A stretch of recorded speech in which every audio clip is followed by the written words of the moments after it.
during these type of runs, the same thing. But if you press on start streaming, it doesn't actually go live.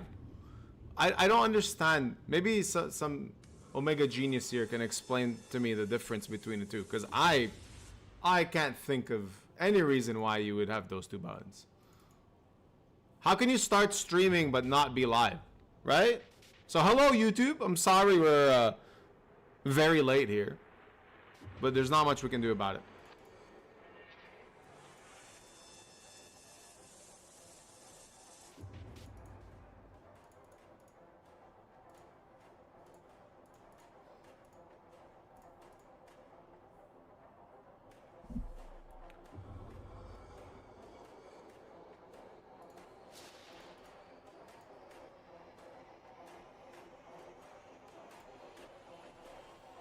Alright, I'm catching up with chat. Now I can see everybody's here. Music is pumping. Well, not pumping. We're taking it easy for now. This is like the easy beginning to the session. Playing some stuff on Poker Stars like this. 500. Okay, cool. No need to show it.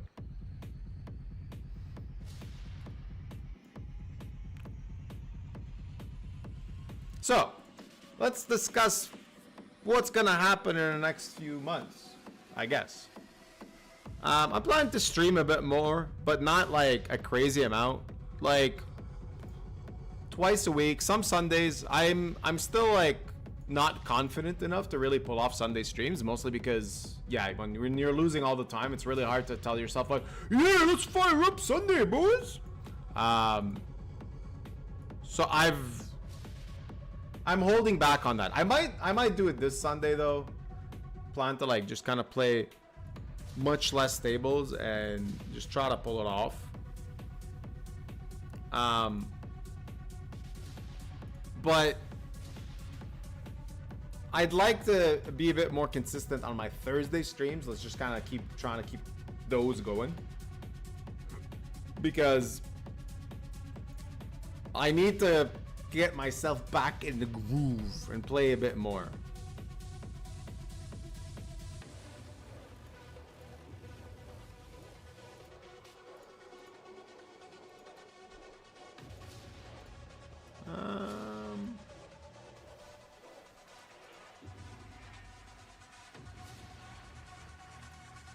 Okay, why isn't this working?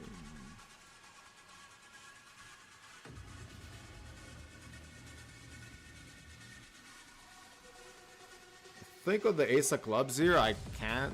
I don't like having the nine of clubs, hearts, but at least not a nine of diamonds. He's gonna check raise a lot of like backdoor nine of diamonds. We have equity and some backdoor and a clean out usually, because he never has ace 10. So like an ace is always clean. Why isn't this working?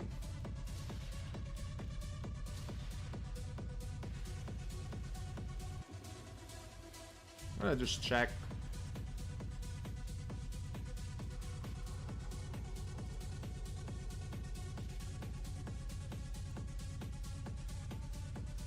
Hello from the cold.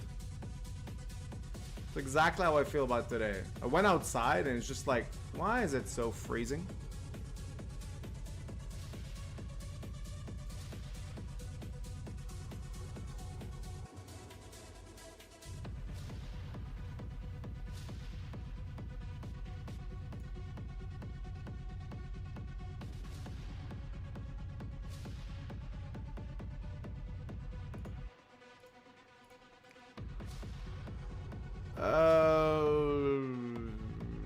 God.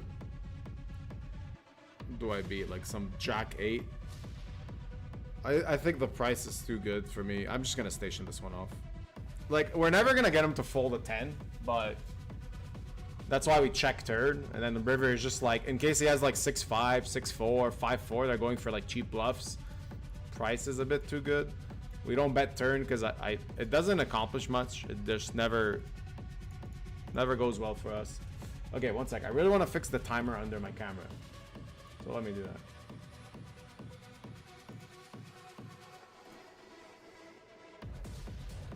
There we go. Got it. Numbers should start right here. Yes. Good. There you go. Pro streamer, bro. Okay. So yeah, I'm going to the Bahamas for the WSOP tournaments there. Pretty excited for that. I won a package on GG. Taking my wife for a couple of days, and then my dad's gonna come. So it's kind of like a little family trip. A little family trip to the Bahamas. You know, the very family-oriented place. Do we just? I don't have a 3-bet fold range here, so I think we just shove. Yeah, we just shove. I actually covered this guy, meaning we might shove a bit wider here. If I run into aces here, I will cry on camera, and it's not gonna be pretty.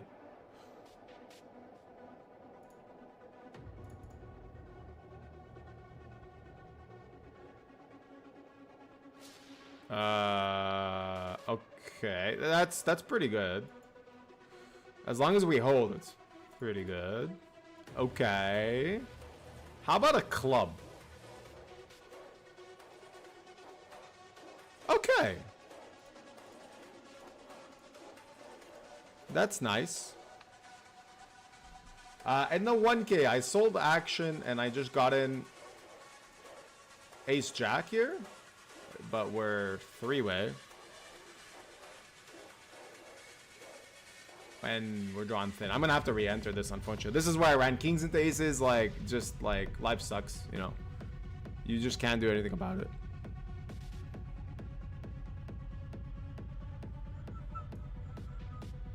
We still re-entered with 100 bigs. So Bahamas, then I'm going to Vegas for WPT thing. Might be going to Florida for WPT as well. So there's a couple of like poker trips coming up that I'm excited about, because when the second it starts snowing outside, it's like, adios, get out of here. Like I just like, you know, airlines, take my money, just take it all. I don't want it. Just take my money, get me out of Montreal. It's way too freaking cold here. It's very, very, well, it's not like right now, it's not that bad. It's an acceptable level of coldness right now, but it's just, I'd rather be in a sunny place and, you know, play some poker there. Problem is, I'm doing stuff for my property that I can't really like go that much. I can't leave for too long, so I have to keep coming back and forth to Montreal, which is very frustrating. Hello, Colbert. Hello, Ryan Stoker. I think we're just gonna check call twice here against that size. I'd rather check raise like King 4, King Deuce, King 6 of hearts.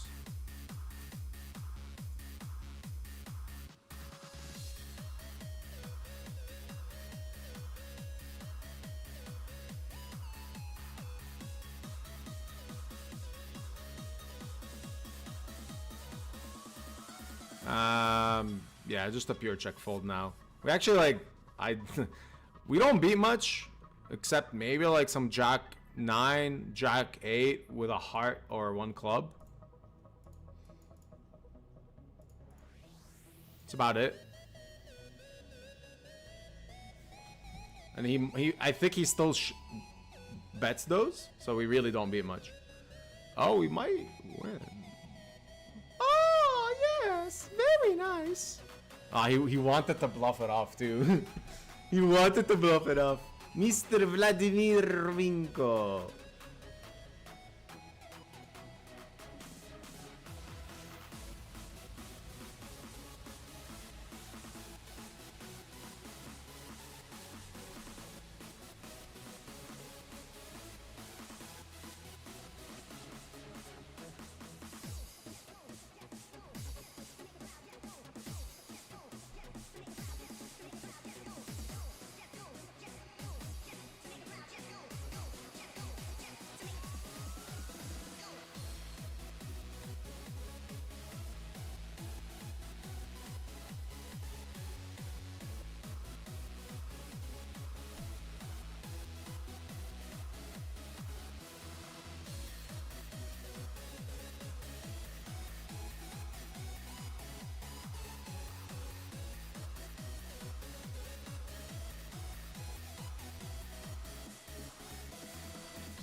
Alright, I'm gonna switch up the music a little bit.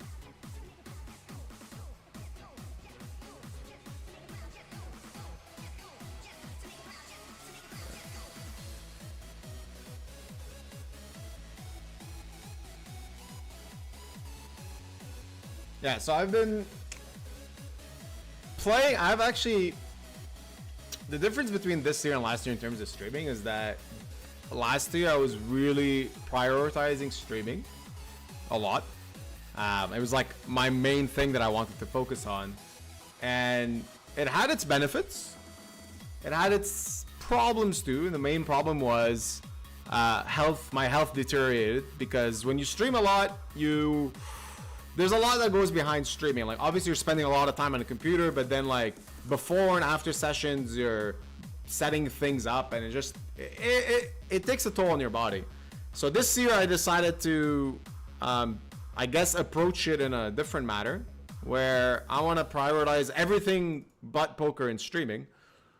So the last few months I've gone back to a lot of things I was doing before I started streaming, which is doing a lot of sports. I was very active with squash and tennis in the past, and last year I basically played none of those at all because of streaming. I was just like, oh, like I gotta stream, I can't play squash, I can't play tennis on this day.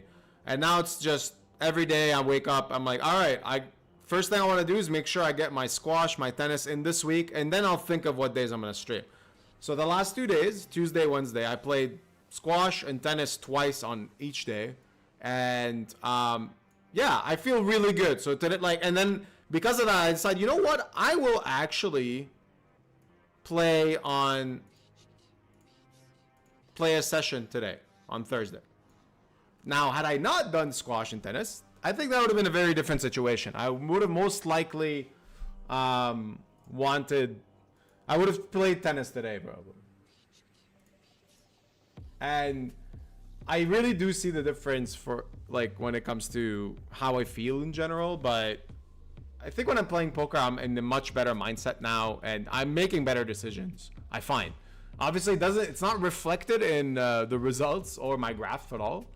I've posted on Twitter my BB per 100 graph this year, and it's like I'm running. I double checked it again. It's like 3,800 big blinds under EV, which is insane. When I'm playing tournaments, average stack is like 40 BBs or something. And there's not much you can do about it. All you have to do in those situations, honestly, is just like be mentally tough and just try to survive them as much as you can. That's pretty much all you can do. And yeah, I feel good today. Very poor start, but I'm like, you know what? It's fine. We're streaming. I'm going to do a bit of a late session. I'm going to play some of those late tournaments I don't usually play because, yeah, there hasn't been much action in tournaments, like high stakes tournaments early in the days. So, yeah.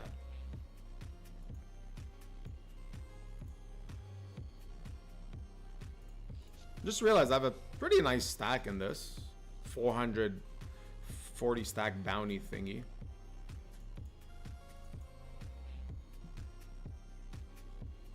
Hey, Rafael Brito. Thanks, man. Shout out from Brazil. We love Brazil. We do. Now you're going to have some people that are going to throw me under the bus and say we don't love Brazil. But they're liars. They are liars.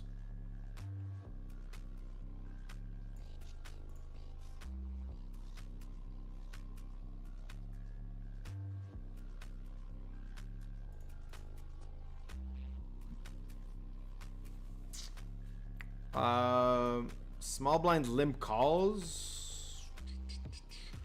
He does hit this range a lot, to be honest. A lot, like some Queen X and stuff. We kind of blocked the main one, which is Queen 10, so that's kind of nice. But yeah, we're just gonna bet get in.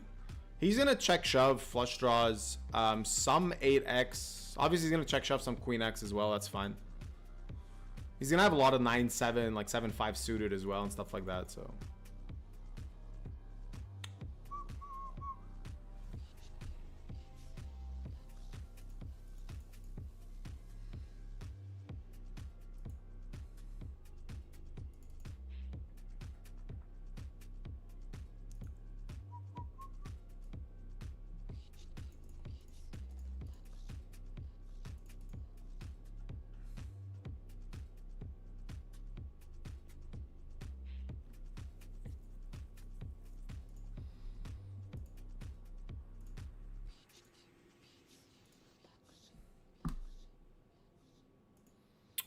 I feel like I haven't updated my stream in a while in terms of like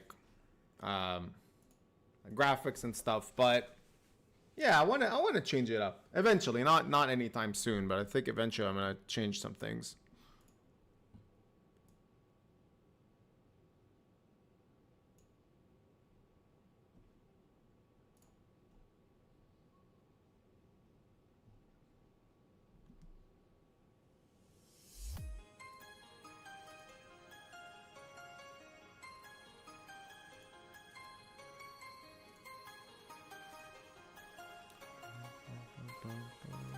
Oh, I forgot to post on Twitter, Twitch.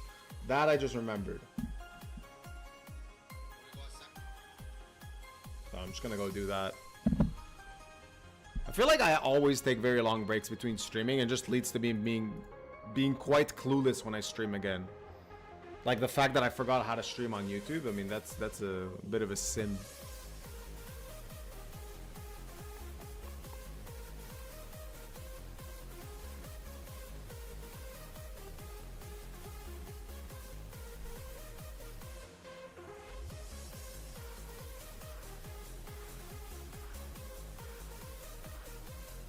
I had a very interesting tennis game on Tuesday.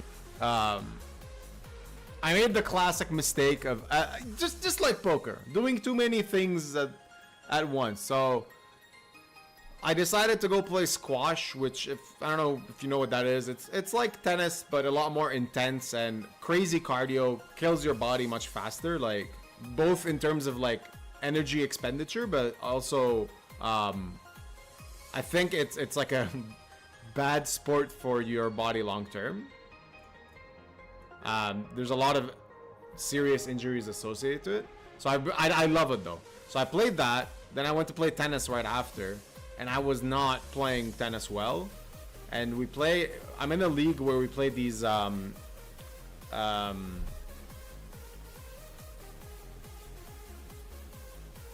matches where it's like you have 1 hour to complete the match, and then you play a set of until 8.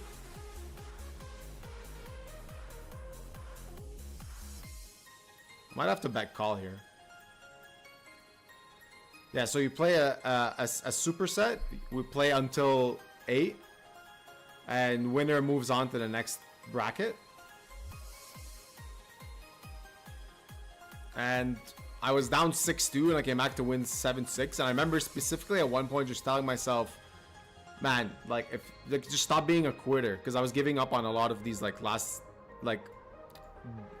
ditch points.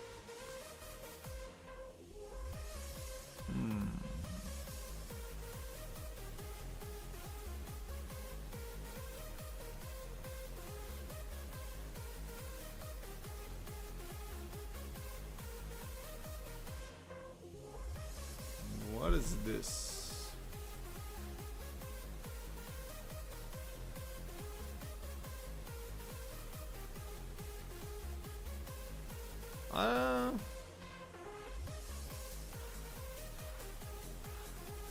Not sure about that.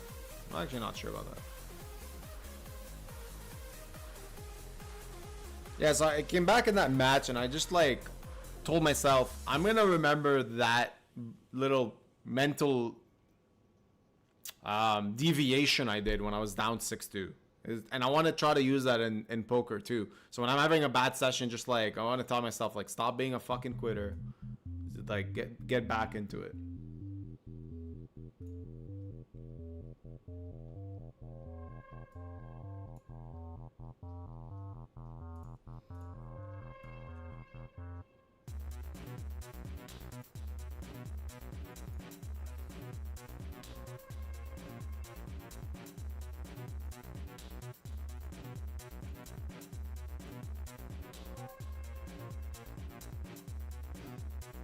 Someone's asking if you could see your GG. Yeah, you can, because you can download all the hands. I've been downloading them all year long. It's just really hard to convert them and then like read them properly, but it does work. It's just like, it's really, really difficult. Takes some time.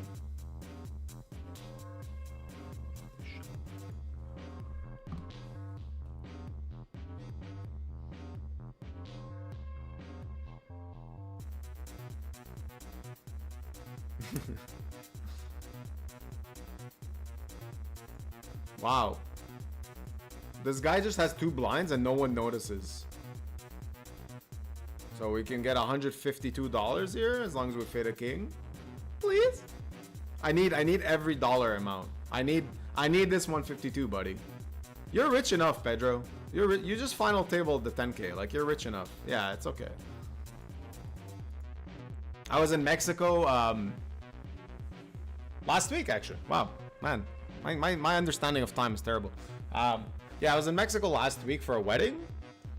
And oh, you know what? We're on break. Okay. I'll talk about that when I'm back. Let me just put my dog out.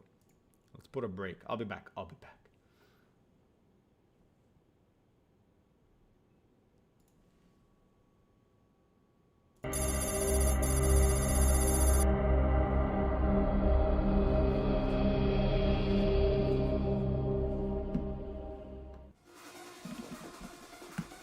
Now everyone in the chat is fucking comparing their run bat to Clyde. We started the Bad Beat Club. Like you know what's the name of those new bars that they created? Fuck, speakeasies? Oh my god, imagine a fucking poker Bad Beat speakeasy. You know, instead of going into a nice like cocktail place and you're like, yeah, I'll have a fucking bloody Caesar or like an espresso martini, please. You just go in and like you order a Bad Beat story. Hi, Clyde. Little slow tonight, isn't it? It's off peak now. It will start to pick up once the Euros crawl out of bed. What can I get for you, Jack? Give me your best bad beat story, Clyde. On the rocks. I don't want to hear none of that horseshit about variance. Alright. This is what I've got for you. 100 players left in the GG anniversary with $1 million up top. I open kings on the button. Dark poke 3 bets in the small blind. And then it's on Baruzzi to act in the big blind. Baruzzi goes all in with 100 bigs. Come and play with us. What the fuck? Come and play with us, Clyde. Forever and ever and ever. Pair of nasty bitches. This guy doesn't care about the bubble, but he also just has kings. So yeah, that sucks. I will chug a full beer if the river's a jack. Good clubs. Oh my god!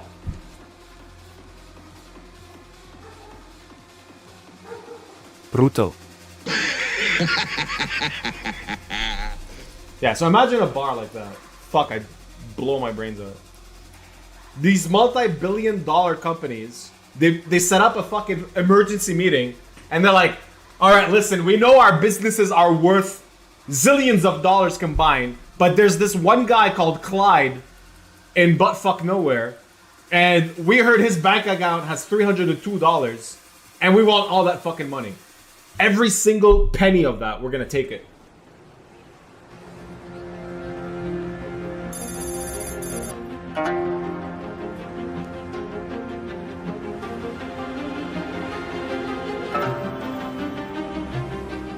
I actually think the rate could be a bit higher. You're not gonna believe this, but Clyde Worthington just popped up in the GG lobby. Okay, contact GG support. They need to know who they're dealing with and find out what lizards we have available in the area. Yeah, he had a few dollars left on his account and he run it up on the spins. Jesus Christ. Can someone get Espen a smoothie before he fucking loses it?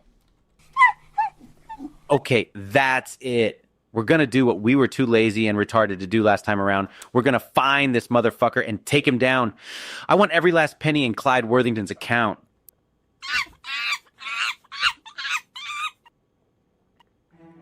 Hey guys.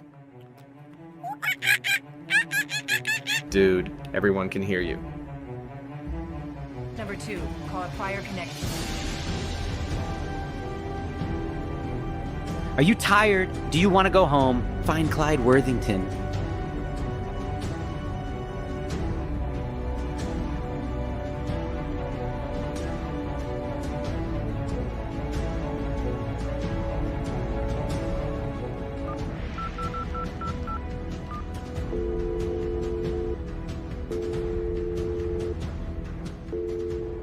Daniel Negreanu. This is Clyde Worthington. The fuck do you want? Are you running the ING? Nah, I don't control the RNG. Well, who is running it? Dude, for fuck's sake, the cards just come at random. What the fuck? Are you still salty about that one outer on the river, Clyde? What do you think, you prick? That's just the way the cards fall sometimes, Clyde. Listen, I've enough of your bullshit, brother. I won't heads up for rolls. There was a guy in Vegas. Peruzzi. 1-3 cash on GG in 10 minutes. Send him alone. Give him your roll. Well, what if I can't find him? It's easy, brother. He's standing right next to you. Shit. Oh my god.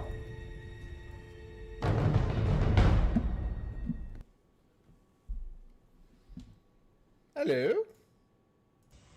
Welcome back. Okay, let's get back to business. So, before the break interrupted me, piece of shit break, I was talking about where I was recently, why I haven't been streaming and whatnot. I went to Mexico with my wife for one of my friends from high school. Known her for a very long time, 17 years. Very close friend of mine. Her name is Gloria. Absolutely amazing person. She gave me like the travel bug when I was 19. How to explain that story? I was 19. I was not the way I am now. I was very, let's say, a bit of an introvert. And I really wanted to travel, but I was scared to travel. And I jumped onto some of my buddies' Euro trip. And when I mentioned, like, I think I posted on Facebook, like, oh, I'm going to Europe, joining my two friends, Loic and Gabby. She messaged me saying, like, hey, why don't you come visit me in Paris? I was like, oh, cool, all right. And then we did like a trip, and that trip was very important to my growth. I think looking back at my life, I think that trip made me realize that like traveling is something I just want to do forever. And it was big thanks to Gloria for putting that thought in my head. We went to Berlin and Amsterdam for a week with her friends and had a really good time. And ever since then, I've just been like, I would say somewhat not addicted. I just really like traveling. I travel a lot. It's definitely a big expense, but I don't regret it.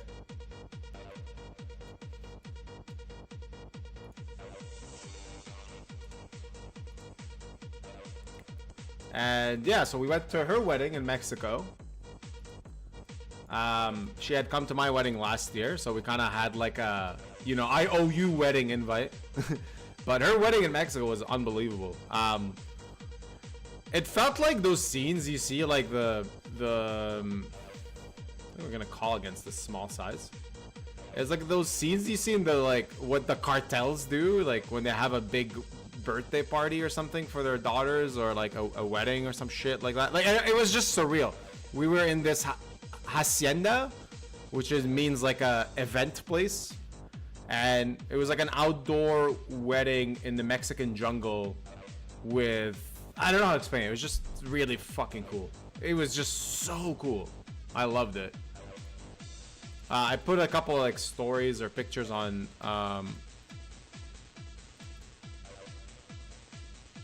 Instagram if you're curious what that looks like.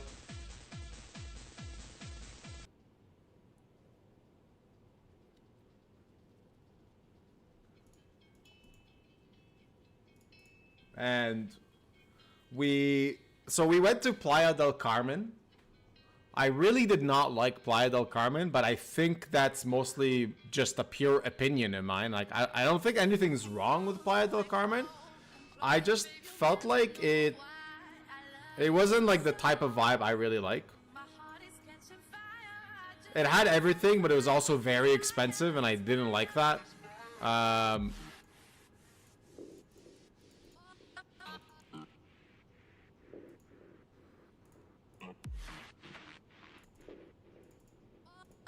And I like when there's a lot more like real culture in cities that I visit, and I felt like Playa was a bit too tourist oriented, which just made it seem like it wasn't authentic.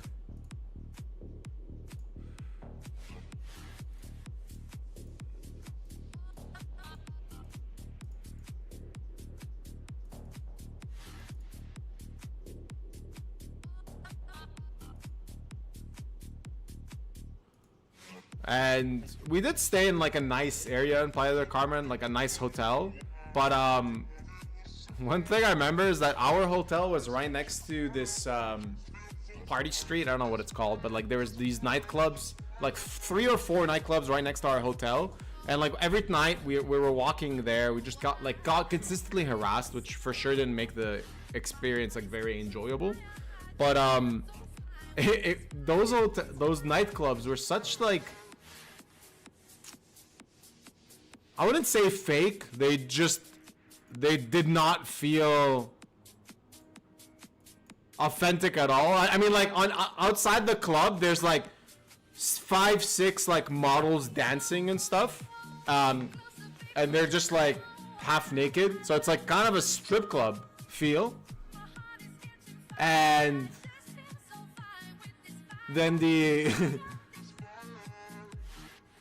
there's like for some reason on a Mexican nightclub you have a flag of Canada, US, and Mexico.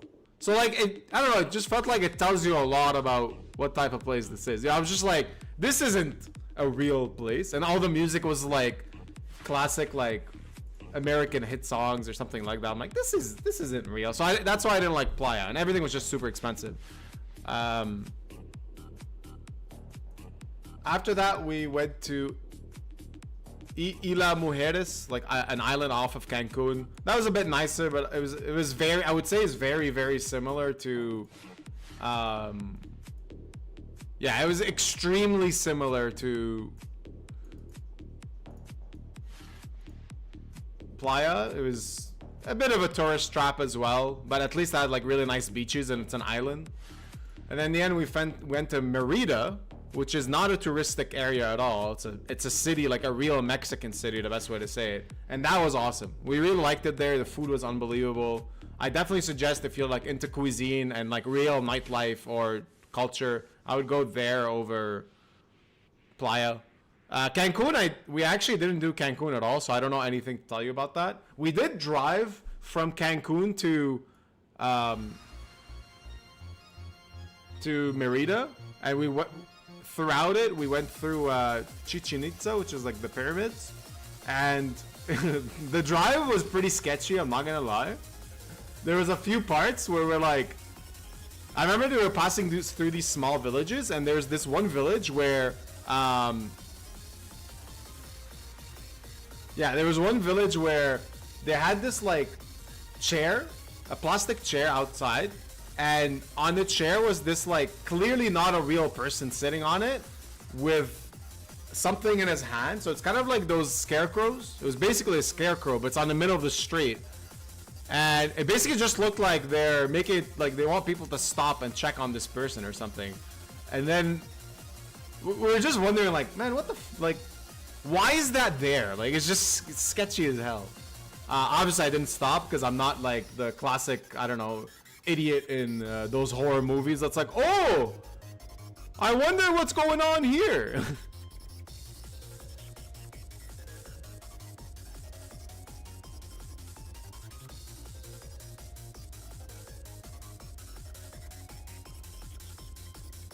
Oh wait, sorry, supposed to show you this while I have my coconut water.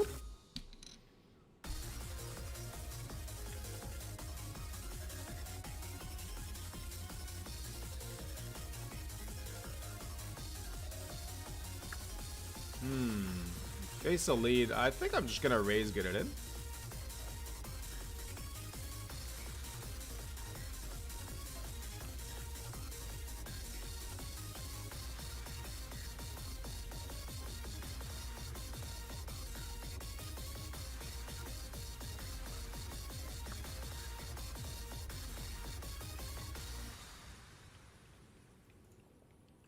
All right, well, If we're behind, we're behind. But wow, we're not. We're actually drawing that. My apologies.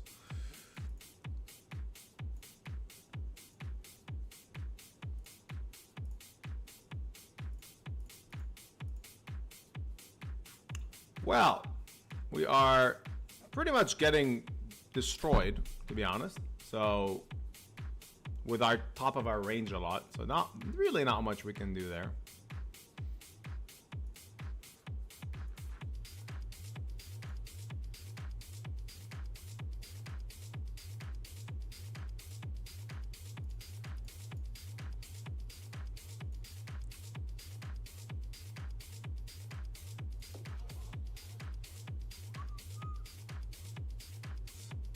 Just gonna give up here.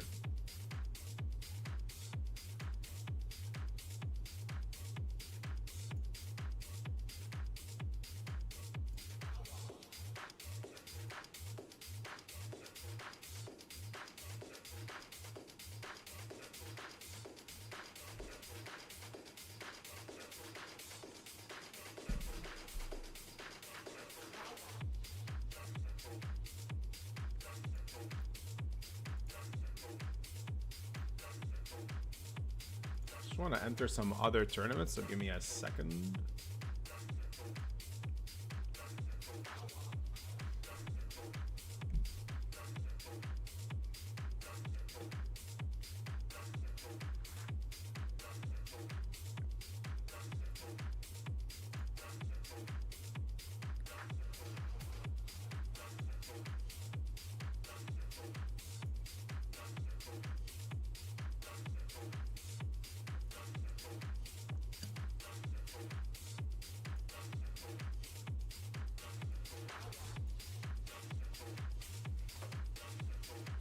Oh, I was wondering what happened behind me, but I see now.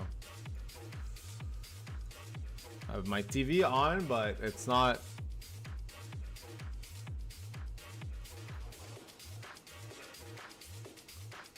It's on a ad, not an ad-friendly app, so there's gonna be a lot of ads in the back. I apologize.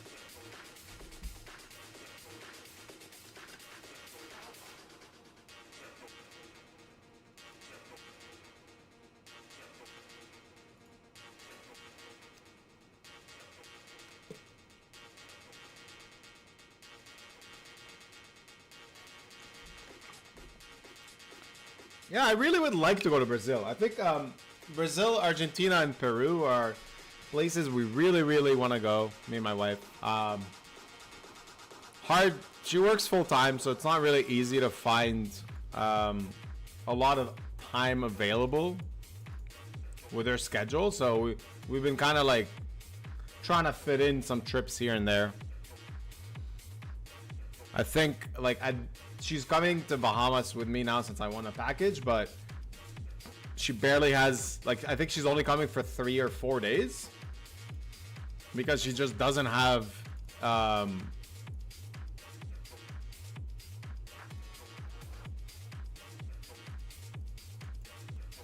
she doesn't have enough vacation to actually come for longer. So kind of sucks, but like there's really not much we can do about it.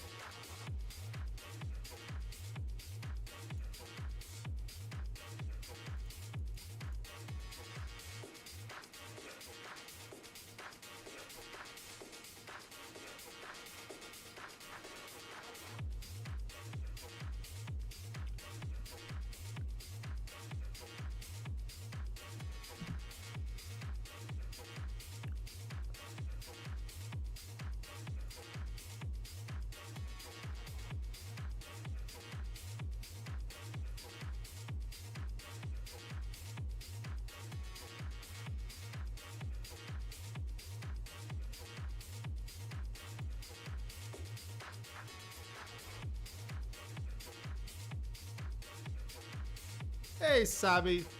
Good to see you, man. It's been a while. Just an easy, simple session today, guys. Nothing special.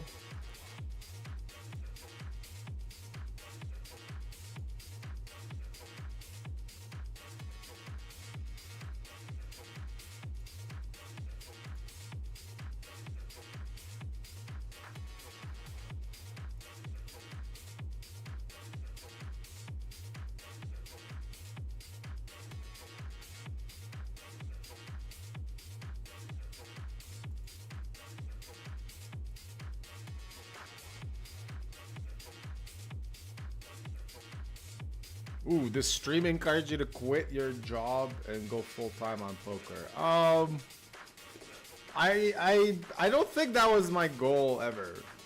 I know in the past I've said a lot of time that like I think poker is a great thing, but I at least the way I've approached it is I've tried to keep it as a side thing as much as I can.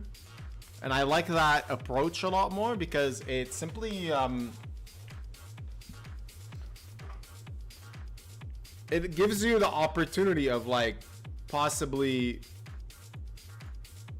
having like some huge score or something like that, but it doesn't provide enough stability when especially like now I'm talking about tournaments specifically. When you play tournaments, it just does not give enough stability for someone to feel very comfortable playing it off like full time.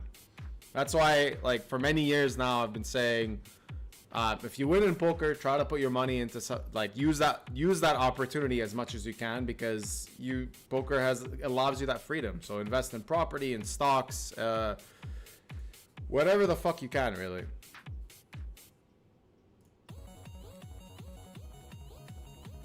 I'm gonna block bets.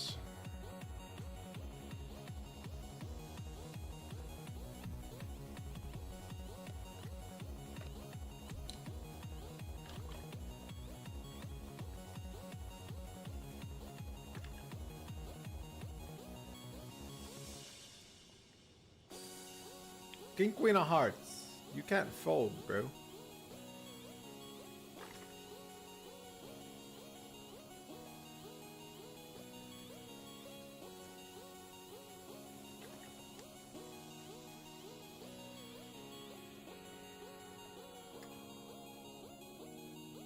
Okay. That's kind of a bit of a nit roll, but I guess okay. Once he took that long, I was like, oh, I win the pot. I didn't really consider a set to take that long there.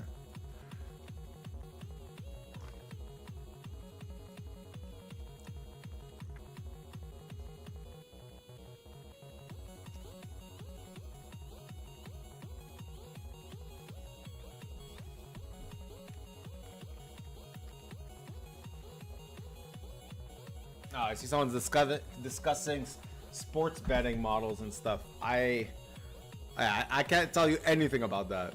I tried like a bit of like betting on sports, but like not really. Like no, I didn't really. I'm lying. I didn't even bet on sports.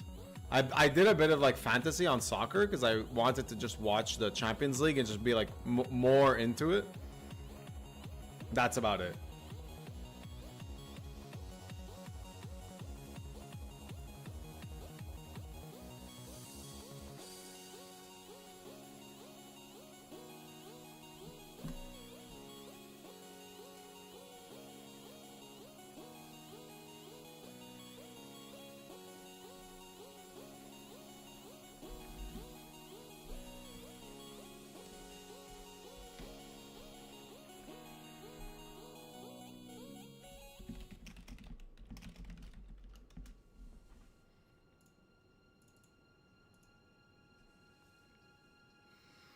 Everyone's now telling me to go to all these places.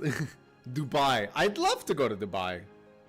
But it's so far. It's actually so far. Like, Dubai is... Yeah, that's very, very far.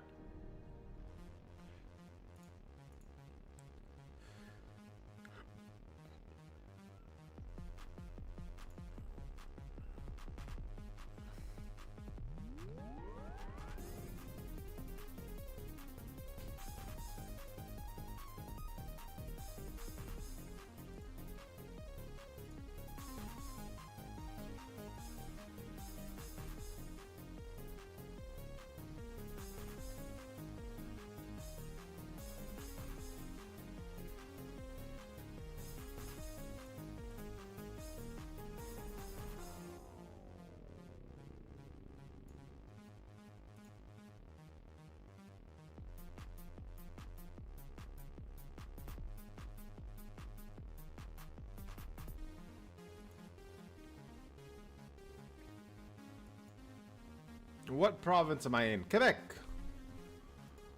The great province of Quebec.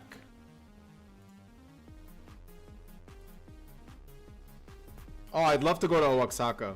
To be honest, me and my wife, after coming back from Mexico, we kind of said like, oh, I don't think we're ever gonna go to Mexico again. But I made her realize that we're that's such a bad judgment from our end, because we didn't really experience real Mexico. We just went to Playa del Carmen, Cancun, and Maria. Like, that's not, you know, it's kind of like going to France and just going to Paris and be like, well, France sucks. I didn't like Paris. And like, I saw the Tour de Fed and it sucked.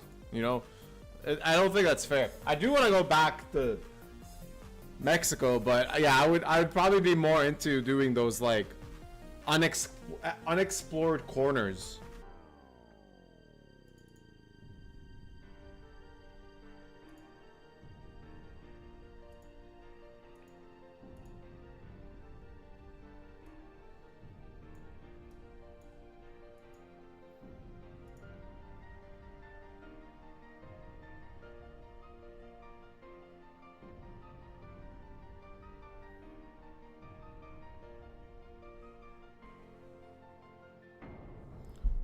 Lot 707. I don't really think I have any power when it comes to stuff like that. Like, I can just suggest you contact with support.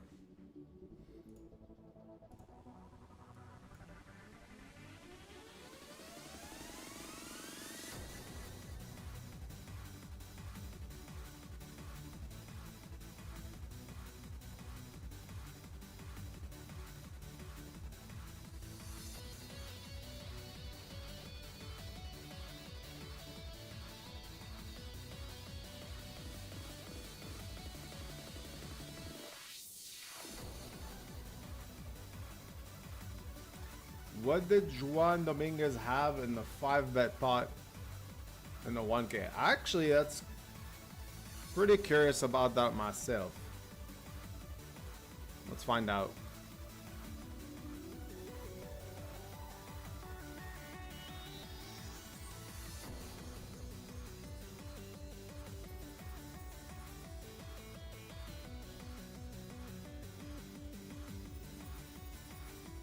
He had pocket jacks.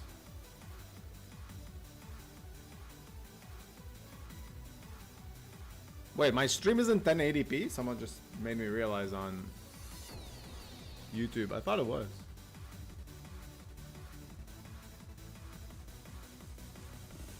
Huh.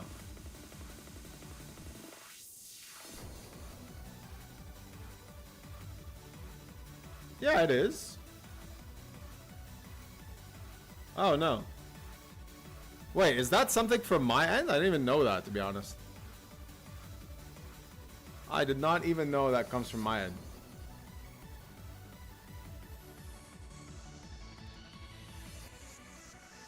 Alright, we're 8 away from the money. Well, the final table really here.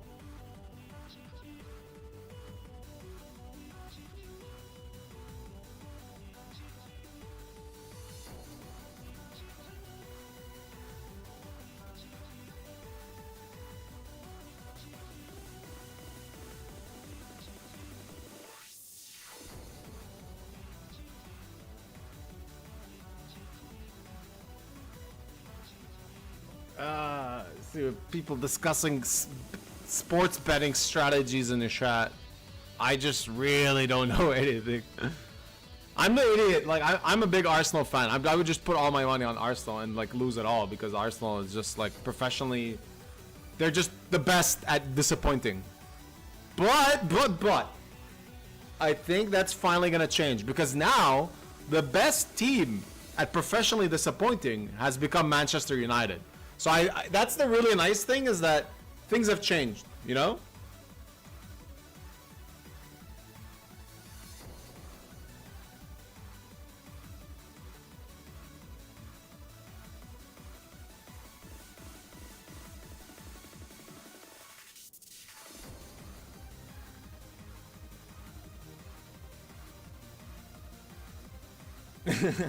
Habibi come to Longueuil Beach. Jesus. Longueuil Beach is like a... It's in Montreal. Ish. But it's nothing special.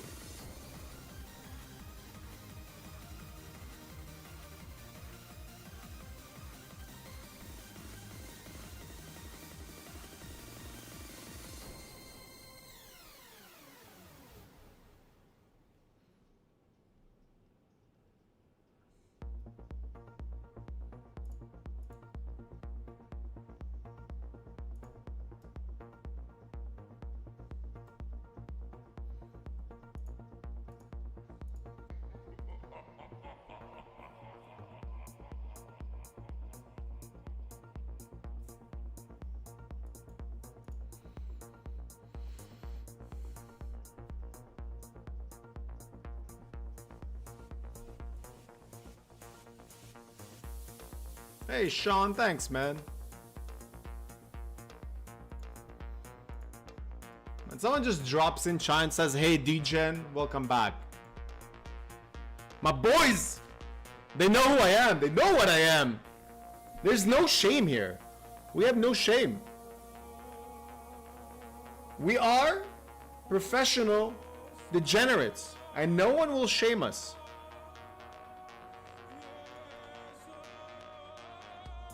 No one. Not even this ugly looking old man from Game of Thrones. No, he will not shame us. I'm gonna play without music. I'm gonna play this whole clip without music. Why? Because it's worth it. There's like a half naked me. Definitely I don't look anything like that. My body is much worse than that.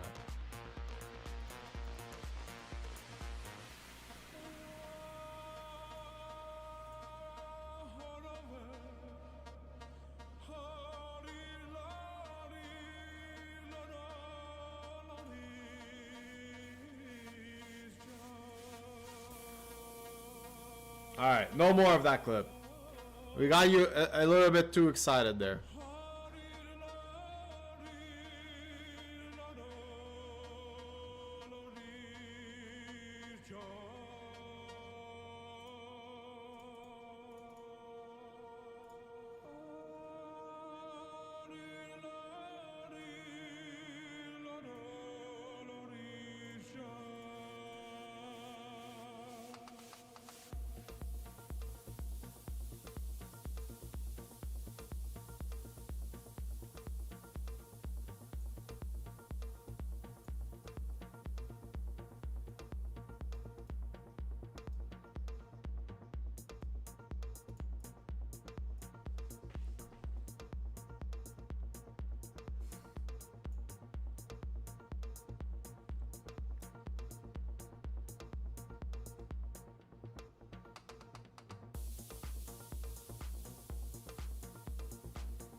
I've talked on the stream many times about, you know, I got weird conspiracy theories sometimes.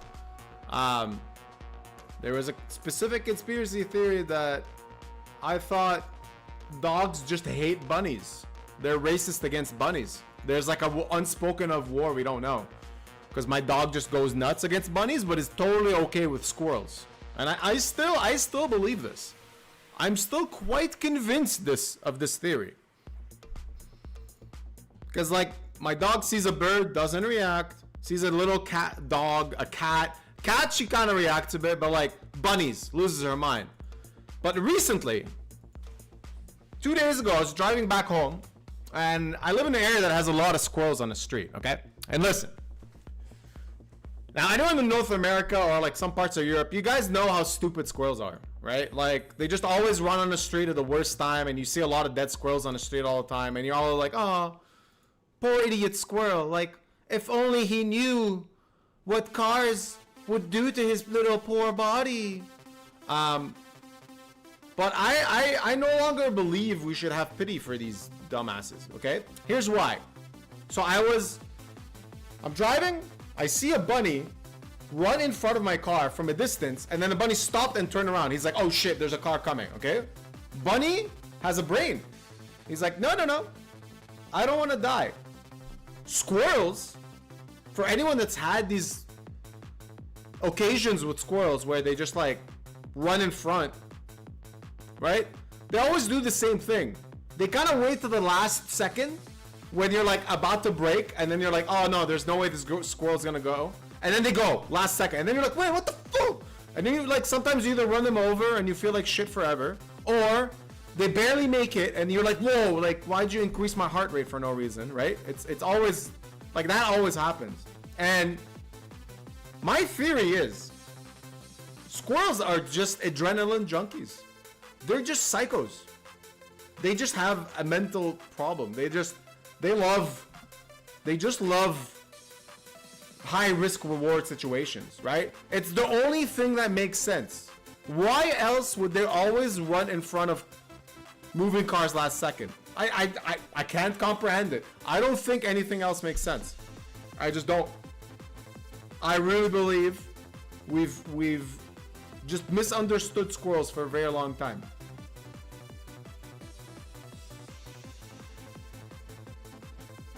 They're just they have a mental health issue, man. They're like those people that jump off buildings and do base jumping and stuff, and you're like, whoa, that's crazy, you know? And then eventually like you find out that those people died, and it's how did they die? Well, doing the same thing that you've always wondered, like, why are they doing this? I think squirrels are the same. All right, this is a big flip that we lose.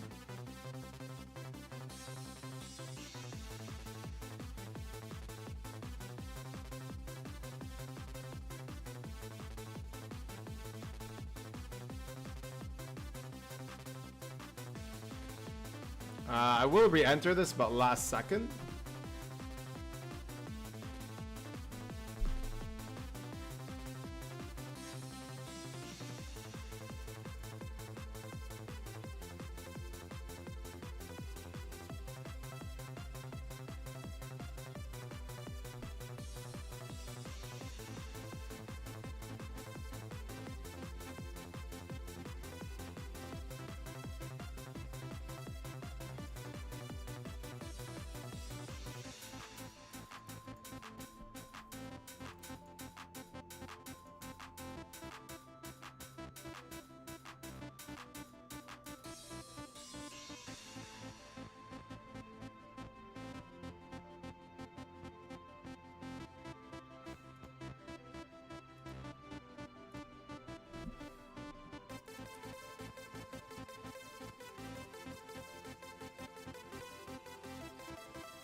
Three bet pre-flop in the 1K, and that's really nice. That's really nice. I think we're gonna check here.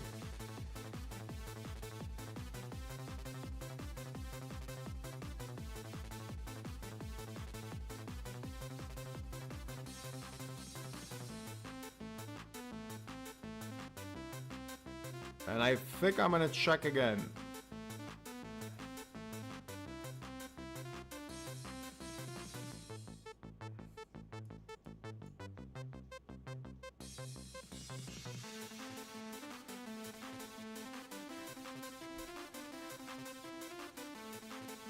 He's gonna shove Jack X. He can have King Queen, which really sucks.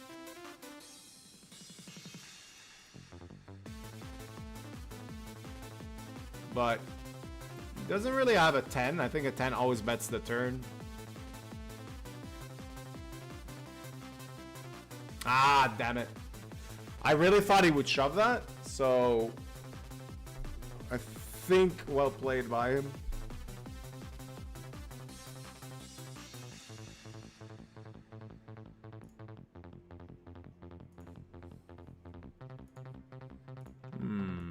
That's an interesting hand. C-bet flop, check check turn, check check river.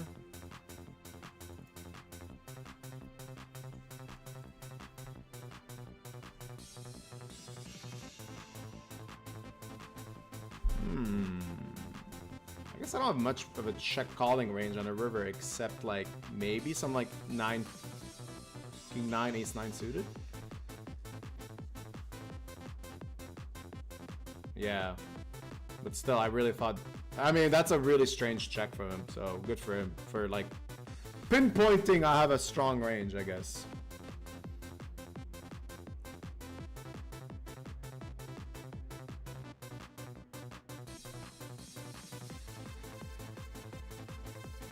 We're back to Daniel Negreanu donating 1 million. Guys, I fucking wish. I fucking wish. I need him to donate $2 million at this point. It's been a rough year.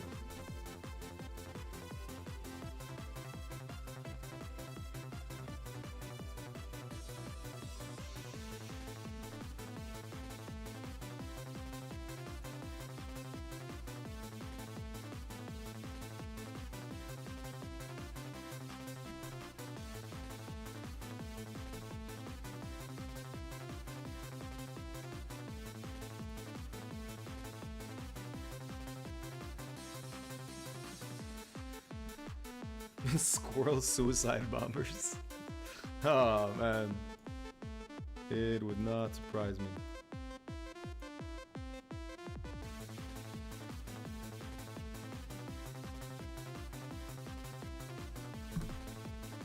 Ooh, we're gonna have a tough spot here. So min cash is 750. I am 9 out of 9. Oh, I am last. Am I last place by a mile?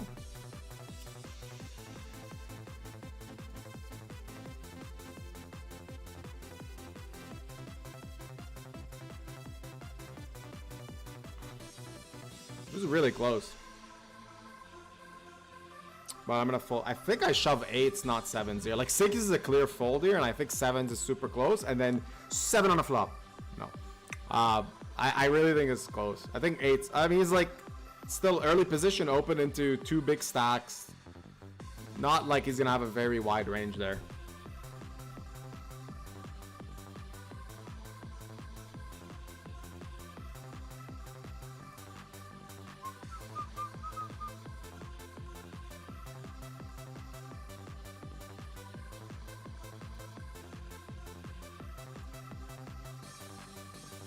Hey, GG Snowball, thanks man. Good luck to you as well if you're playing.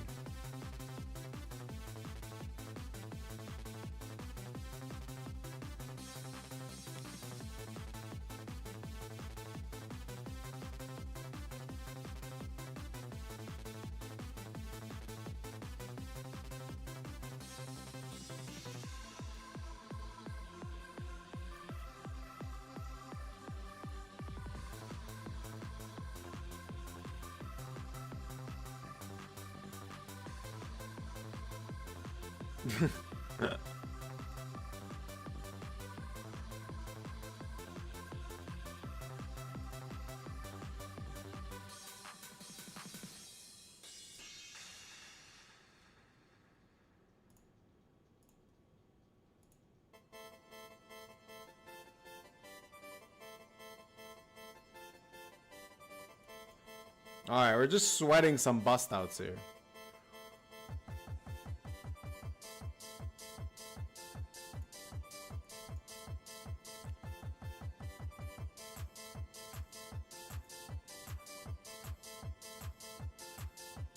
$750? Yeah, I mean, it's money.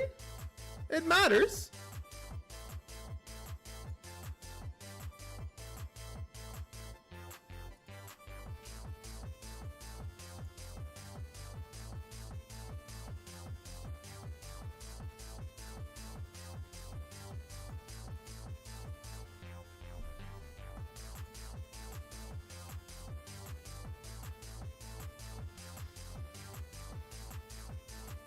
Wow, we got a 4. Wait, what? Wait. This was a 4 bet. This is a click 5 bet. Very interesting. Wow. Jacks versus aces. Jack! Give him a jack!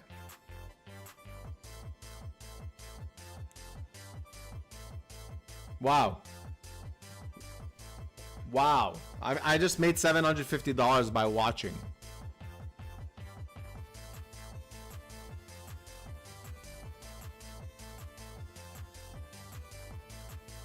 Well, now we can start punting it off. Now we can just like, yeah! Because I did not actually bubble. Hey, why did the graph... Whoa. I was wondering why the graph is stuck.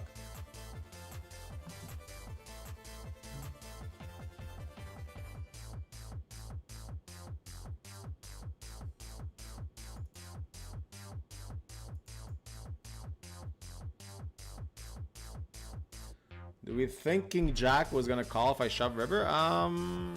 Yeah, I think so.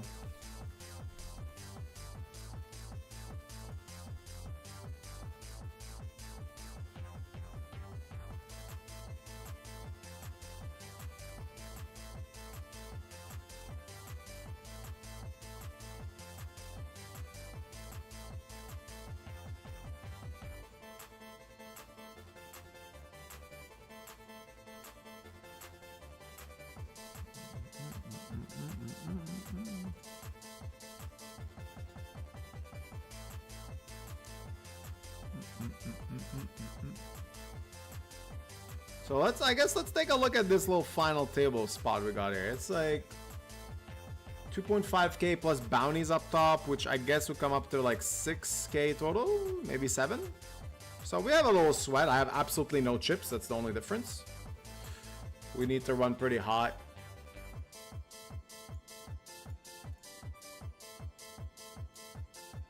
Hey, Ill Bill, thanks for subscribing, my man. Am I still with GG? Yes, I am. Good question. How long? Not very long. I'm gonna be very honest. I've been very honest on stream before. So obviously, I haven't streamed much.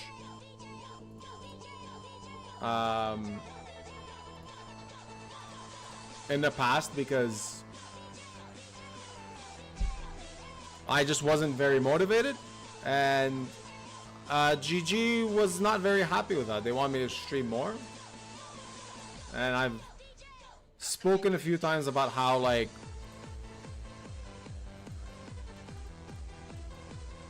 one sec, how I wanted to be paid more, blah blah blah.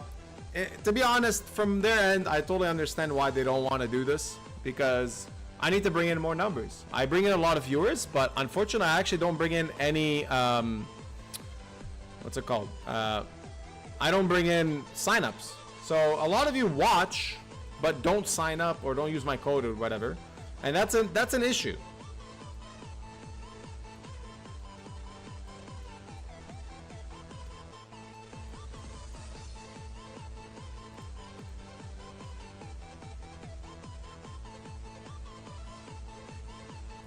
So where I'm going with this, I need you guys, if you're watching and you're like considering signing up on GG, help a brother out. Use my code. Don't put money. Just like fucking play the free rolls or something.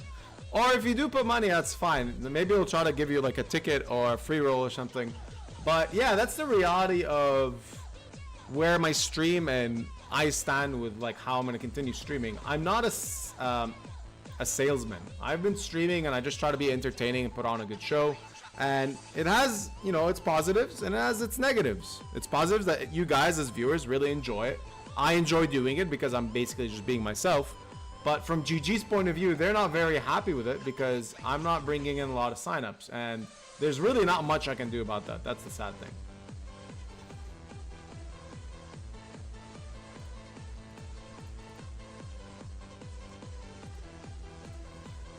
I do have 4-bet fold here. Like, I will go with ace queen 4-bet fold here a lot, so that's actually super standard.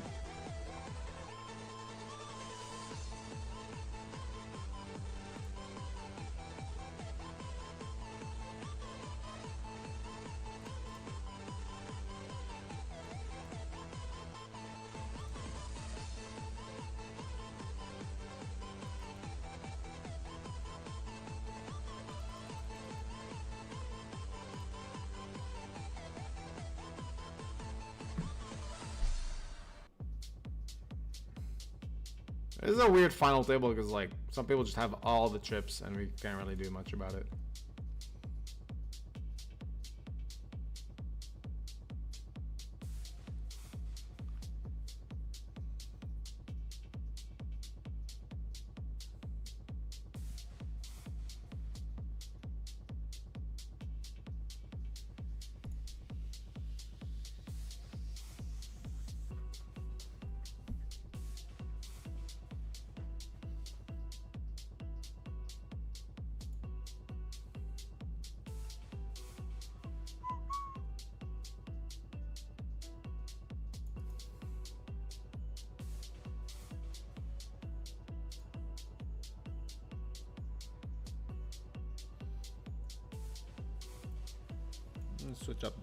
Switch up the music a little bit.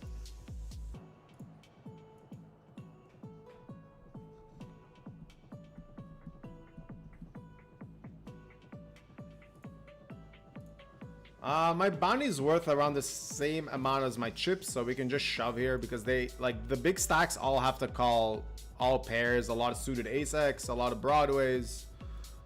Yeah, I think that's okay.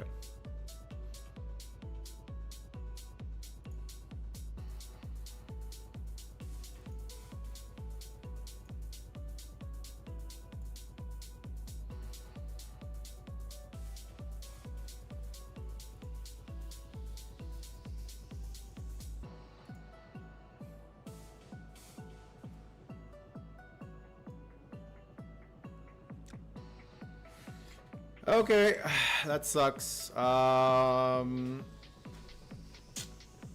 50 blinds.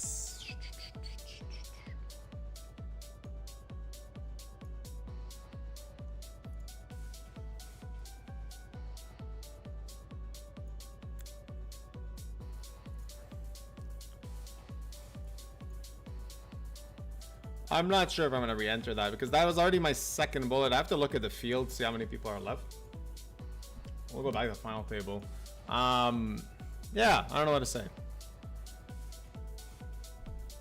It has been pretty much a year of losing all my all-ins, so I'm like really used to that. As you saw, zero reaction, just like, yeah, another one. I'm like just the DJ Khaled of poker. Another one. Bring it on.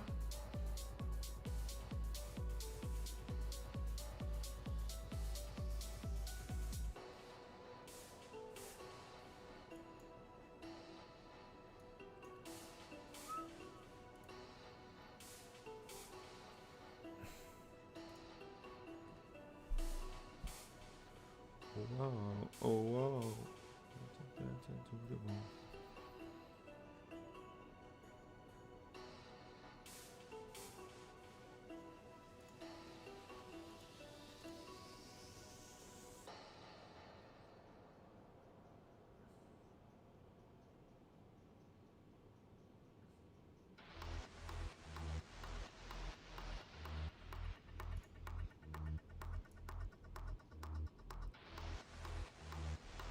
Yeah, someone in chat is like, it's because we already all have GG accounts. I know! That's what I've been telling them. Apparently it doesn't matter. I know, that's literally what I tell them, like, how do you want me to get more people to sign up if everyone that watches the stream is already signed up?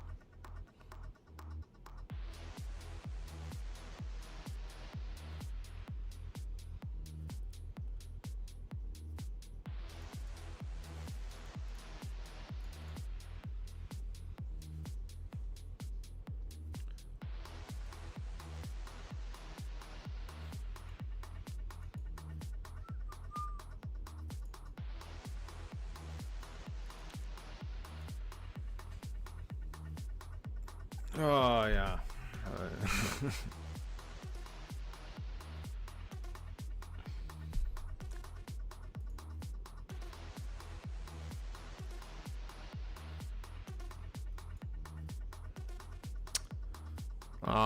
Just got run it on another site. I don't want to show it because it's another site. Who cares? We'll focus on this.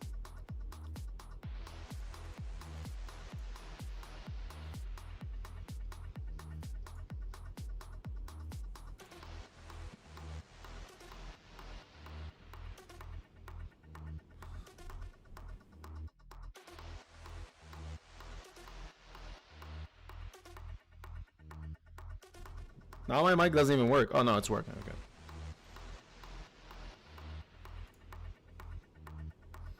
Okay. Dublin Gangster, you got 3 accounts on GG. Thanks for supporting the stream, bro. Really appreciate it. Thanks, man. I'll never forget.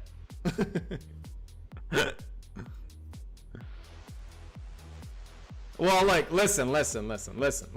I'm not saying go make infinite accounts on GG, okay? But you know, you got a goldfish for your son. Well, maybe the goldfish wants to play some poker, you know? There's already quite a lot of goldfish on GG.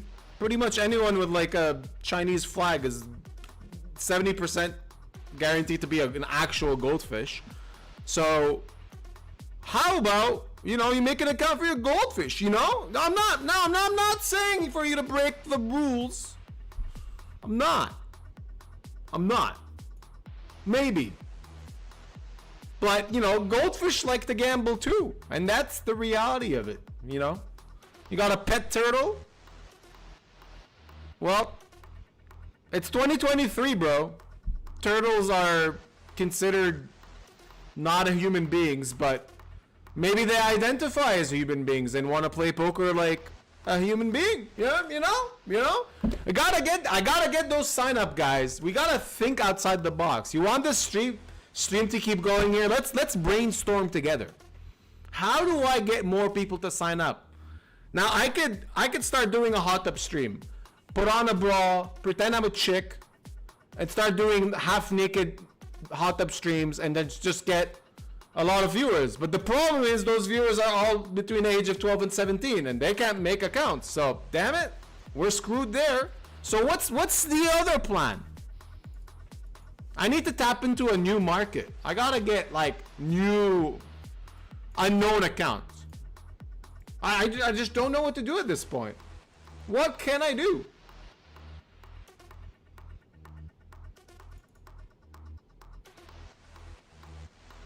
How do I get more signups?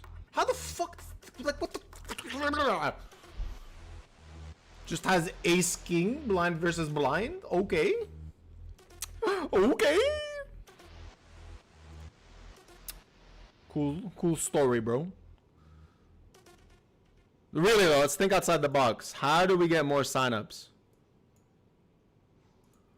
What's like a market for sure that like GG hasn't reached yet? Antarctica. We gotta target those Antarcticans. Now, the official numbers say there's a population of like 22 there. I think buried under all that snow, there's definitely some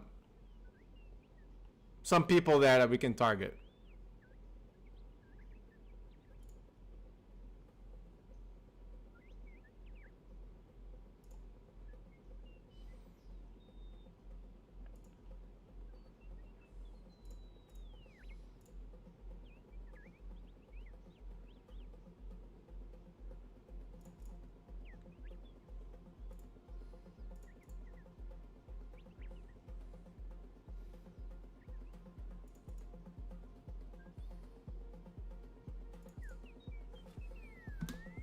Oh, we laddered again. We laddered again on this final table. Someone just busted. We're gonna wait, hold on.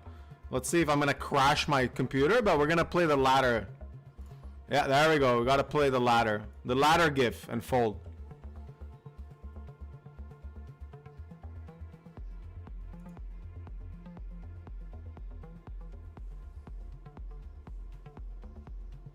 Apparently I don't look good in 720p. That's a very strange insult. Someone's basically saying I'm ugly in lower resolution. I take that personally. I've been working really hard on my face. I take a specific cream for my face, and it says on the box, you will look fine as hell in 720p. So, who was it that? Stanislav Gulin, you liar. Saying I don't look good in 720p, piece of crap. Well, you don't look good in 240p, motherfucker. Huh? Take that. All right, break time. Let's put the number 3rd clip. I'll be back.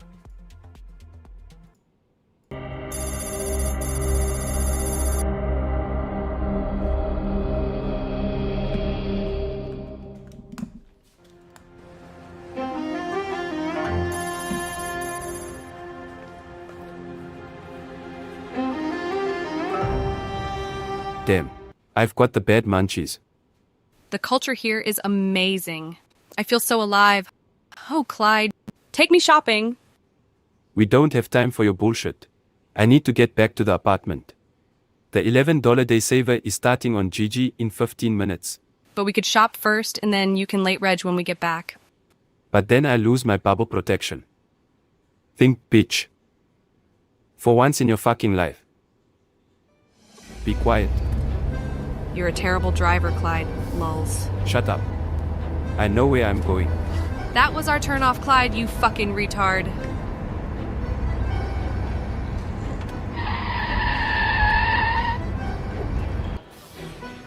Hurry the fuck up.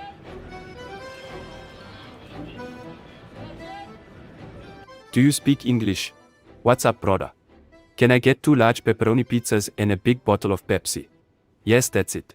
How long will that be? Okay, grazie, brother. Paris is just fabulous, Clyde. We should totally summer here next year. Summer. Bitch, it's fucking freezing in here. Turn the heating up, girl, for fuck's sake. Oh, stop complaining, Clyde. Here's your pizza. Damn, that was quick. These frogs don't fuck around. I hope you choke on it, you fat fuck.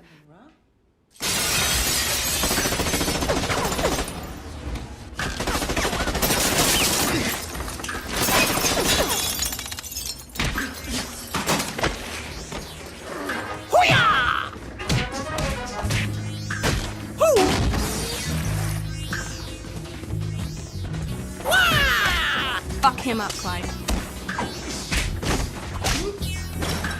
Gouge his fucking eyes out.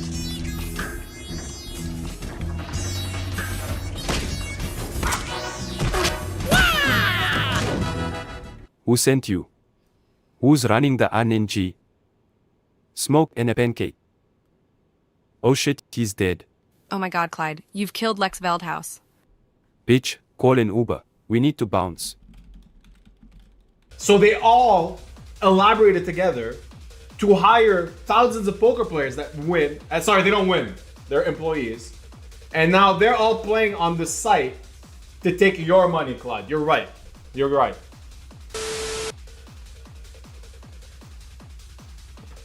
Yeah, for those of you that don't know, my YouTube stream shut down for a bit. And we're all making a joke that it's Clyde. Clyde just reported us and shut down the stream.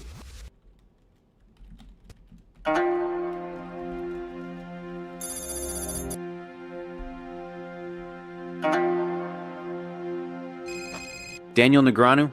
Is that you, Clyde? I hear you're still running the RNG. Oh my god.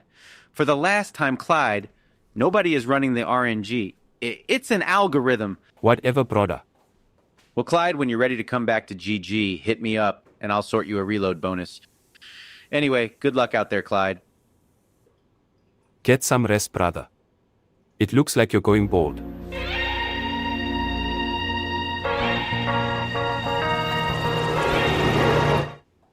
But I'll give you a bit of the benefit of the doubt. I used to think it was rigged at one point, so it's not, it's not just you that goes through this. Hopefully at some point though you realize like you're being silly. I'll be back. We'll put the funny shit again. This is Clyde. Clyde was born with a punctured RNG valve that causes him to run like proper shit all the time. Bitch. These 3 outers be fucking killing me. Sometimes Clyde can go days, even weeks, without flopping quads. And every motherfucker keep waking up in the blinds. Fuck my life. Please donate just $5 a month, and together we can fight this cruel disease. And maybe even get Clyde one of those winning accounts on ACR. 6 months after filming this appeal, we were able to make all of Clyde's dreams come true. Great news, Clyde. We were able to finally get you that winning account on ACR. Oh, hello. Oh, hello. Crap. Wait. A lot going on. Okay, wait.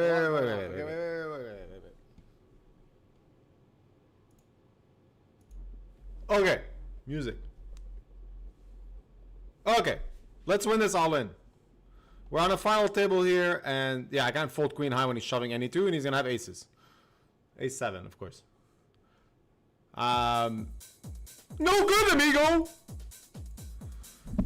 I'll just walk away. You know what? No, they won't give him an ace or a 7. They're gonna give an 8. That's how it's usually done. It's the sneaky runner. No? Okay. A double up, please. More double ups, please. Hope you enjoyed the break clip.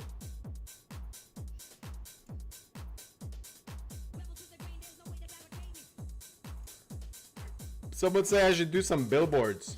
Not a bad idea. Just have my face plastered all over Montreal. Hey, you want to see a degenerate come gamble? Yeah. Tune in on Bear Uzi. Not a bad idea. Not like, yeah, come on. We want more of these great ideas, guys.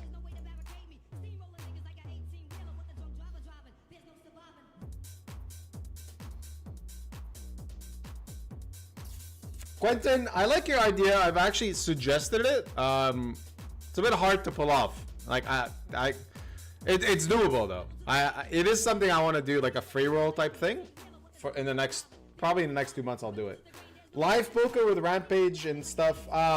Yeah, I mean, I did my live vlogs in Vegas and in Bahamas last year.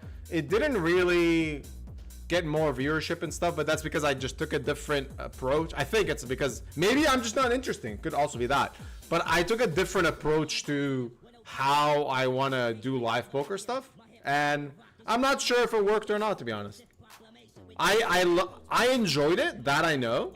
I really enjoyed that content.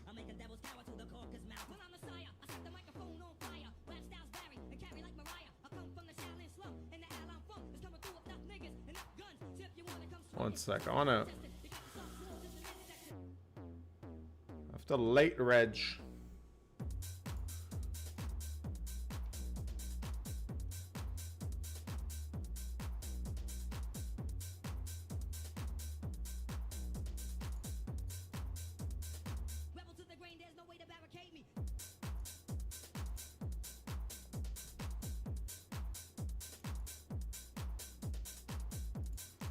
We fold.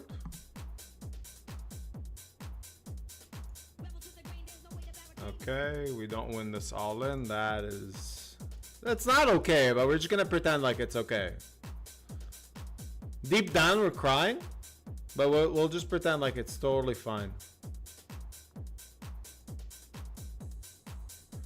Alright, let's go back to this final table where we're just trying to ladder up at this point. Just trying to make a little bit of money here and there. Bit, side by side. I am going to Vegas and Bahamas and Florida I'm not 100% sure yet, but Vegas and Bahamas for sure I'm going. So yeah, like maybe I'll do some live stuff there. But I personally don't like doing the live vlogs where I just film like like what Rampage does. I don't like doing that. I tried it, I just didn't like it. I felt like I was being not very fun at the table in the live poker setting, when you have your camera on the table and stuff like that. I didn't want to do that. I always wanted, if I want to do live content, I decide like I want to do it with a videographer, like a dedicated person that's actually gonna like pay attention to the angles and just get better, just better angles, better footage. That's why like I think my vlogs were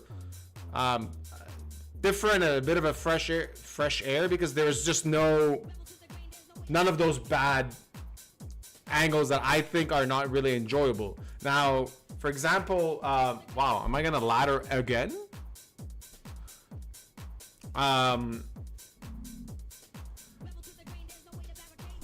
Rampage does all his videos with those angles, and it's actually like he owns that genre. Like he's really good at it. He's a friend of mine, and like I think I don't want to like compete with that, because that's just like he owns that.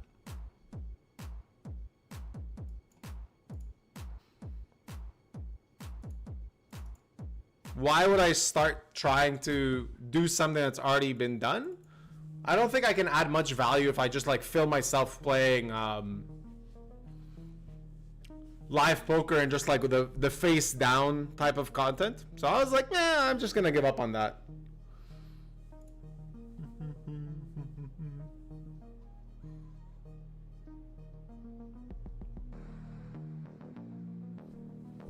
Just laddering. How much are we guaranteed right now? Let's take a look. Guaranteed 1.1k. Just a little bit of money here. $200 there, $200 there. It's nice.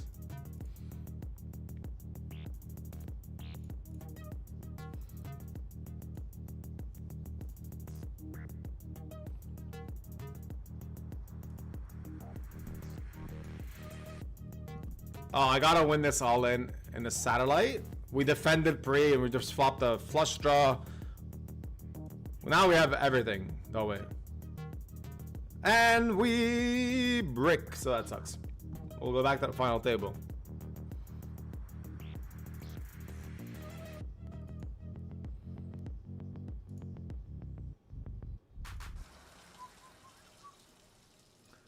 I think I am getting absolutely destroyed in every 1K today. Just like non-stop getting demolished in 1Ks today.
We need this guy to bust because at this point I'm just trying to ladder, right? We are just trying to ladder at this point.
Okay, okay. We might do another ladder here. Let's see, guys. Okay. Just a green card. Give me that extra 200. I'm very proud of how well I've laddered here.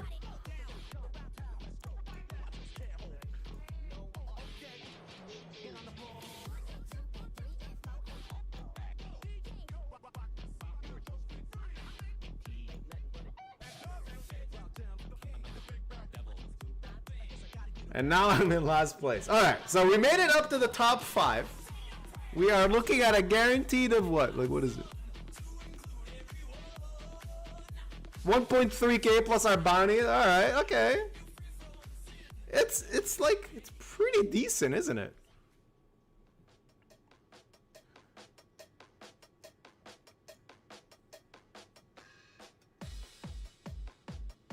I guess we try to see. Okay. I want to lead shove here.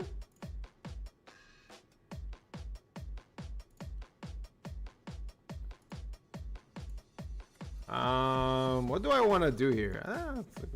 I have no idea. It's weird three-way, right? He's like gonna check a lot. I have kind of no fold equity. He's gonna call his whole range, which dominates me. So I think leading flop, but like maybe I should be leading because I have enough equity.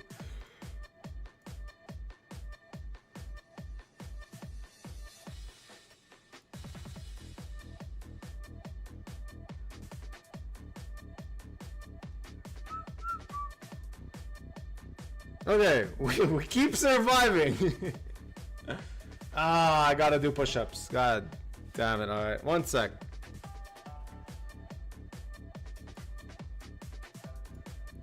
Can I do it quick? I'm gonna try to do it quick. I'm not playing enough tables where it matters. Alright, let's just do it here.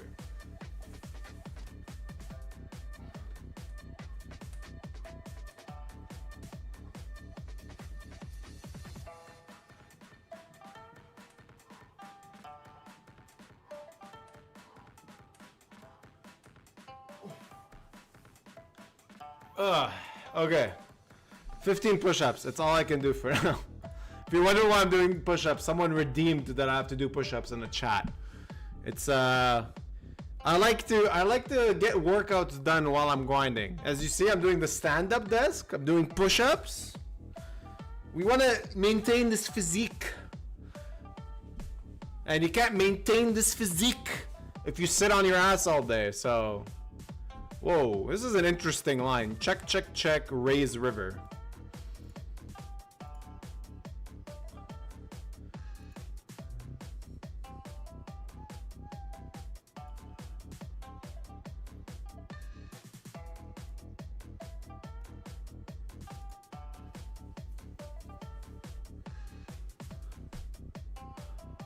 I mean...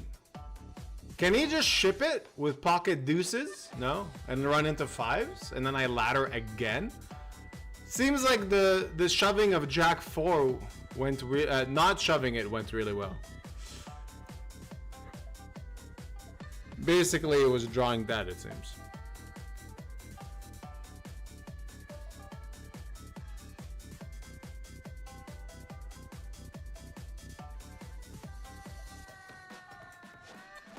Man, this is like just embarrassing. I'm just being at such a nit. But we moved up 4 paying positions. When we came in the final table with basically no chip. So it's definitely like, it's good. We gotta look at that as a good thing. Not bad, it's a good thing.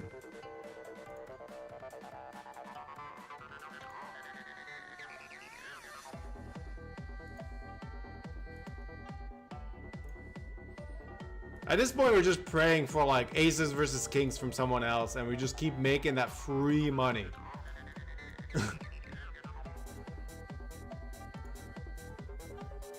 Gamer01. I'd love to do another duo stream with Giraffe, but he's been grinding those streams for his own brand, so I think he's just too busy.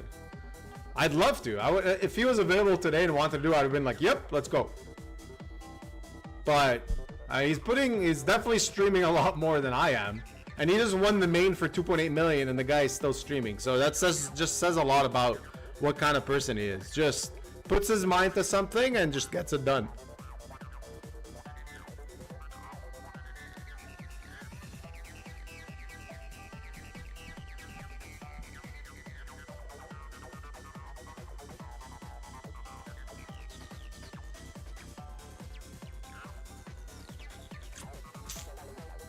There's these step satellites to play into a 25k satellite in Bahamas. Like, I'm going to Bahamas to play the 5k for sure. And like small chance. Well, I'm planning to play the 25k, but it's gonna depend on a few things. But I feel like I'm most likely gonna have to play it. Man, like, I can't even get a shove spot here.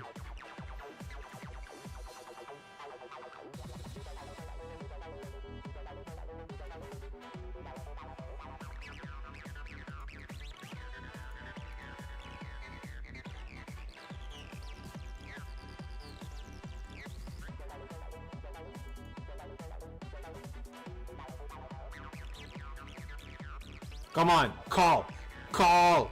Damn it.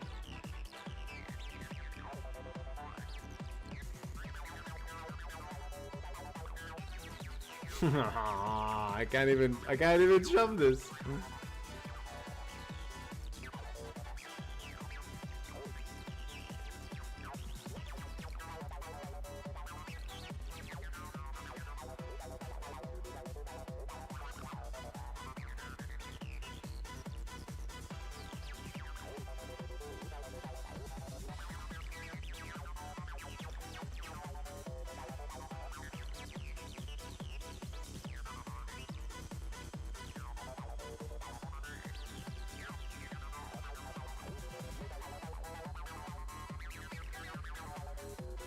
Okay, let's see. Okay, the worst pair possible, but it's a pair.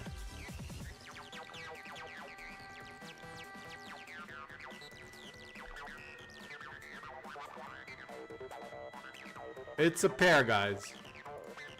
We're gonna take it.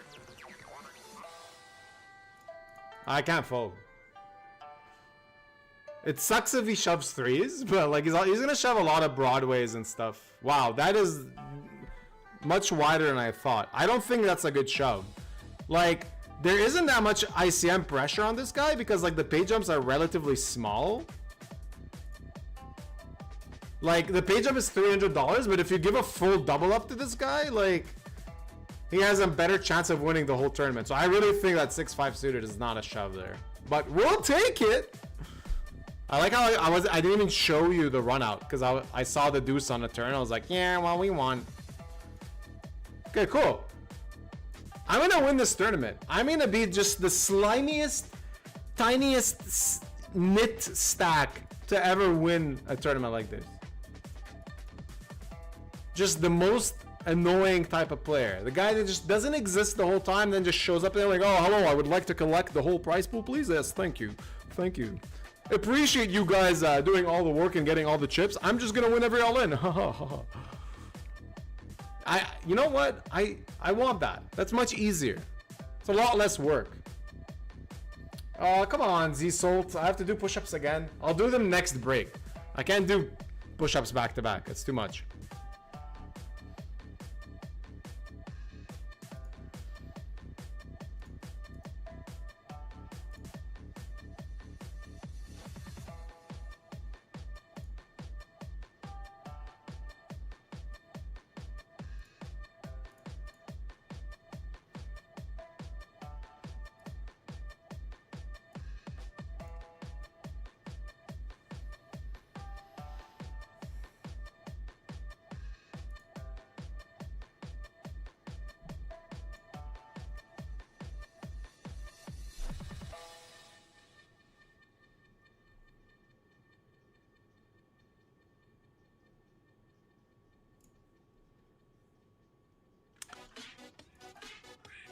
Ooh, a little bink here. I mean, it's like a small all-in pre-flop. It's not a big thing or anything. No,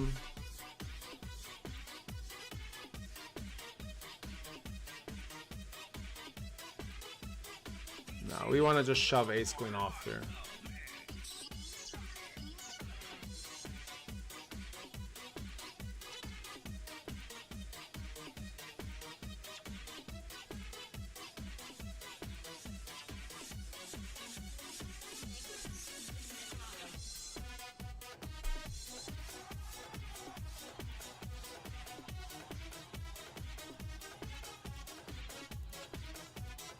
telling you guys, slimy. Oh, okay. The slimiest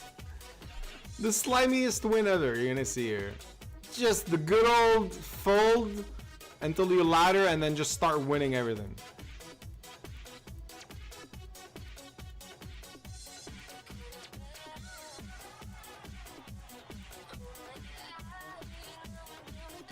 I'm not folding, even if this guy free bets, shoves, no matter what he does, we're not folding.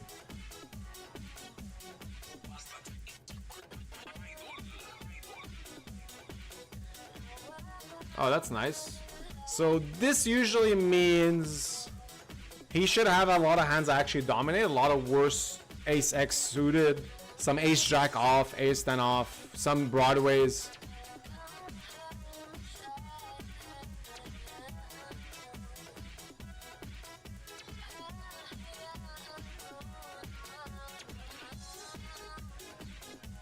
Alright, this is really good. We want this guy to call. Come on, ace 9 suited. No. Okay. I don't know why, I just feel like this is such a pathetic way of winning.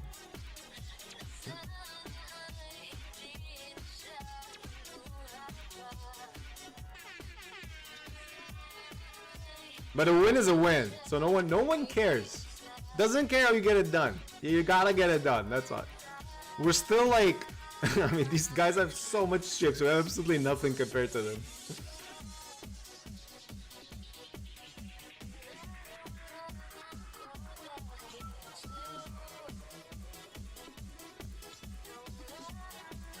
Oh, one thing I just realized. Hey, Nully. Nice. Good to see you, man. I bought tickets to System of a Down in Vegas.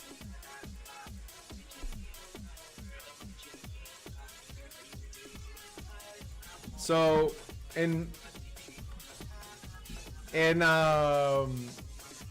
April, I'm gonna be going to Vegas, not for poker. I think that's the first time ever, to be honest. I'm gonna go to see the System of a Down. They're gonna be playing live in what's it called? Something sick. It's called something sick. I don't know what it is exactly, but anyway, it's a huge like rock show, and they have Slipknot, Lamb of God, like some other bands like that. Like obviously really good bands in general. And yeah, I'm really excited. I've never seen System of a Down live. I've actually never seen any rock concert live. As much as I play like this type of music, I actually listen to a lot of rock on the side.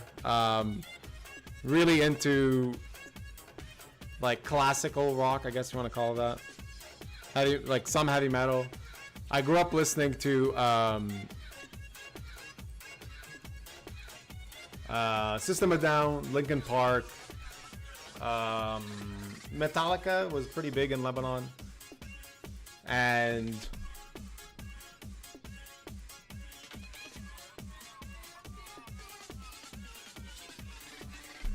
trying to think who else. That's mostly it, to be honest. I definitely listened to some other ones, but I just don't remember. Yeah, I don't remember.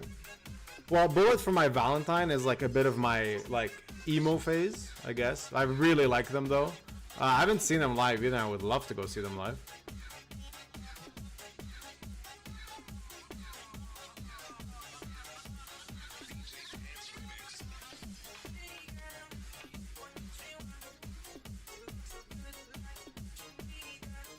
I gotta give a sub to someone who just redeemed of his points, so give me a sec.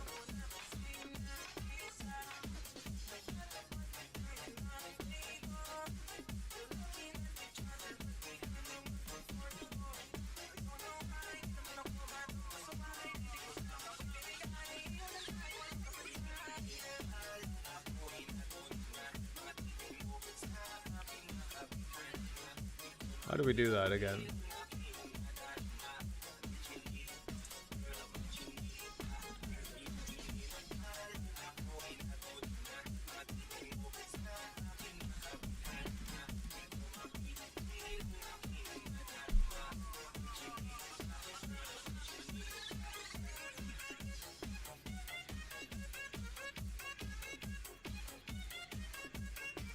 This is a bit bizarre. I mean, I kind of want to bet, but...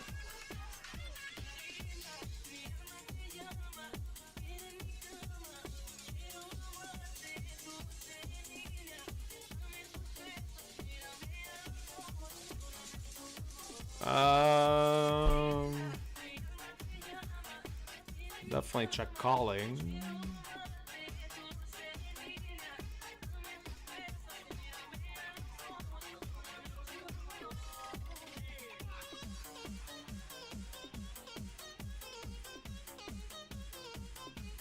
Okay, we have a bit more equity now, which is nice.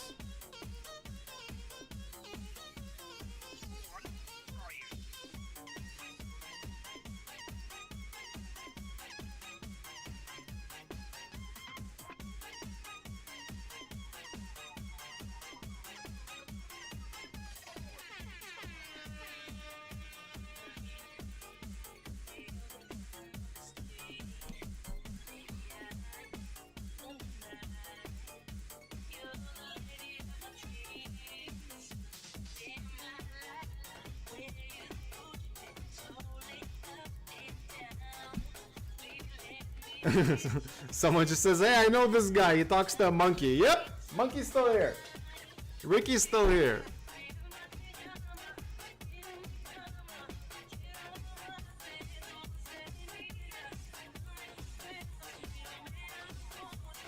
Do I win? Nice. This is like a pretty important pot. It's a pretty important pot. Not really, but like now I'm closer to this guy and this guy. I was probably gonna fold river. I'm gonna fold river. It's just like I have many better hands to call with.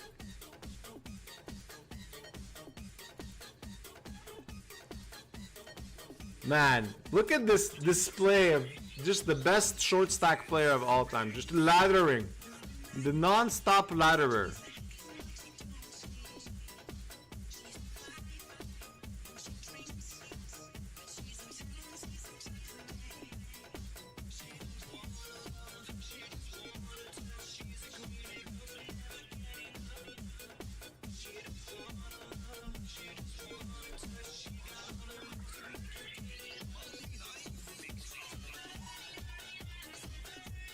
Okay, that's fine. We lose all-ins elsewhere. Alright, I'll go back to the final table.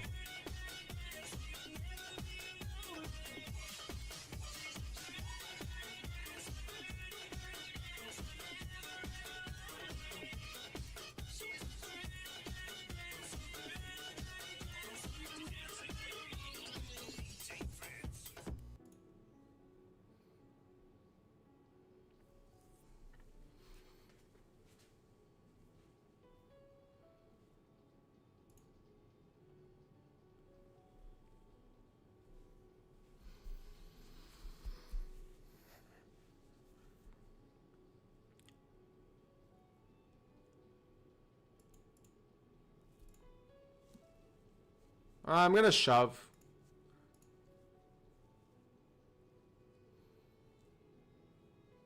Nah, that's annoying.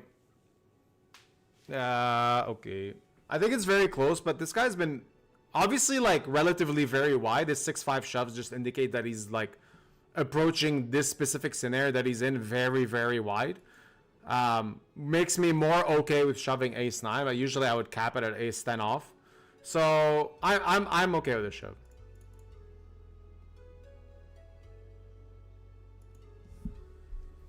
Oh my god, man! Like, so fucking sick. Just had another hand. Like all the big buy-ins, I'm just getting like these type of hands: 3-bet pot, 2-barrel, and then river. I have half a pot left, and he just rivers like kind of, well, it's like whatever. I mean, like he's supposed to call. Yeah, it's like these are really frustrating hands. And all the big buy-ins, it's happening. Yeah, I think this is perfectly fine. Like I don't even need to overthink it or anything. Like ace-8 is definitely a fold. Ace-10 is definitely a shove. Ace-9 just depends on opponent, but we have an opponent that like ripped 6-5 suited in a spot that it's like not even a 3-bet. So in that case, I think we can make a safe assumption that someone that's going to shove 6-5 suited. I'm talking about when I had deuces, by the way. This spot here. Like, he shoved 33 bigs effective against cutoff. That should have a tight range to begin with. I just think this is like kind of like a way too aggressive of a play. So if we see this, obviously when it comes to ace 9, it's just like, well, he's also going to be opening very wide here, right?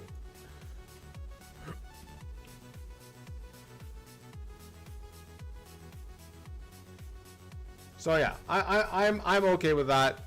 We get 5th in the end. Oh well.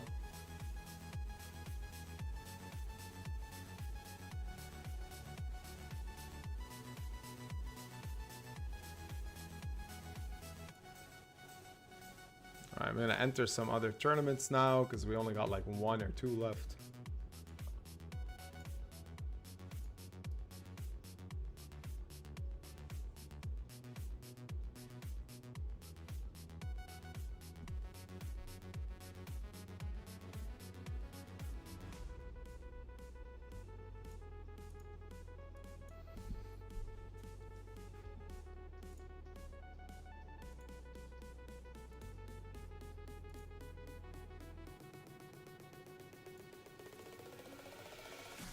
I talked about this the last few streams. I've been playing a lot more Dota.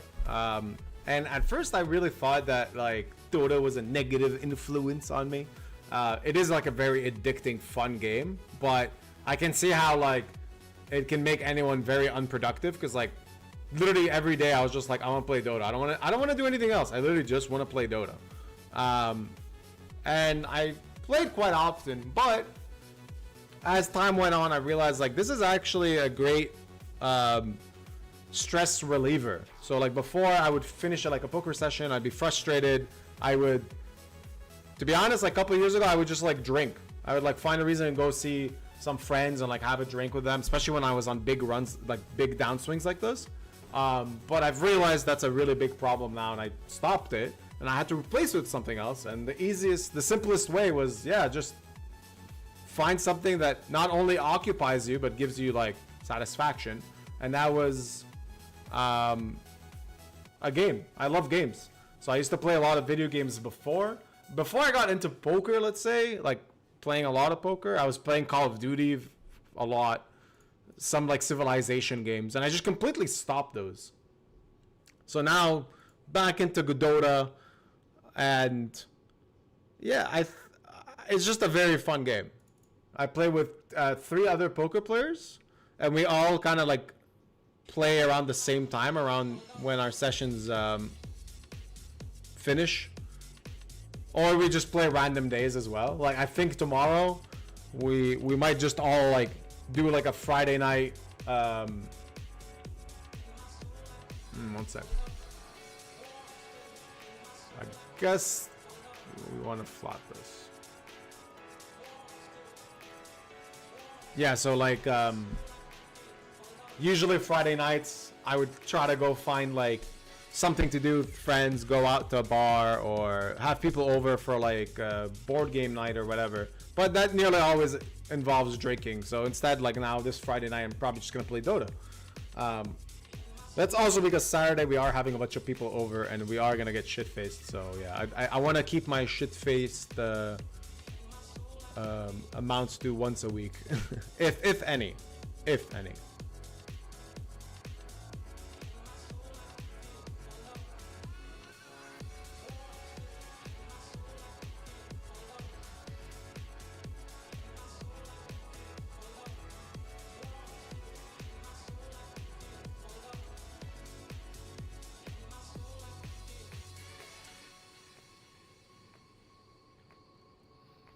Alright, I'm trying to see what else I can play. One sec.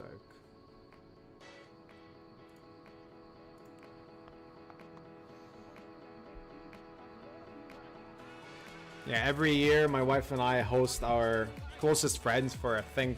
Well, it's called Friendsgiving. It's basically like it's Thanksgiving, but we just invite friends and like make some food. Take care of all. Well, we basically just have them at the bar, and honestly, we just get drunk, laugh a lot, sometimes play games. Most of the time end up in the hot tub and just be stupid. I think we're expecting like 12 people this Saturday. And you know what I was thinking of doing today? Maybe I should just, oh fuck, should have opened this. Saturday I'm in charge of cocktails and I gotta work on some of my cocktails. So I actually have a book, one sec. I have 2 cocktail books. Here, I'm gonna show you full screen. Okay. Actually, one is from my friend Luke. I want to thank him. And my other one is from Gabby. These are really good cocktail books.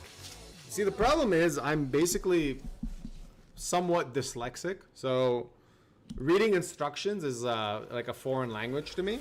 And I'm very slow at making cocktails. I've recently managed to perfect making espresso martinis to the point where like my wife now tells everyone that I make the best espresso martinis. They're pretty damn good, I'm not gonna lie. I have a secret ingredient, my own recipe, but I want to learn how to do something else because right now it's just espresso martini, whiskey sour-ish, kind of like I have my own way of making a whiskey sour. And then yeah, in Mexico we were drinking a lot of mezcalitas with tajin, which is like a spice they put on a rim. It's so good. I'll show it. This thing. This is so like, it's just way too delicious. I would drink it if I could. And we used to like, I literally just licked the rim fucking like off every glass. When I order a glass of any cocktail that had this, I would just lick like just eat this before even tasting the cocktail because it's so good. I remember when Mexico, when we were in a wedding, they were serving a lot of drinks with this thing, and I was like just spitefully watching people not they were not eating like licking the stuff off the rim, and I was just disgusted. I couldn't believe I was angry. I was tilted. I was just like, how could they do such a thing? What a waste. And good thing I have enough self-control that I didn't go and lick all the glasses like that, but I wanted to. It was definitely a thought. It's like a very addictive taste. It's like spicy and limey.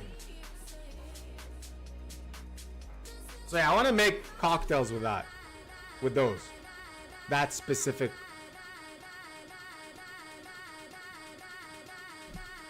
Alright, I have a weird spot. I don't know what I'm supposed to do.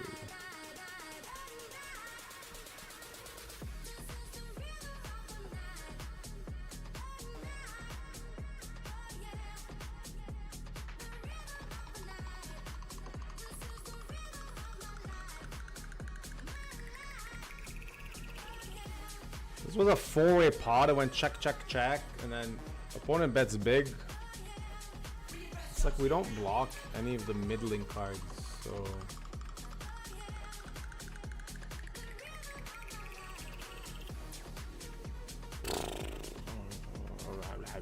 Okay.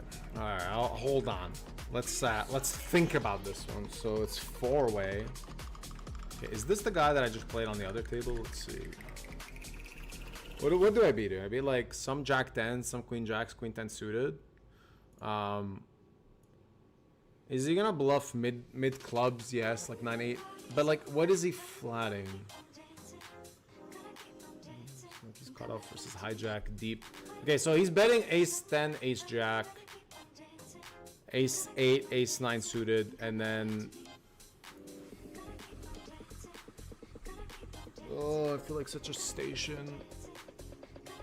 Okay, if I don't call this, what am I calling? I guess every ace X is spades.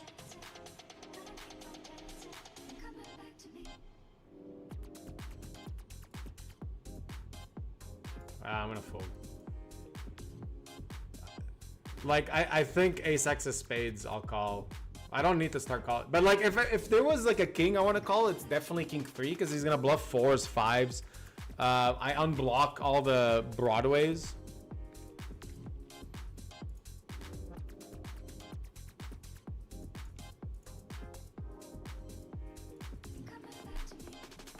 kind of interesting. These like these 4A pots are all just kind of bizarre.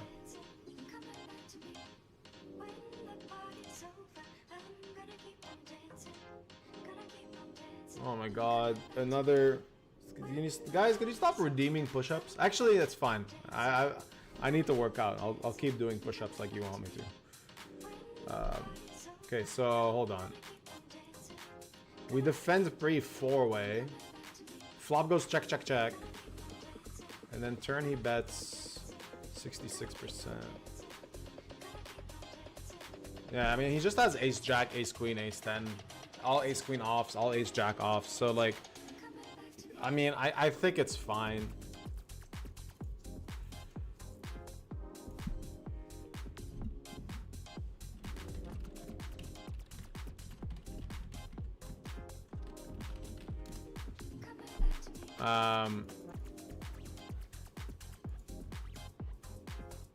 Yeah, I mean, I'm just gonna have some, like, ace x of spades. I'm gonna have, yeah.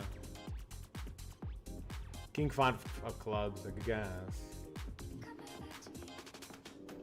Okay, anyway.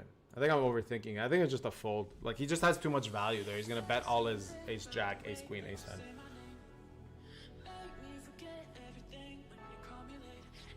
Alright, people want me to share the espresso martini. Oh, this is ugly. I don't even want to show you this. The espresso martini recipe. So, it's nothing very complicated. All I do is so a real espresso martini is vodka with coffee with Kahlua, and it depends on what levels of everything that you put.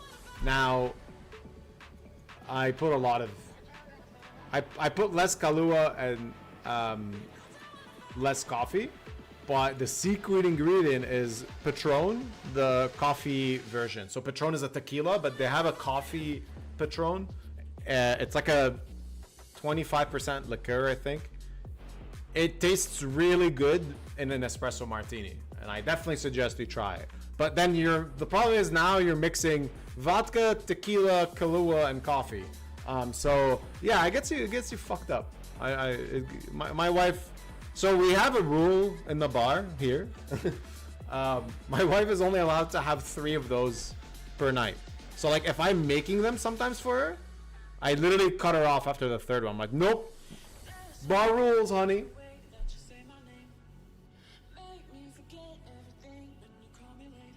You need a special kind of espresso machine? Yeah, I actually.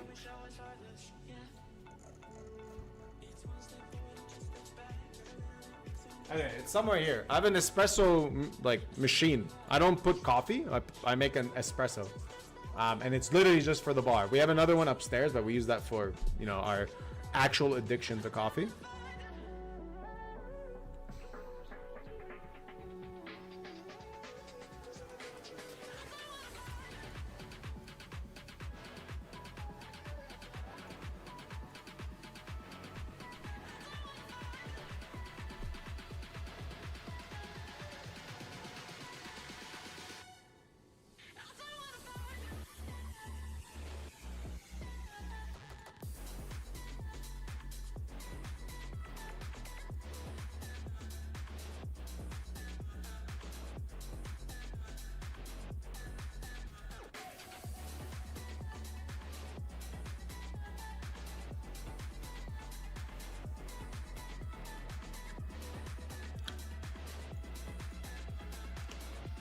Oh man.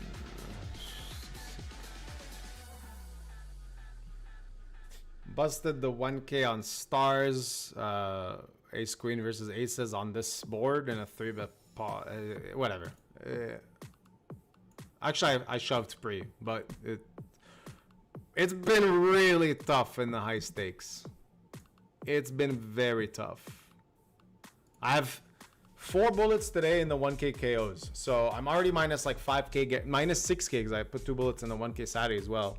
Just in 1Ks. So like my session is already somewhat not recoverable, which is pretty insane. Because I'm out of all the big tournaments. I'm just playing mostly small ones now. But that's just like, it's just shit. Sometimes you just run like this and there's not much you can do about it. You just gotta be a tough man about it.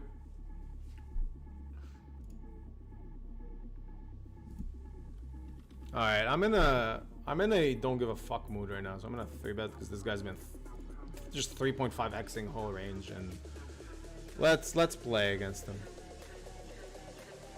Let's just you know what? Try to play cautious and smart and stuff. It's not working.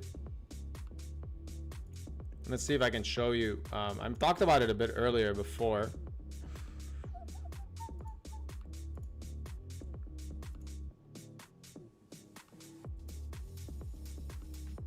Like, all right, let's see. So I know some of you don't follow on Twitter, so we can just show you this instead.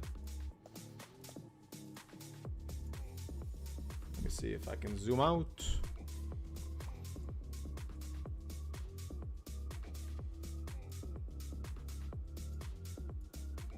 Yeah, okay, let's show you this. So, I mentioned I've been like running very, very poorly recently, and I mean, I think there's also me playing bad. I'm not gonna lie. I think there's been some sessions I definitely felt like I was making mistakes, being like too emotional because of possibly due to run bad or just not playing well. But oops, I went through all my stats because I was curious, maybe am I playing bad or not? And like, I just saw this and it kind of like annoyed me because it did confirm something that this swing, okay, wait, let me zoom out. So this is my graph for the year. You can see here, 120,000 hands for the whole year. And yellow line is like basically how much you should be winning if you ran according to par, let's say. And green is what I've actually won,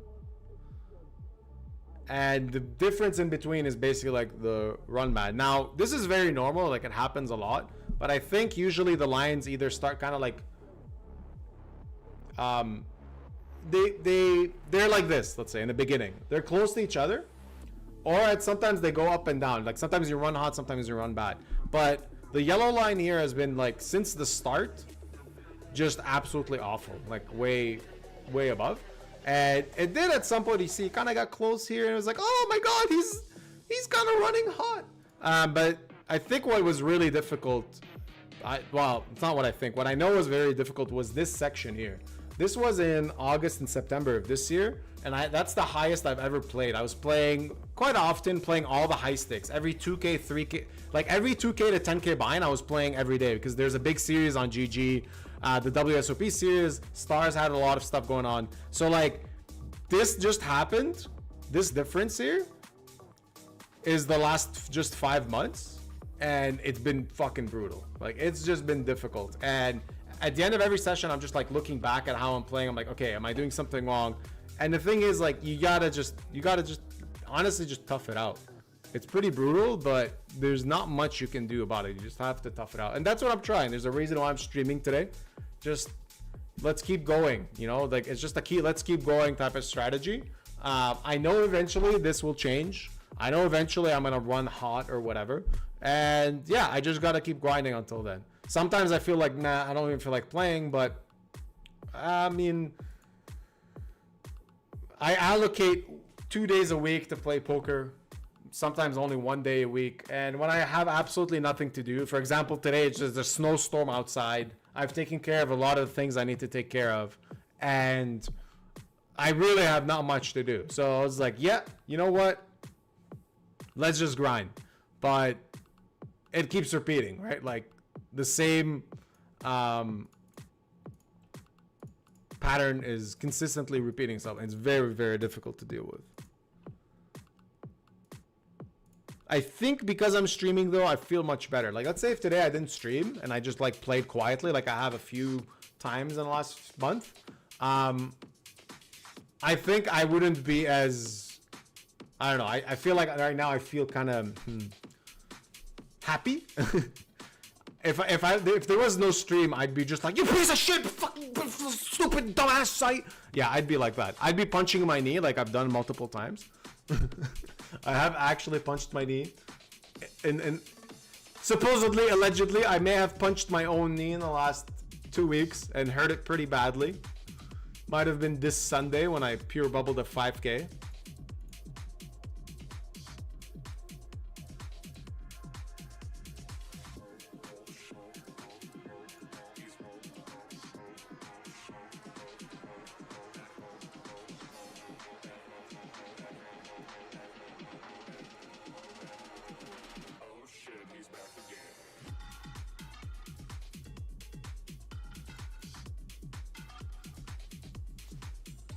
Alright, this is kind of an interesting hand, but this should not be, this range should not really be check raising.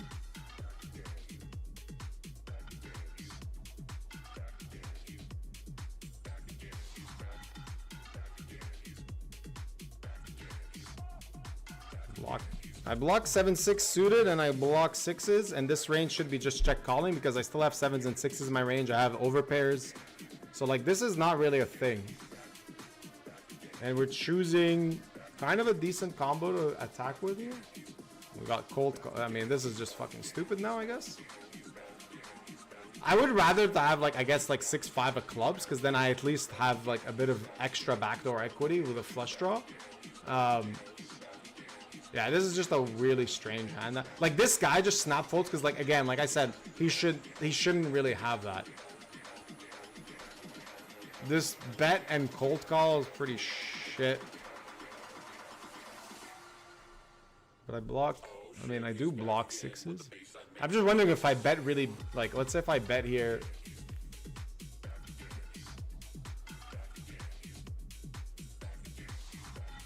I have a feeling this guy just has like pocket 9s and 8s and he's being really stubborn and we're just gonna lose and that's okay.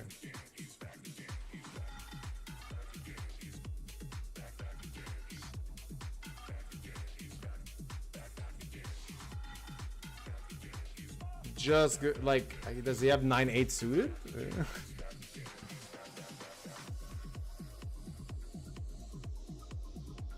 Can he have queens, jacks? Yes, he can have both. We're just gonna check fold river, it's fine. I still have queens in my range. Like I said, like if I have queens in my range, I'm also gonna re-click because like this was not really a thing.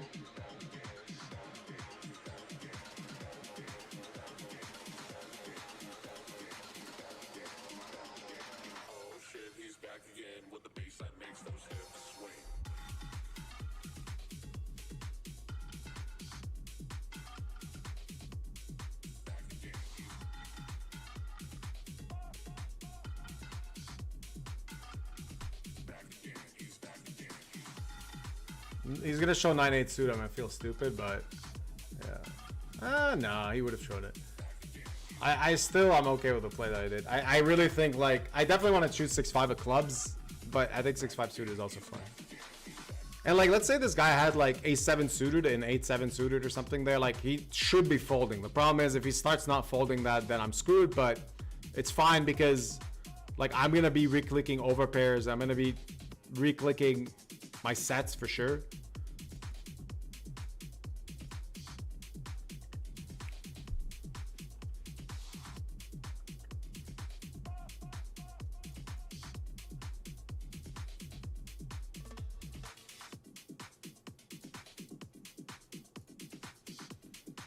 Yeah, Coffee Patron, someone's mentioning in chat that they haven't been able to find it anywhere. I do think it's like quite rare nowadays to find it. Back again, he's back. Oh, round break again? Oh. Paranoid. I'm paranoid. Paranoid. I'm paranoid.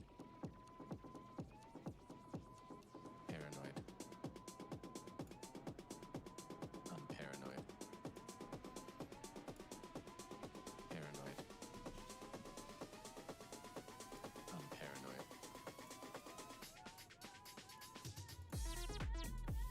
Alright. Paranoid. Break time. I'm paranoid. Gonna put another clip.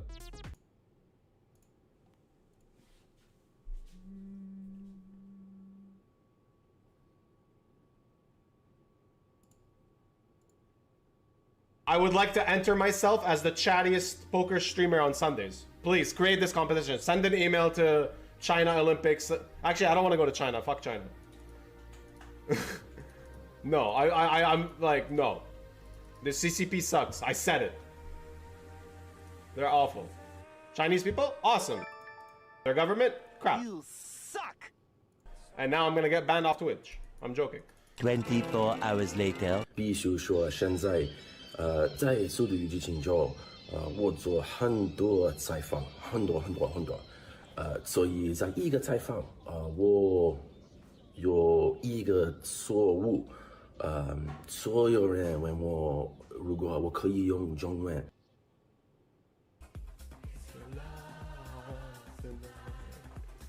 Wow, I actually have like 30 more viewers now, so maybe you guys actually listened to me and logged in on your little Motorola devices. Someone who, like, one of the viewers is like someone that works in a phone repair shop, and he just has a bunch of phones and just logs in all of them.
头是这我是袂晓算啊，还是孙仔转来讲要牵我的手，讲叫我带去倒位啊。因咧包括讲内底有咧赌啊，就甲报讲要去啊，因为咱知影这行啊，就带去，爱去看讲伊安尼配，就是讲咧洗咧补给站，咧洗。看嘛是简单啊！迄久咱是老人举老人机啊，迄智慧型咱会算的，迄做袂算的。尾也是算讲我生日啊，老细讲要算这个话，买迄个智慧型的手机咱会算。迄就要甲咱下载，叫咱就咧算，那一支一直算啊，那加。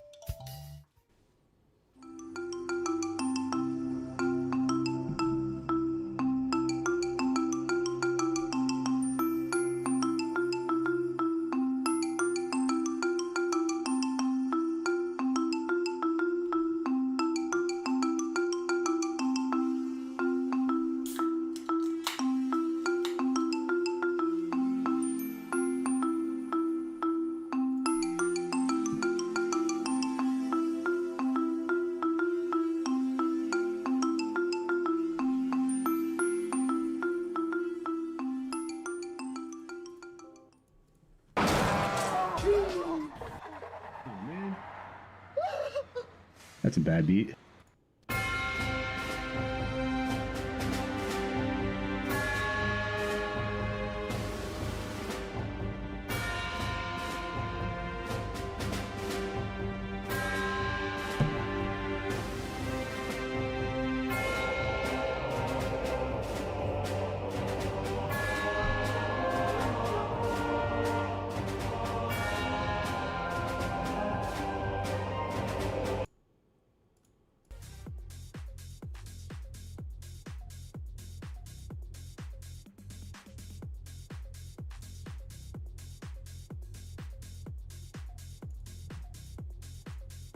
Hello, welcome back.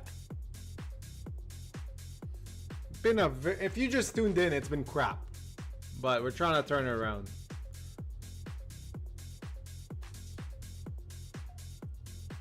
It's like the perfect song. We're all gonna die soon anyway, so let's live it up. Yeah, that's exactly the mindset we're supposed to have. I didn't plan this, I swear. It just so happened.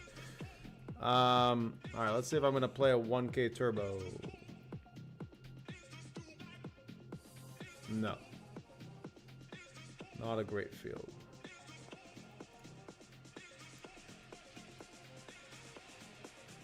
Alright, I owe 20 push-ups, so as we wait for the next hand, I will do 20 push-ups.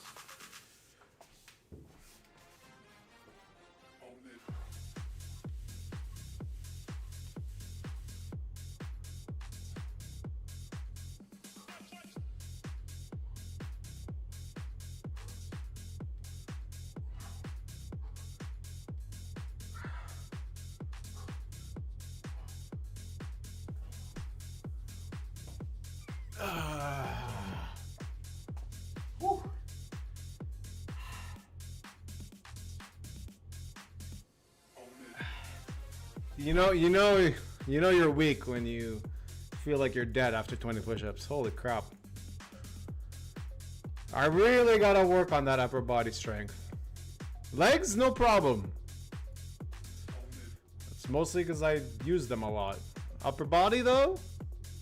20 push-ups killing me like this? That's a problem.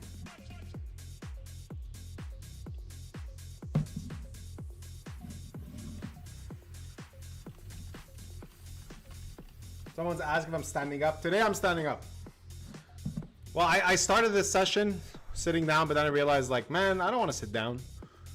It's already enough to lose a lot of money playing poker. I also don't want to lose my health. Wow, wise words. Much smart, much intellect. Wow. No, I kind of just told myself on Sundays I sit down because they're like long sessions. But during the week, I don't want to be sitting down. As long as I can. Like I did, like yesterday I had tennis and squash. And the day before as well. And I was like, honestly, I was super tired. But I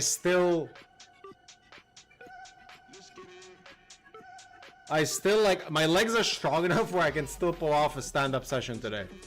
Usually after a lot of squash and tennis I can't really do stand-up sessions. Like I'm just like way too dead.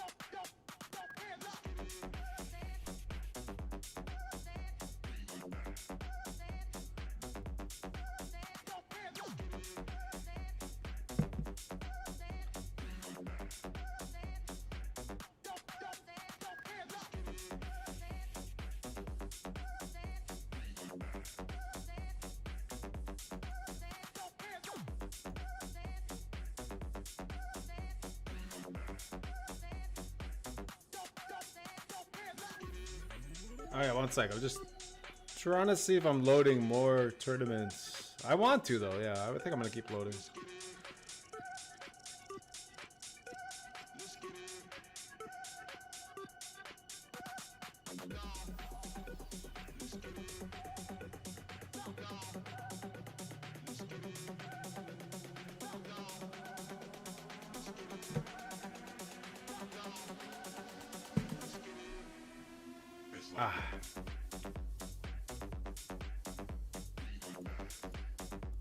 So yeah, I'll touch the topic about stand-up sessions and stuff. I find so last year when I was streaming a lot, I think I was streaming like 3 to 4 times a week, and I was pretty consistent. I gained a good amount of weight, I think like 15 to 20 pounds. I was still active, like doing tennis, but I definitely didn't feel very healthy.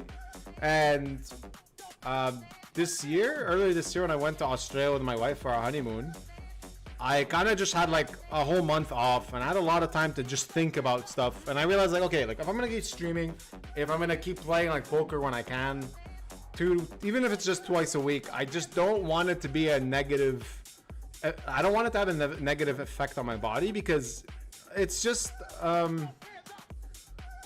it's a little thing, but like tournament sessions last a long time, right? They last 10 hours, and sitting down 10 hours straight, and like you're also usually when you do these type of sessions, you're not being the healthiest. You're not really it's not like during your breaks you're running around and shit. Like, no, you're actually just sitting down on the computer and pretty much doing nothing else. And I'm not the type of person that goes and does like workouts before sessions because I end up being pretty brain dead for the sessions.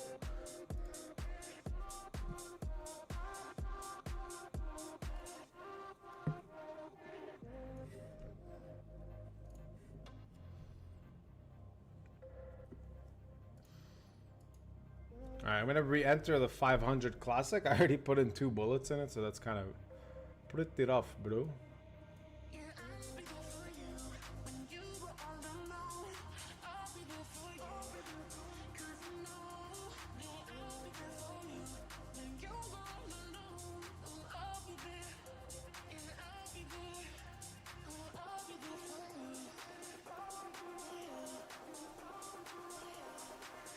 Oh, guys, stop making me do push-ups.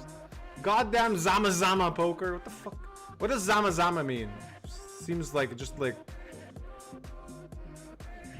sounds like asshole in some language.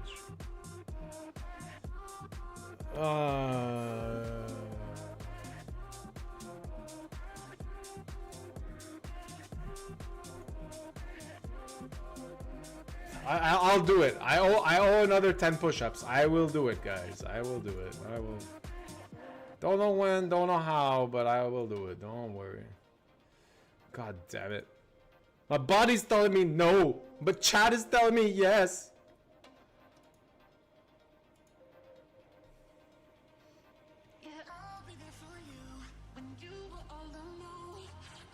By the way, I'm only like playing 5 tables, so feel free to just like dump any questions on me. I'll answer. I'm in a chatty mood today. And honestly on this break, I was thinking like, I was just talking about like having to practice making cocktails for my Saturday party thing that I'm hosting. And I was just thinking like, why don't I actually just practice some cocktails on stream, you know? Right here, right now. Move the camera to, actually, can I?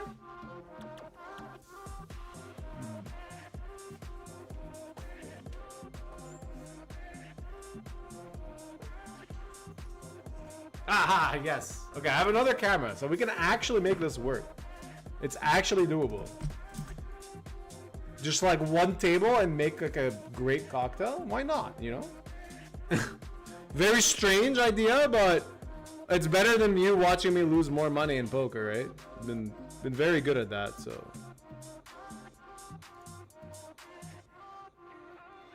What is the speed racer? Someone said it. Okay, I'm gonna jump in the speed racer. Let's go. Let's slum it out with you boys. I know that some of you are playing this, so let's go. Play a $100 speed racer thingy. Why not?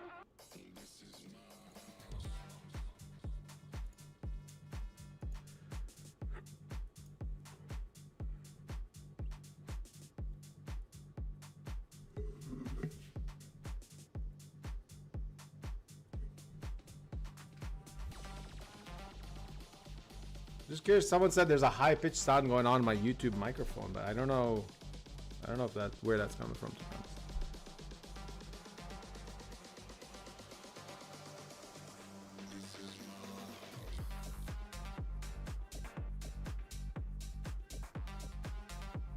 Might be my mic is broken. That could definitely be that.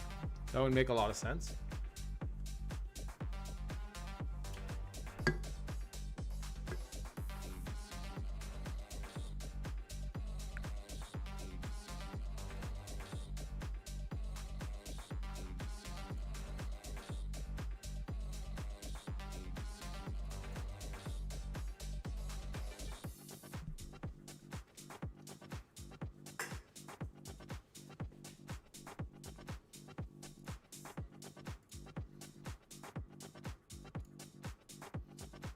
Oh, that's a really good turn, isn't it?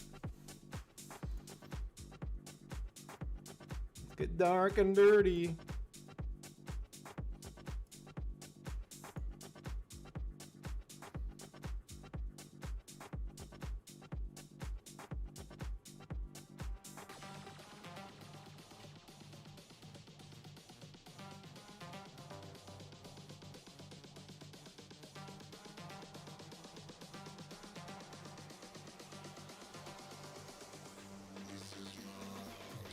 Okay.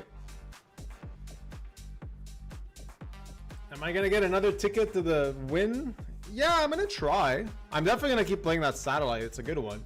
I'm also pretty good at satellites, I think. Well, I mean, I have a good, definitely have a good track record at satellites. So I do plan to, yeah, try to win another one.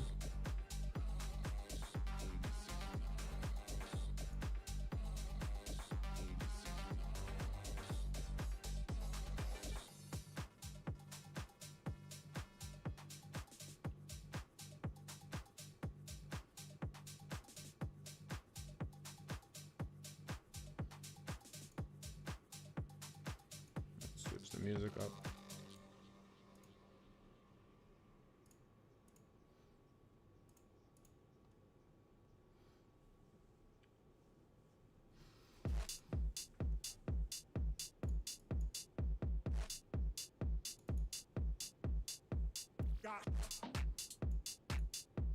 There's this 3.5K satellite. I'm not gonna play, but I kind of wanted to the 25K. I already won a package to Bahamas, but you know, it'd be nice to stay in the reef, the nicer part. The nicer part of Bahamas would be much better.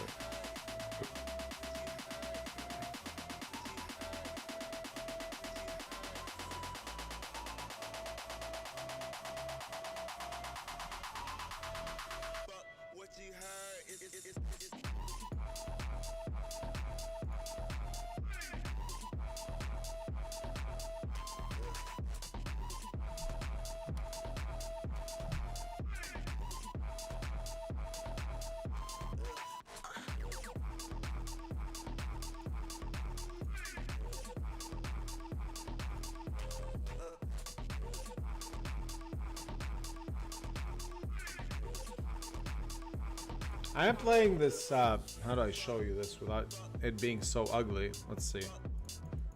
It is very ugly. I can't do anything about it. I'm sorry, but I'm playing this 1K on ACR, and I have a very good stack and a couple of bounties. So there are like some little sweats on the side. I'm just not showing them as much because they're with a HUD. They just look so ugly. But if I keep making a deep run, you know, maybe we'll change. Okay, you know what? I'll do it. I'll do it right now. Here, let's do it. One sec.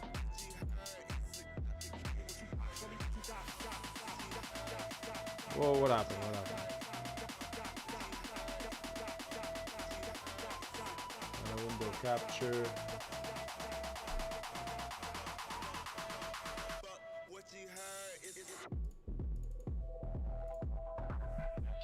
Why isn't it working?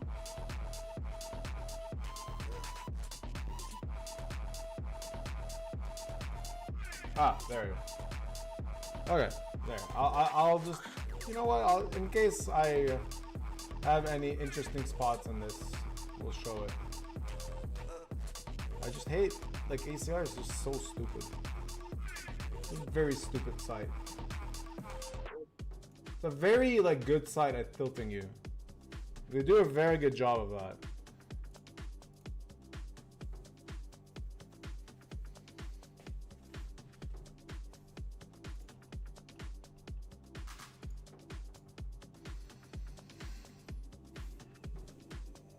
Cody McMillan wants a whiskey sour. It's not, yeah, maybe we'll do that. All right, I'm out of the speed racer, it seems. Yep. The streak continues. One day, and I'm telling you, it's gonna happen soon. I will start winning every all-in on GG. I don't know when. This is when the revival of Ricky's happens. I'm gonna start winning every single all-in. Now you're gonna be like, but Beryuzi, why would that happen? Why would you win every all-in? It's because I'm currently losing every all-in, and it is gonna balance out. There's gonna come a stretch of like 20,000 hands where I'm actually just gonna win like 90% of my all-ins. Telling you, I know it. Now, I'm really hoping it doesn't even happen online. I'm hoping it happens in the Bahamas, in the 5K main and the 25K main when I go play those next month. Well, it's in 3 weeks actually. I want that run to happen there because that's technically part of GG2. I want the run good to trigger then. You know, I want it like every time I have ace king, someone has ace queen, king on the flop, they're dead. You know, I want that type of shit. Not the, you know, get fucked all the time. That's just, it's been boring now. I got a bit too used to it. It was painful in the beginning of the year. It was painful a couple months ago. Now I just been like, meh. You know, it's like when you're young and you have that annoying cousin that's older than you, and like he kind of bullies you and he always pinches your arm, and you can always be like, ow, ow, you piece of shit, ow, ow. And the more you do that, the more he's gonna pinch you, right? But if you just start ignoring the pinch, your cousin will stop. Why? Because he's just bored. And that's what I'm doing in the GG right now. They're pinching me. They're not really pinching me. They're taking an axe and just cutting off one finger at a time. And I'm just like, meh, don't care.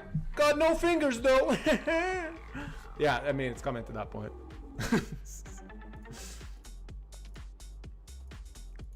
Just slowly handicapping me, this RNG. But we will prevail. I promise you that.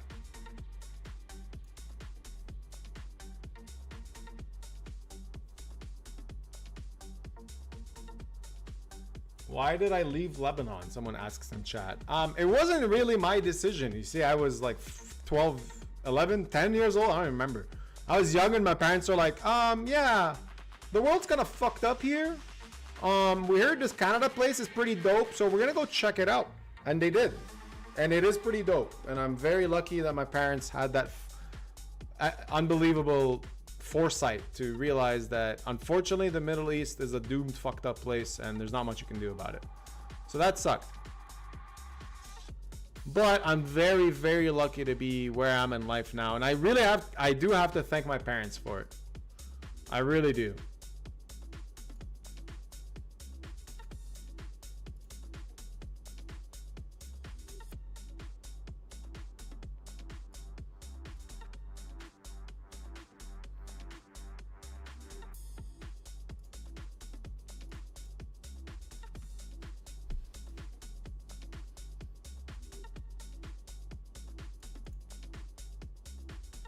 That's a pretty good turn.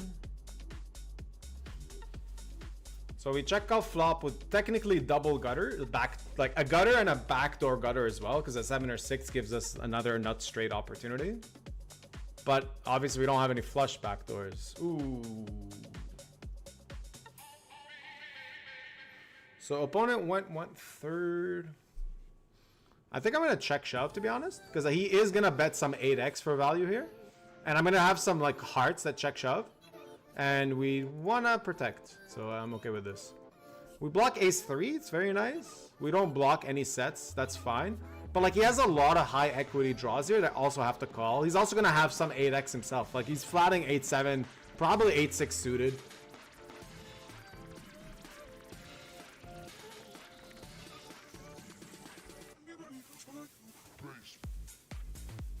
Did I get fucked? Did I get fucked? No, we did not. We got max value. Sweet. Cool. Really nice to see that, call it out, it happens, and then you bink. Well, you don't bink, but like you hold.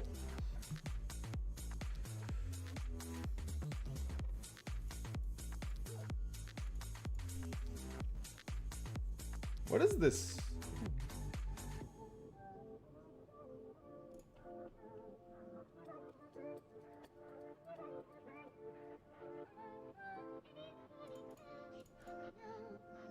So on YouTube, let me know if my mic is better now. I'm just not sure, to be honest.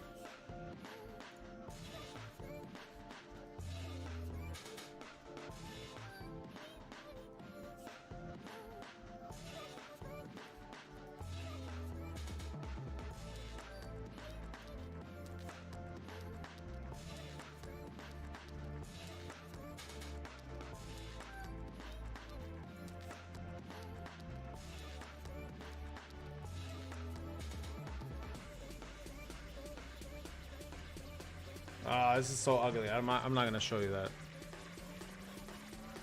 It's so ugly.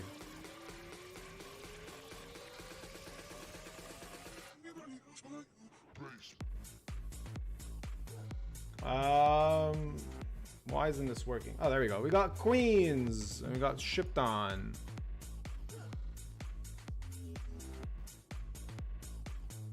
Against ace jack. And you know what I was talking about, like always getting fucked? Well, that changes today. That changes on this motherfucking river. Oh, that was nice. You had to do the speech and then just trigger the RNG to be like, oh shit, we got a bunch of angry roosters here. We don't want to mess with those guys. Give him the card he needs.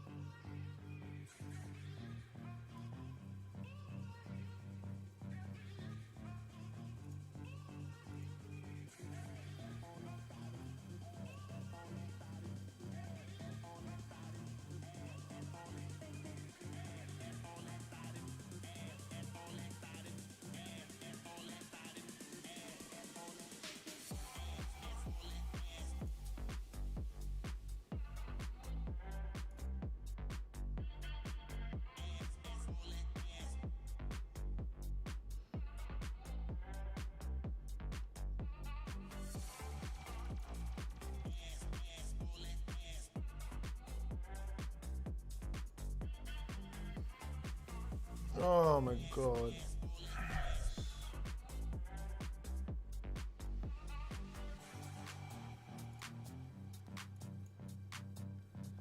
What the fuck was that? Okay, 1 sec. I'll just try to show you a hand. Like what?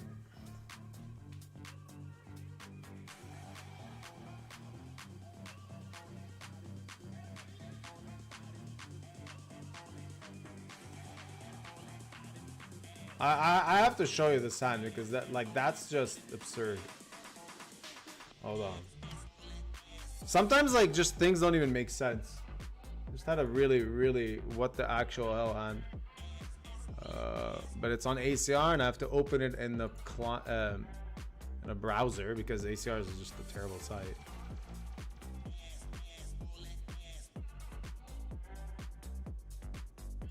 So I don't even know, man. I don't even know how to explain this hand because it's a reg. It's a good player. I don't know what the hell he's thinking. Oh, that's funny. Never mind. I can't even show you that.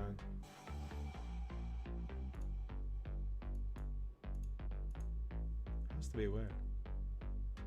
There has to be a way. It was a really insane hand that like I really still don't understand. Okay, I found it. Table 61. So it's not a big tournament, it's not a big anything, but like it's purely puzzling. It's just confusing. So such a fucking stupid hand. So this is on a pure bubble of a 109. It's not really a big bind or anything. And I'm opening into the short stack. And we both have like whatever 18. It's the pure bubble, so very tight range. Opponent flats, and it's a good reg. And I have 0 time bank because I don't know why. So anyway, I bet here, it's just very standard. I tank check here when I was trying to size between 25% or big. I wasn't sure. Anyway, goes check, so that happens. And then I bet call on the river. I think it's very standard. He should never have king 6 suited, a6. I mean, maybe a6 suited, but I block it. It's only one combo, like a6 of diamonds. I should be always winning here. Really? Versing a shove. Like, should literally always be winning here. But opponent flatted 10-7 suited. And I'm just like, I don't even know what to say. And I pure bubble. It's a small tournament. I don't give a shit. But like, it's just like a what? Like what? What's this all about, mate? didn't know 10-7 suited is a flat on a pure bubble when we're both like, yeah, anyway. It did frustrate me, I'm not gonna lie. Because I wasn't expecting that. If he had like a slow play or something, I'm like, alright, cool, I'm alright. But 10-7 suited is very unexpected. If I win the main, I'll have more signups and more viewers. Yes.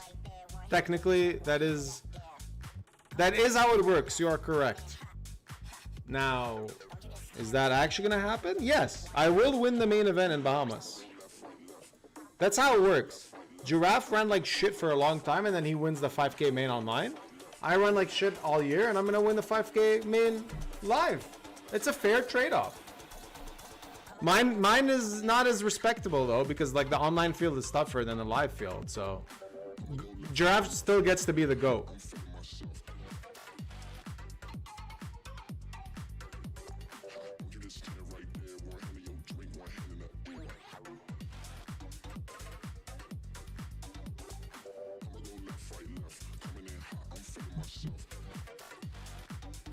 Okay,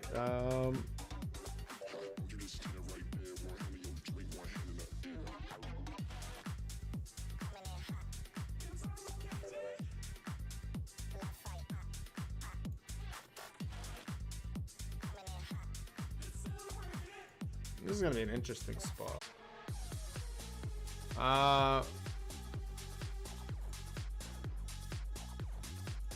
My OBS crashed.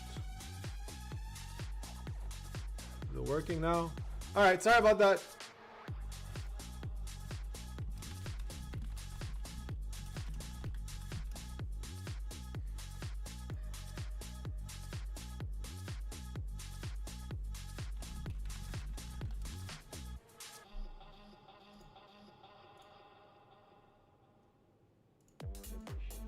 Alright, sorry. My computer, my streaming software crashed, but it's all good now.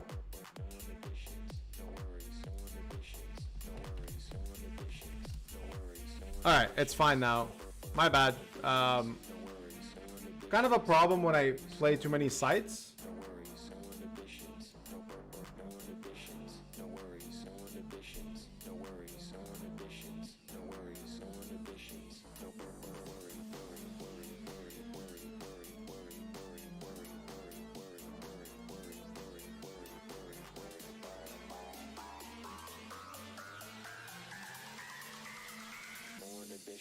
No worries.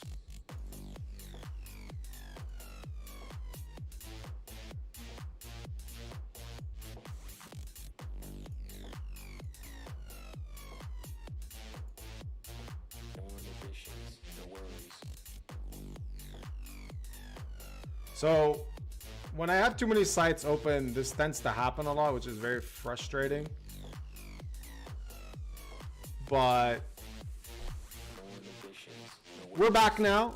There's not much I can do about it, really. Like, it crashed only on... Actually, no, YouTube crashed as well. Yeah.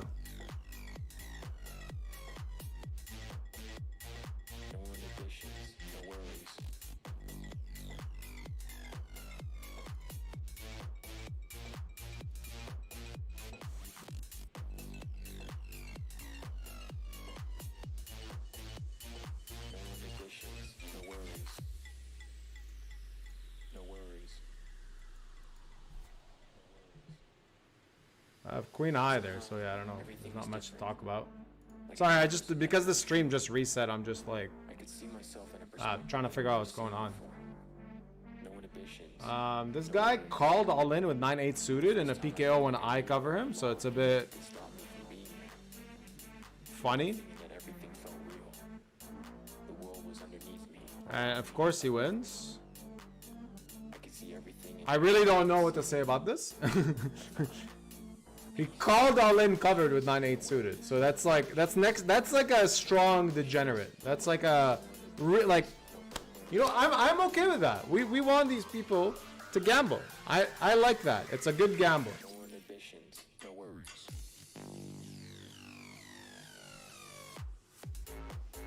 Hey Dustin. glad to see people enjoy the bar setup more. I don't know how long that's gonna last though.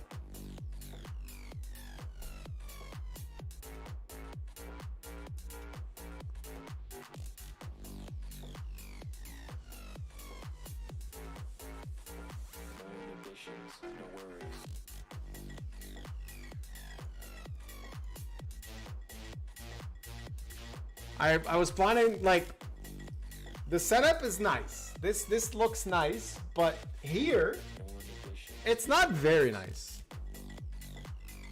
because there's a lot of junk everywhere.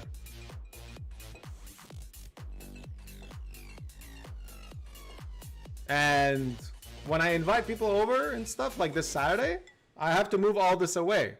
But also I want to do my VR streams again. So we're going to give you a little sneak peek on things that's going to happen. Basically,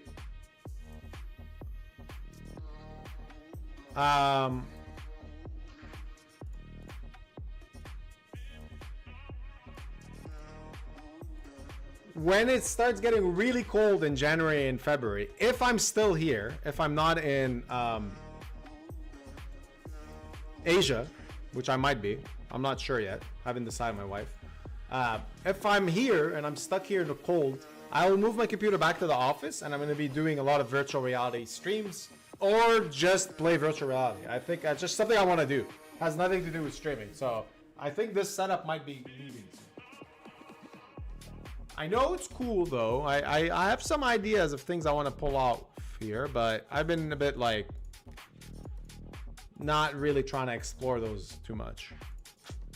Ooh, we have a gut shot, and we cover both. Okay.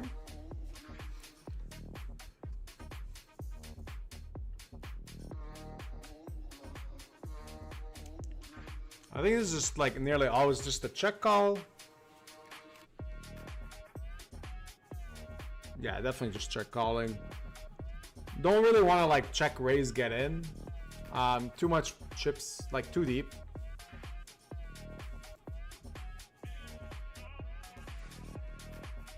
I might still have to check call the turn because I have nuts and any, yeah.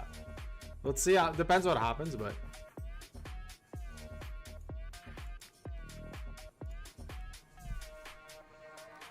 So,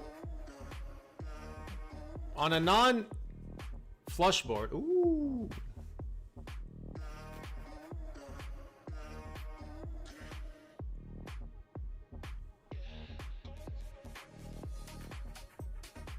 I mean, this range is super weak. This is a pretty strong range, I think.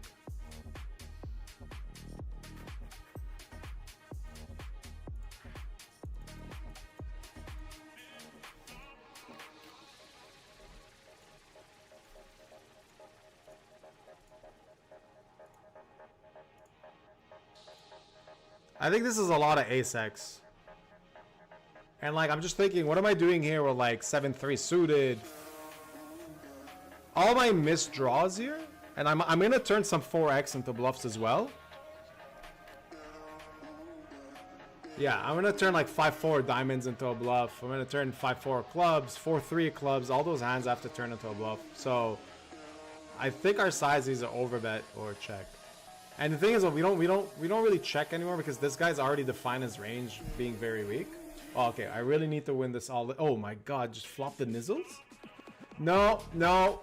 No, no, don't do it. Okay, thank you. Because that would have been hurtful. That would have been very hurtful.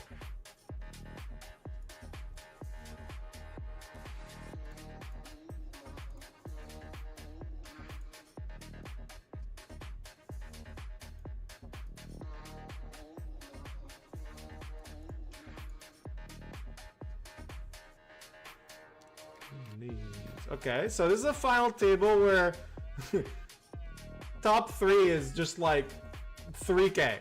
Min cash is 3k. So we're playing like we're trying to build a stack here.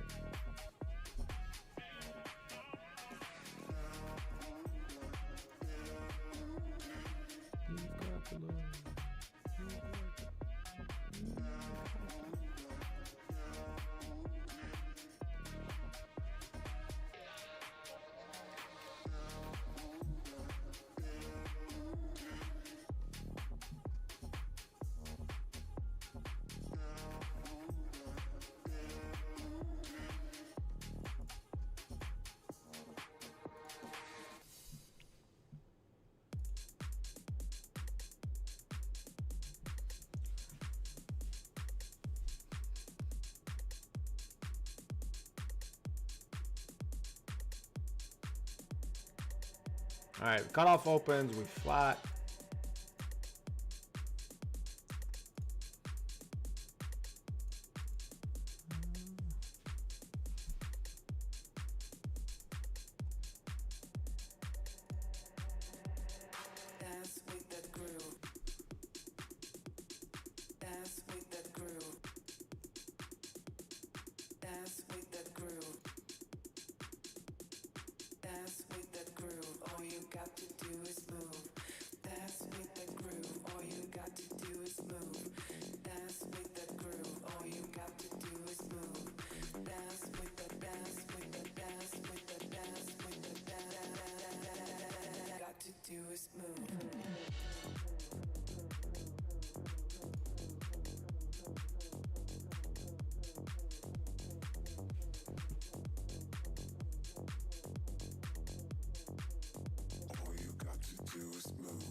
Well, this is a shove or a fold.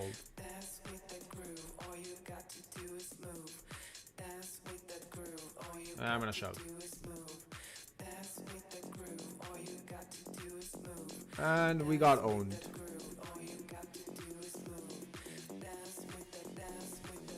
Interesting line. Trying to, yeah, I'm not gonna get into it too much. I don't think it's a punt. I think we still like.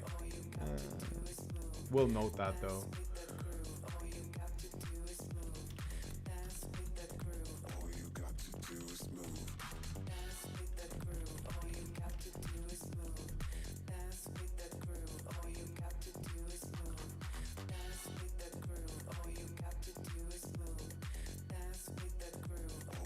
Okay, I have to change headsets because my own earphones are tilting me right now. So one sec.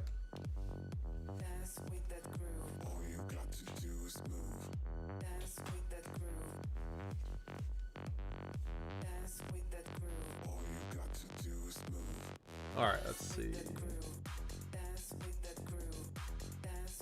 Cool, there we go.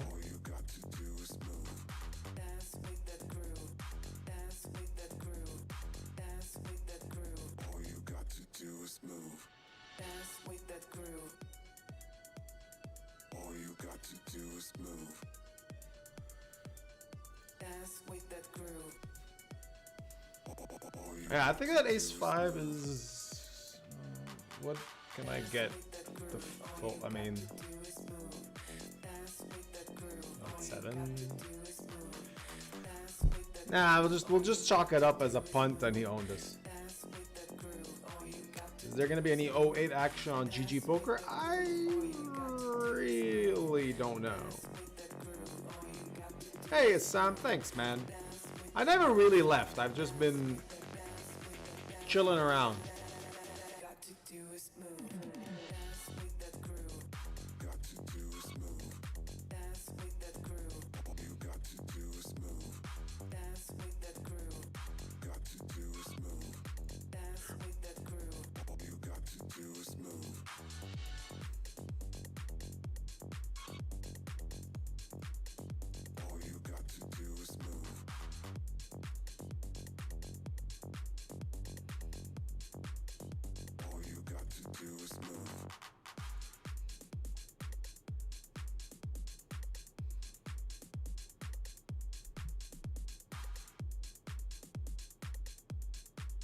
This guy shoved 6-5 off under the gun.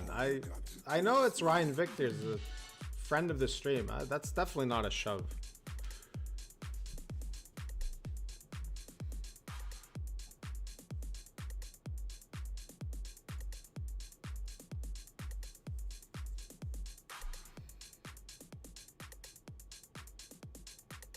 So we are currently 5-handed. 5th and 4th get 0. 3rd gets 3K. This is gonna be a pretty big one, so we're gonna pay attention. I'm last place, so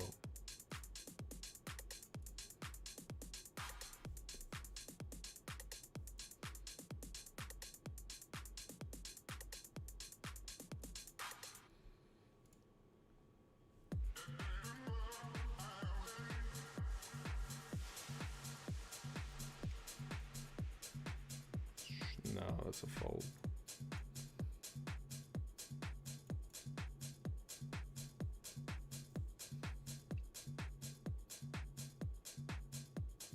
Everyone on YouTube just saying bar stream is dope. I know, but like I gotta.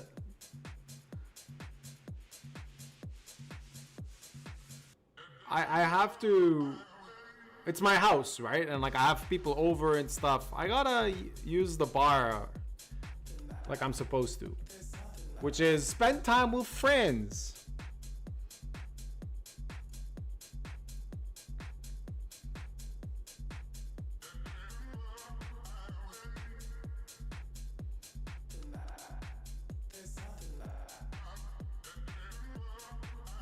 All right, and this 500, I called 3.5x pre. He min bet the flop, bet big on the turn, and then shoves river. If I'm losing here, no, okay, cool. He's just fucking blasting it off. So I blasted off my ace 5, and he just gave it back. You know, it's like we're taking turns blasting it off. It's kind of nice, you know. We gotta appreciate the support.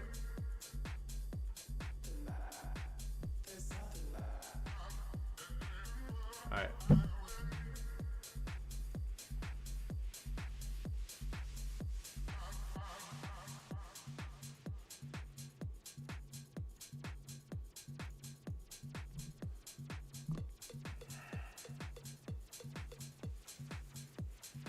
Oh, this is on a pure bubble.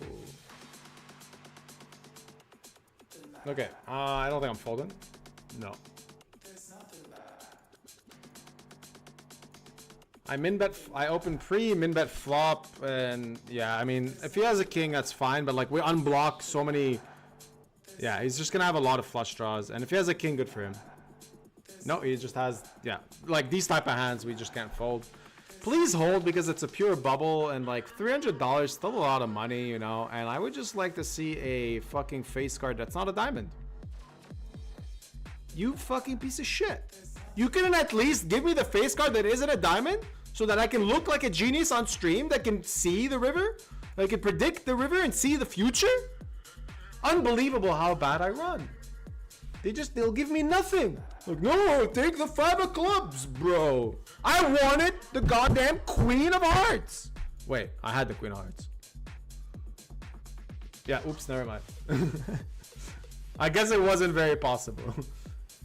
Oh, snap.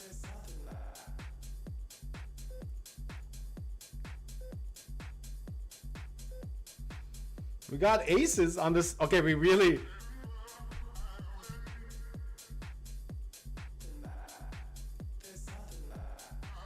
Actually, we never raise fold here.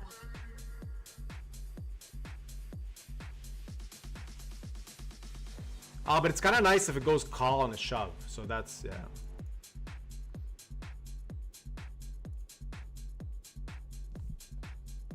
All right. Okay, wait. Now we want all in. And then this guy folds.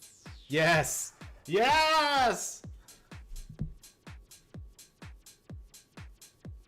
Come on, go all in. Go all in. Yeah. No. Go all in. Shit, this is not really good for me. Well, I mean, it's great. We are going to triple up with aces. But my point here is that we don't want this guy to call. Okay, yes, yes, yes, yes, yes. What? That's so sick that he has kings. Don't fuck me on a pure bubble like this. Don't you dare. Woo! That's how you get it done. You wait till he got 5 bigs and you get aces. Bro, I'm the best. That's like, you see that in live poker sometimes? There's like a guy who literally just like doesn't play a hand for like 17 years. Gets aces once and just acts like he just owned everyone. And that's who I am right now. That's who I'm at least identifying as.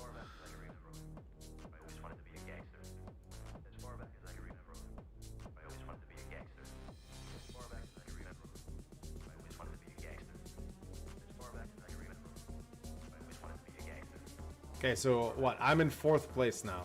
Okay, this is gonna be a very interesting one. I'm not gonna lie. Okay, we opened Jack 10 off. I checked flop, and we're facing a big bet. We're gonna call, And there's a lot of rivers we're gonna have to call it off. That might be one of them, to be honest.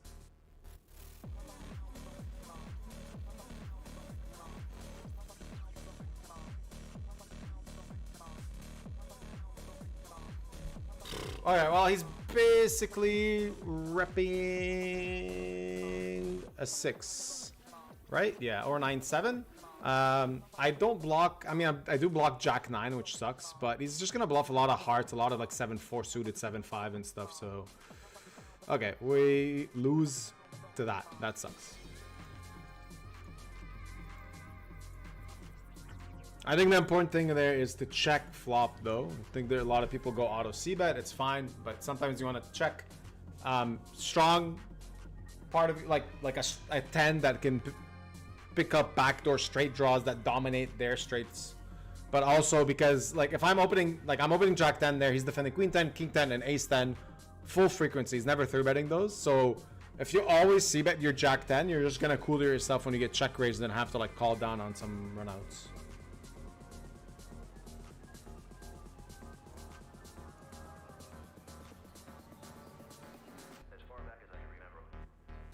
And I don't think I can fold the river because he's just gonna bluff hearts a lot there. He's gonna bluff 7-5, 7-4, Queen 7 because I'm gonna have like Ace X of hearts that calls and then folds. All right, I'm not gonna lie, this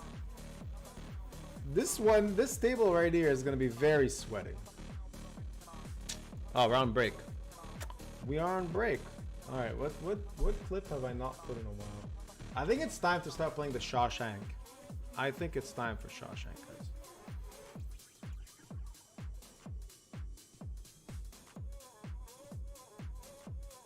All right, I'll be back. I'll put the Shawshank. Oh, I've gotta watch out so you'll never know how much I love you. And I've gotta close up all the hubba like a clam. If you ever found out all the dreams that I am dreaming of you would think that I'm a wolf, and it's not I'm such a wolf, it's just you're such a lamb. Mr. Berriuzzi, describe the confrontation you had with the Venom the night you fired 14 bullets. It was max pain. I was getting wrecked. Losing every fucking all in. It was brutal. And what was your response? Well, I just kept on firing more bullets. I'll see you in Vegas before I see you in Reno, where the words you used, Mr. Berriuzzi, according to the testimony of chat. I honestly don't remember. If they say so. I had a lot of tables. A revolver holds 6 bullets, not 14.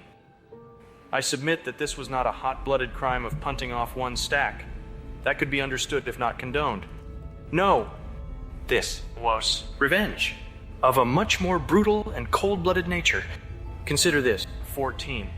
Not 6, but 14. That means he fired the gun empty. Then he stopped to reload so he could fire another 8. You strike me as a particularly icy and remorseless man, Mr. Berriuzzi, and you have one of the most punchable faces I've ever seen. It chills my blood just to look at you.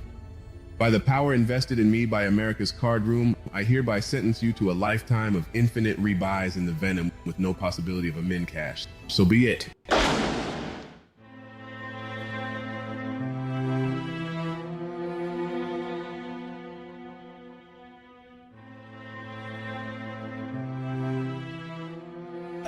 Follow this officer.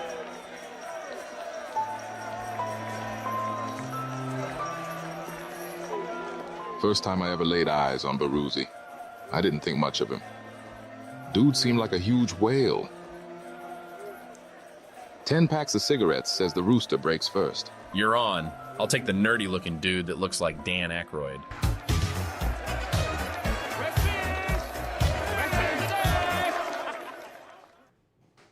This is Espen. He's captain of the guards. I'm Mr. Nagy, the warden. And you are all degenerates. That's why they've sent you to me. Rule number 1. No spoiling in chat. That's an insta-ban from Espen. I believe in 2 things. Discipline and cock. Here, you'll receive both. Put your faith in the rooster. Your ass belongs to me. Welcome to the venom. Must have been 30 seconds went by before Baruzzi decided to say 2 words to somebody. And as it turned out, that somebody happened to be me. But, Bounty. Hello, I'm Baruzzi. The dude that fired 14 bullets in the venom. I hear you're a man who knows how to get things. I've been known to locate certain things from time to time. I need a laptop and one of those winning accounts on ACR. What's it for? I need to cache the venom so I can get out of here. Okay, it's not gonna be cheap, brother. And I'm telling you now, the internet round here sucks donkey duck. Okay, gotcha. And just a heads up, word gets around that the sisters have taken quite a liking to you.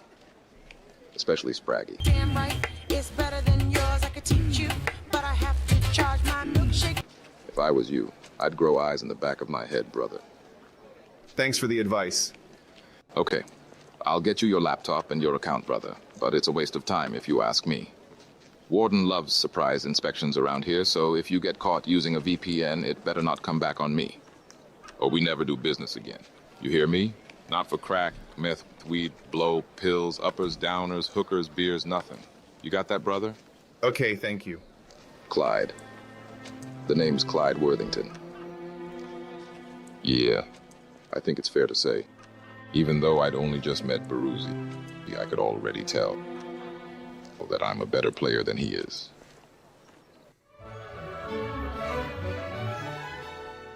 Howdy, Roosters. Hope you're enjoying the show. Stay tuned for part 2, where we'll find out if Baruzzi ever makes it out of this joint. And, oh my god, are they really gonna show Spraggy making Baruzzi suck his duck? Yikes. One more thing. Before you go, are you subscribed to Baruzzi YouTube channel? I know, but honestly, it really helps a rooster out. Anyway, back to the show. Oh, I've gotta watch out, so you'll never know how much I love you. And I've gotta close up all the hubba. Alrighty. Put the music back. Welcome back. We got a sort of a final table. And already a big spot right away. Please don't call. Or if you call, just have pocket 8s.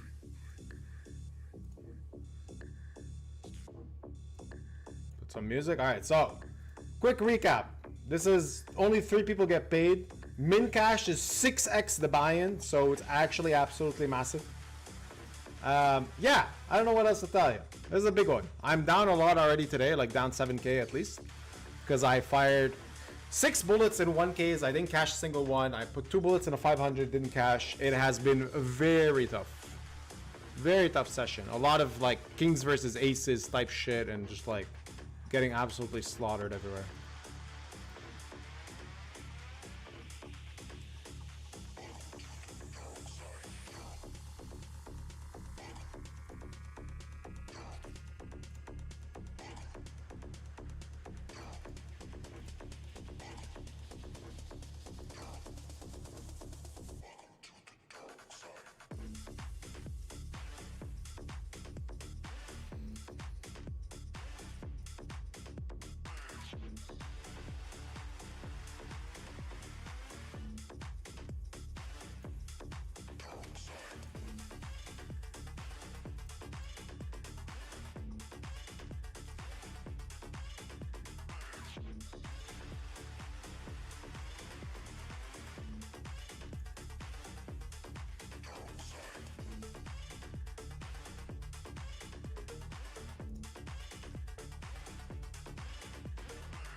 Pharmacy.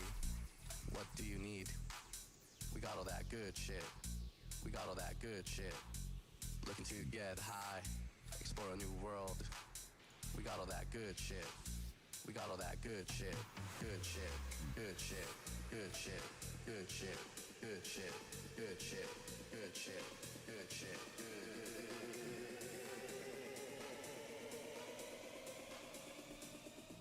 Got all that good shit. Welcome to the pharmacy.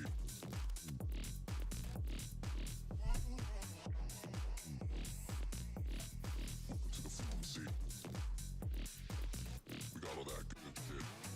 Welcome to the pharmacy. What do you need? We got all that good shit. We got all that good shit. All stacks are pretty close here. Not like I'm the furthest one away, but there's a lot of collision between all these guys. So I think for the people that really like sweaty final tables, this is gonna be this is quite a sweaty one.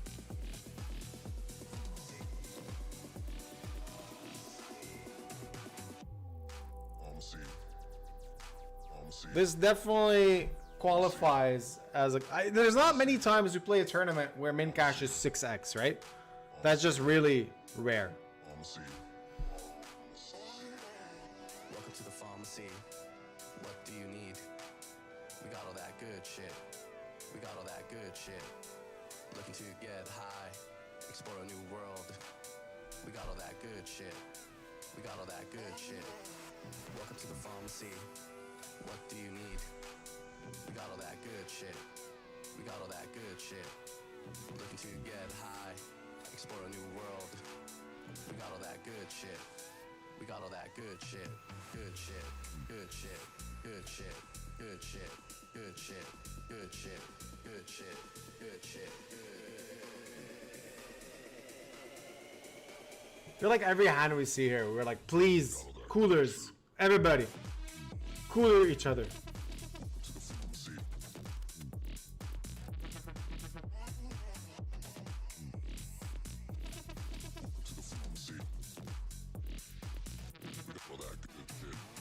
Welcome to the pharmacy. What do you need? We got all that good shit. We got all that good shit. Looking to get high, explore a new world. We got all that good shit. We got all that good shit. Work your fingers to the bone. I know you can keep me warm. Don't you leave, it's getting cold.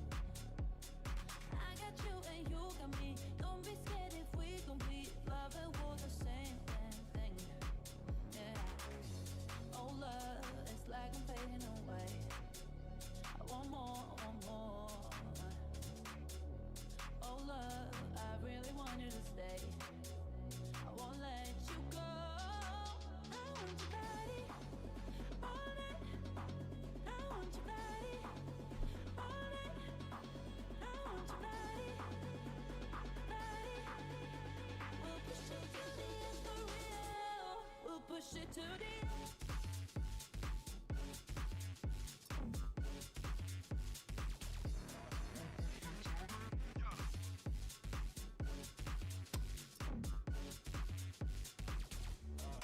Stacks are getting shallower and shallower, so means the likeliness of people busting are higher. I'm still shortest, but everyone's pretty like even-ish, so it doesn't really we're still gonna see potential all-ins because everyone's like around 20 bigs effective.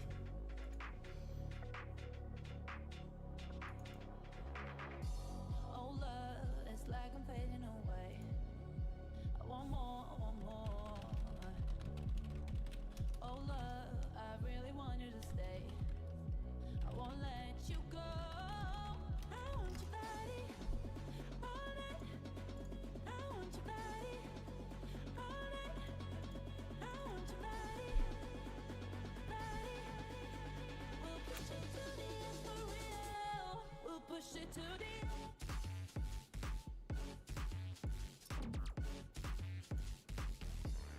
All right, we get a rare opportunity to win a bounty here. No, never mind. Never mind. Ah, I'm not gonna show you ACR. Every time I switch to ACR, I remember how shitty it looks. I guess here we do this again. Covering both. We have an ace on the button. Pretty standard.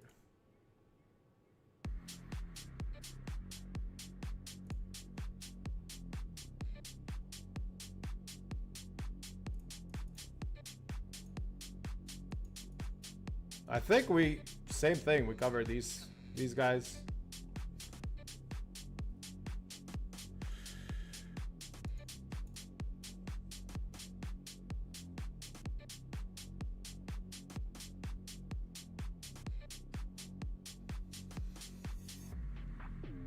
Oh, we got called by worse. That's kind of nice, as long as we hold.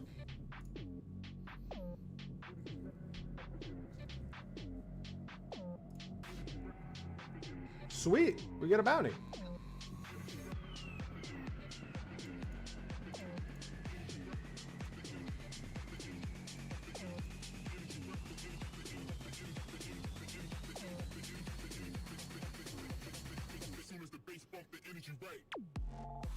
Ooh, hold on. Okay, we're not folding. This is gonna. We can. Oh, if he puts it in, we fold.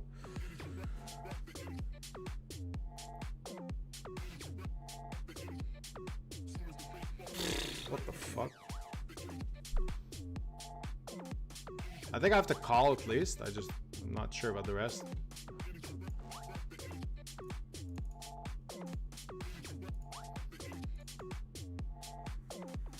I really think I still have to call, but I don't know about shoving. I think.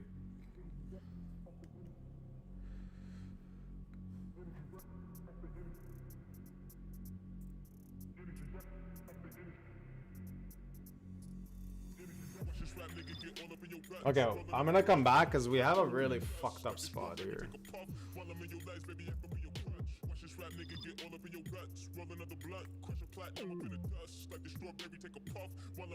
Okay, I opened pre.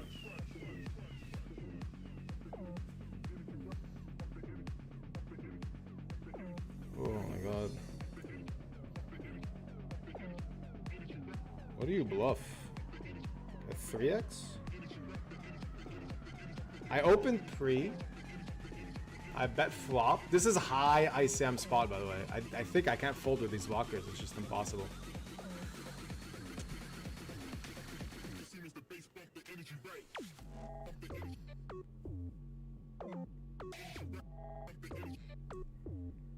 I see bet flop, turn check check. I think I have to call. I mean, I have really good blockers. Block queen 9. It's just the 8 is such a bad card because like he has like 8x of spades.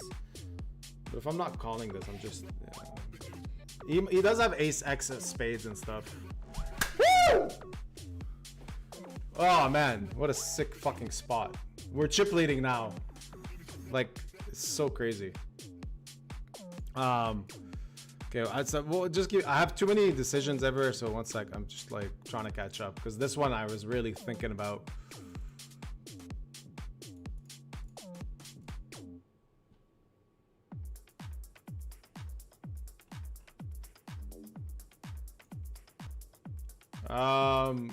I think this is just a pure shove.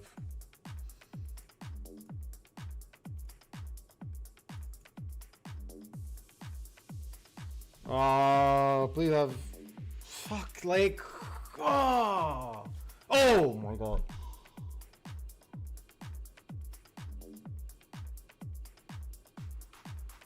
Oh my god, I'm just a fucking luck sack. I am just a fucking luck sack. And it's a 1-outer too. Okay, hold on. That was. What the hell just happened? I'm just like really big chip leader.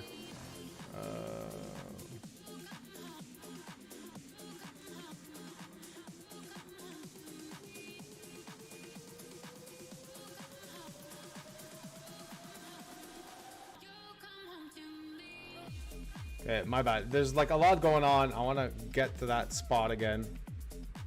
Okay, so we'll just show you this because this is what changed everything. I open off of 12 bigs. I see bet 1/3 goes check check. Sorry, I see bet 1/3. He check calls. He should be check shoving a lot of his flush draws, so that I'm not very worried about. Turn is a jack. I have really clean combo to check back. I have a lot of equity. I beat a lot of hands. Now I beat like jack 7, jack 9. That's gonna call some rivers because it's a pot size bet. And then river he shoves, and like the reason I was just thinking, it's like, what are the bluffs? And it's gonna be like specifically 9-6 suited only, and then maybe sometimes he might have like ace-5, ace-4 spades. He could have like ace-x with the ace of hearts as well. So that's definitely a possibility.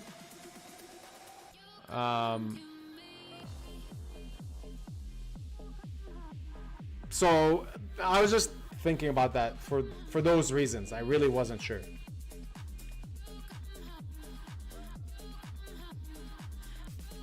And the next hand, I think this hand is super standard. Like, it's a cooler that he has a king. It's a cooler for him that I smash my 9.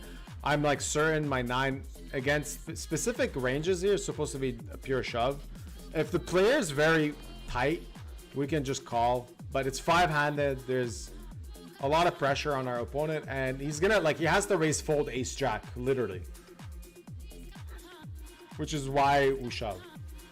Oh yeah, let's go back, because like we're chip leading now with a really, really big one.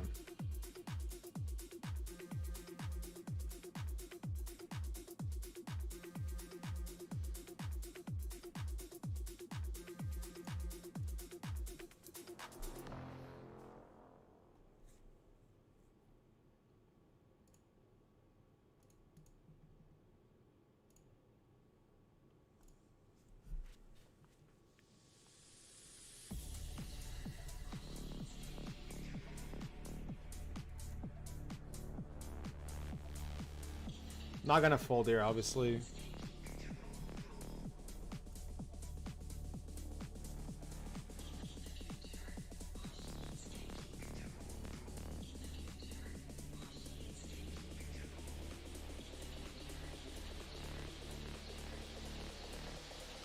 Him tanking is interesting.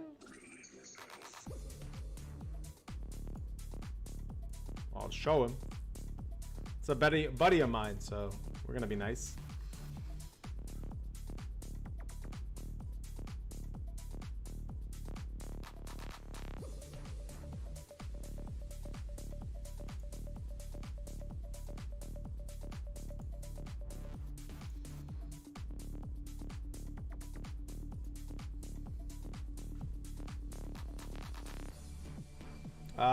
I can shove really, really wide here. It's just a really sick ICM spot for our opponent. He is like supposed to fold so much, and it's just the correct play.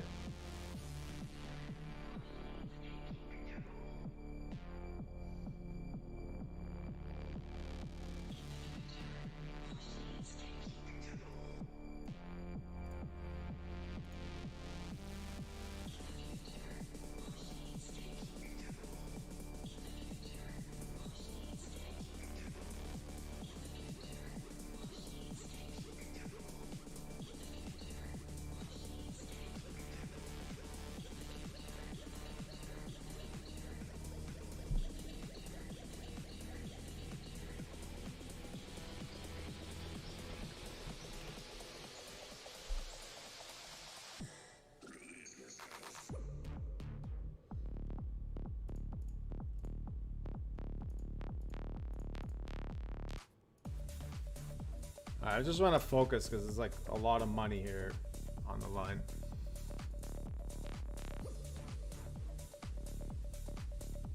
Yeah, I mean, I've unfoldable hand. He has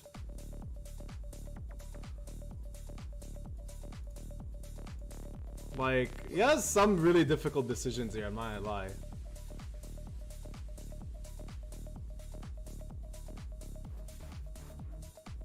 Alright, as he makes it up, never mind, let's go.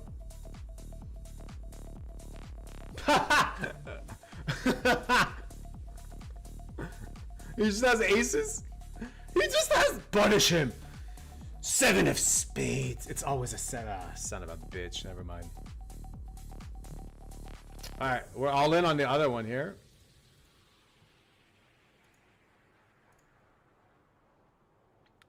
And this is already in the money, so whatever.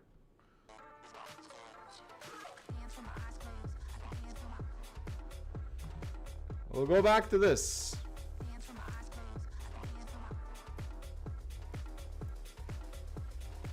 I mean, this is like a chippy V shove, so in ICM it's even better.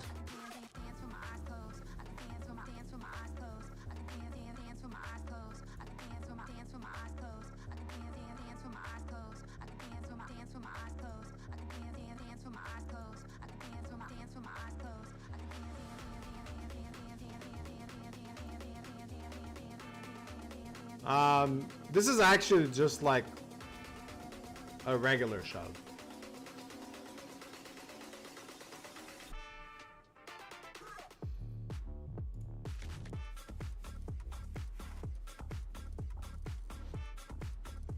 Oh, we got called. Let's see what he has. I actually don't know if that's a call or not. I would assume probably close to no. Like, he goes from third place to third place with this win, but you know, some people don't give a shit about ICM or whatever.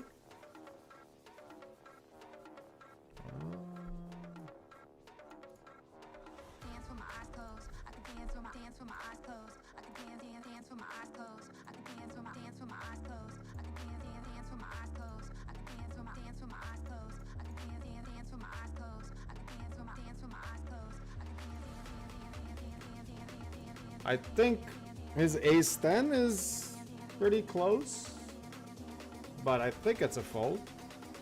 I could be wrong.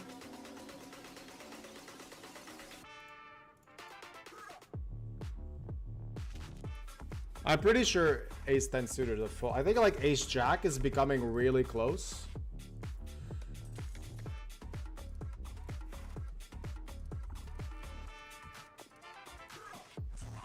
Yeah, this is just a clear shove. And if he has a big hand, I'm gonna cry.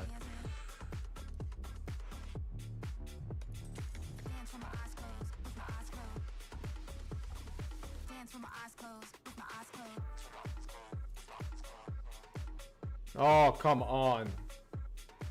Come on!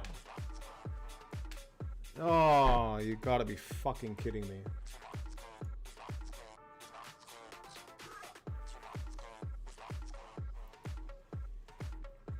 Yeah, I'm just gonna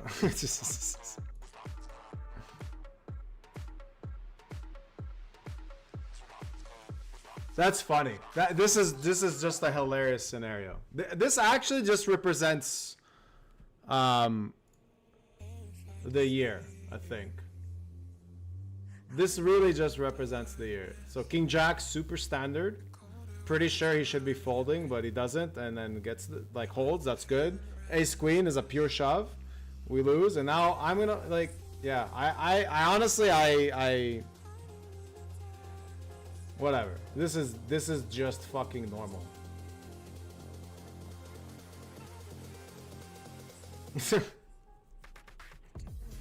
Alright, I mean, I did win 9s against kings, but usually when you're sucking out in those really big high equity spots, you're supposed to make him count. And I think it's a new level of hilarity when they don't even count. I think that's like the real pain there.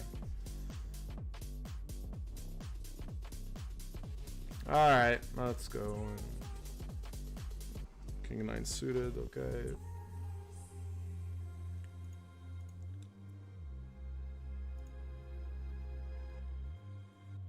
Yeah. This is, honestly, like, this is my reaction. It's just like, it's been a year of this. It's been a year of this, and I'm so used to it at this point that I'm not even surprised. I think though a 6x min cash one is definitely a new thing that I can add to my like resume of like fucked up situations. So I went from, what was that?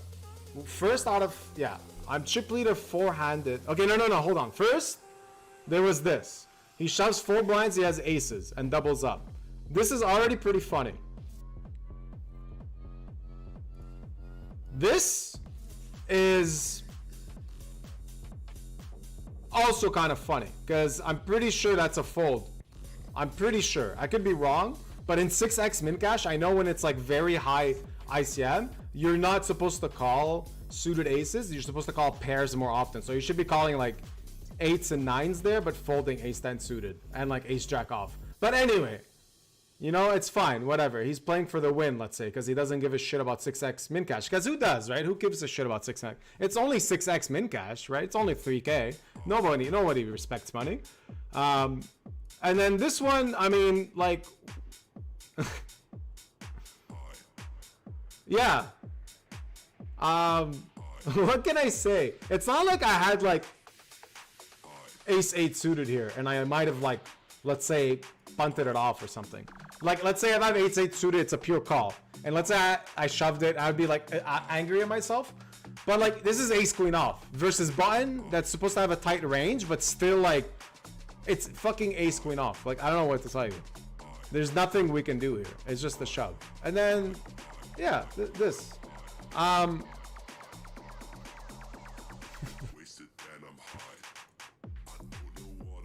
Just bred for, I'm bred for torture this year. Bread as in breed, not like the loaf of bread, because I'm gluten intolerant, so I can't even eat that. But that joke doesn't even make sense.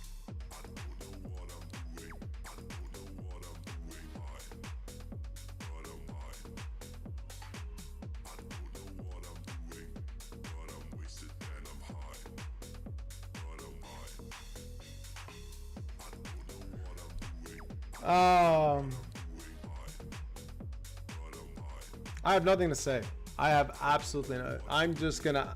You know what? I'm gonna let my Alzheimer's trigger right now.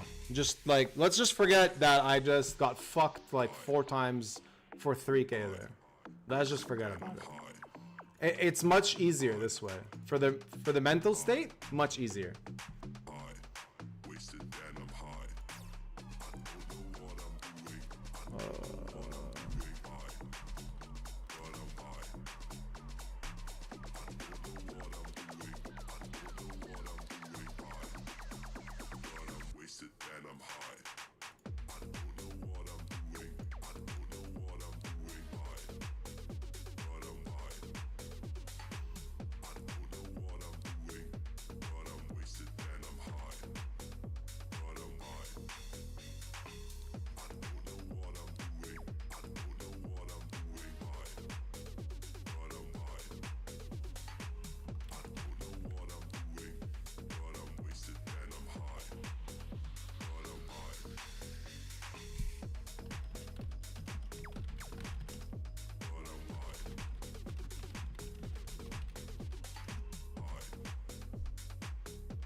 Yeah, I'm just gonna. I mean,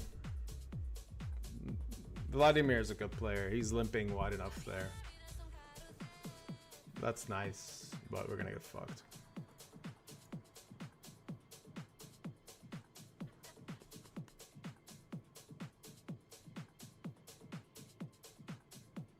Okay, we'll take $125.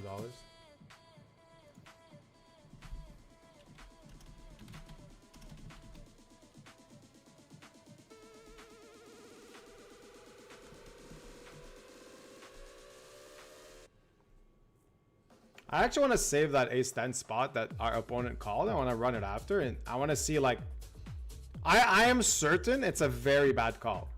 I am certain.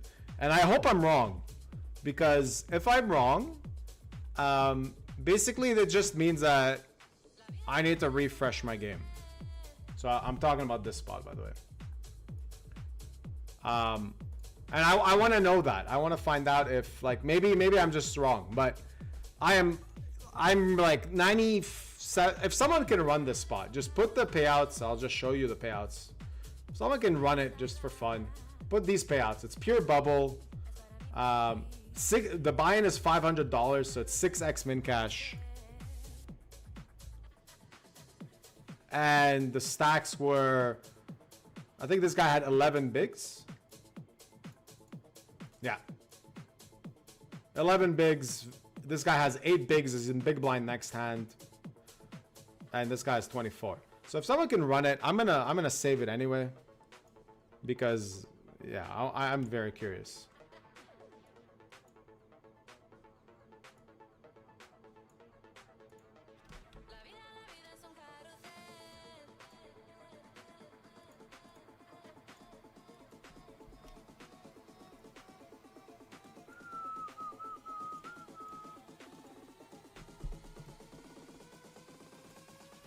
Some of you might think I'm not angry, but it's definitely just internalized anger.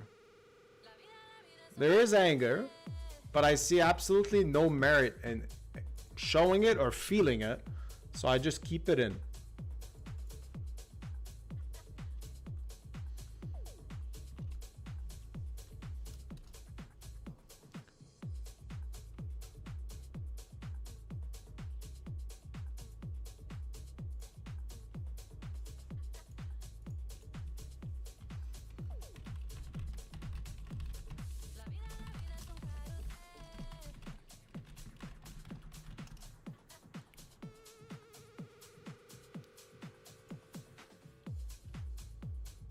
Well, I've mentioned this before, you know, GG hasn't been very happy with the type of numbers I'm getting in. So I think this is the perfect time to tell you that, guys, if you feel bad for the shit I'm going through, you can really help me out by signing up to GG Poker, world's best site.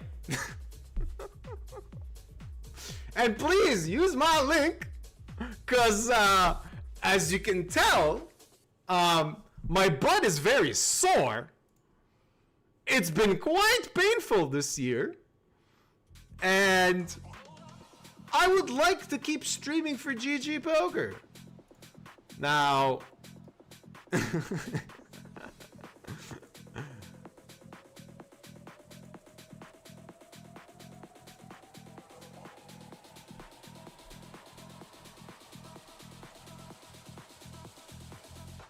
Someone's asking on the YouTube chat, tournaments versus cash games. I think my answer for the last 99,000 days, basically since I was born, was tournaments.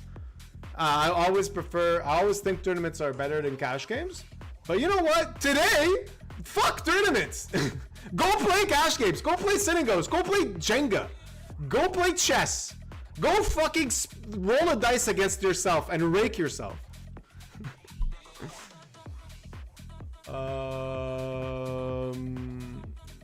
Alright. That's nice. Come on. Go on, ace 5. Give him ace 5 of hearts. He's gonna bet. I'm gonna flat. Turn the 3 of clubs. And I'm gonna cry. Come on! Do it.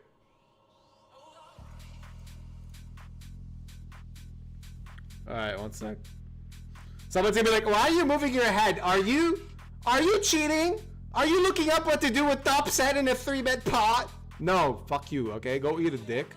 I'm not. I'm just trying to see when I should re-enter a specific tournament.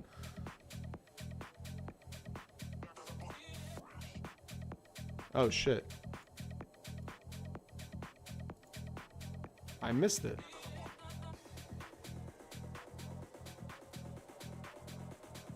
Oh, I missed the re-entry. Wow. Oh well.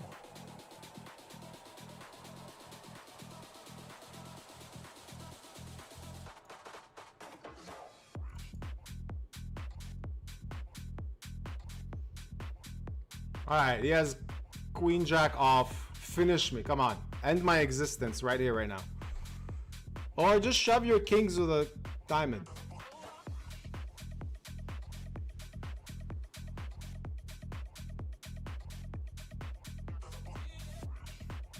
Alright, hold on. Guys. Here's what we're gonna do. We're gonna look at my face's reaction. That's how we're gonna judge if I'm getting fucked here or not, okay? Of course! Of course! You just know it! Sometimes you just know it! Oh, you know, not a big deal. Flop top set in a 3-bet pot for all the chips. technically on a final table in a PKO against one of the same guys that we just got like fucking wrecked against. Yeah. Hey Ryan, why you been losing a lot at poker? Case in point. Proof. Well, sir, I've been playing poker for 17 days, and I know that I would have thrown the top set on the river here because your opponent would only go all in with a flush, sir. So I would like to say that I'm a chat pro, and I believe that you are poor at the poker playing, and you should have found the fold with your top set in a 3-bet pot, sir, because no one bluffs there. Can't wait for, like, can someone just type that and we just use it?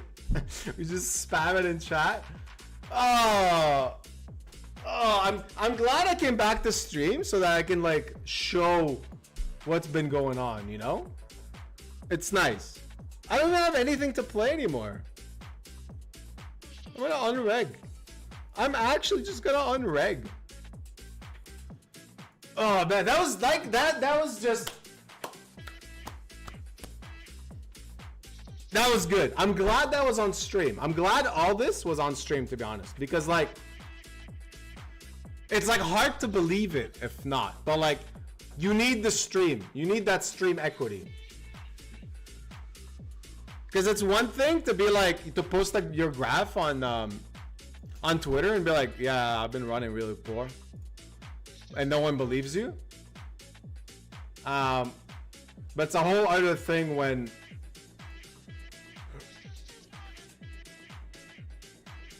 you can actually prove it, you know?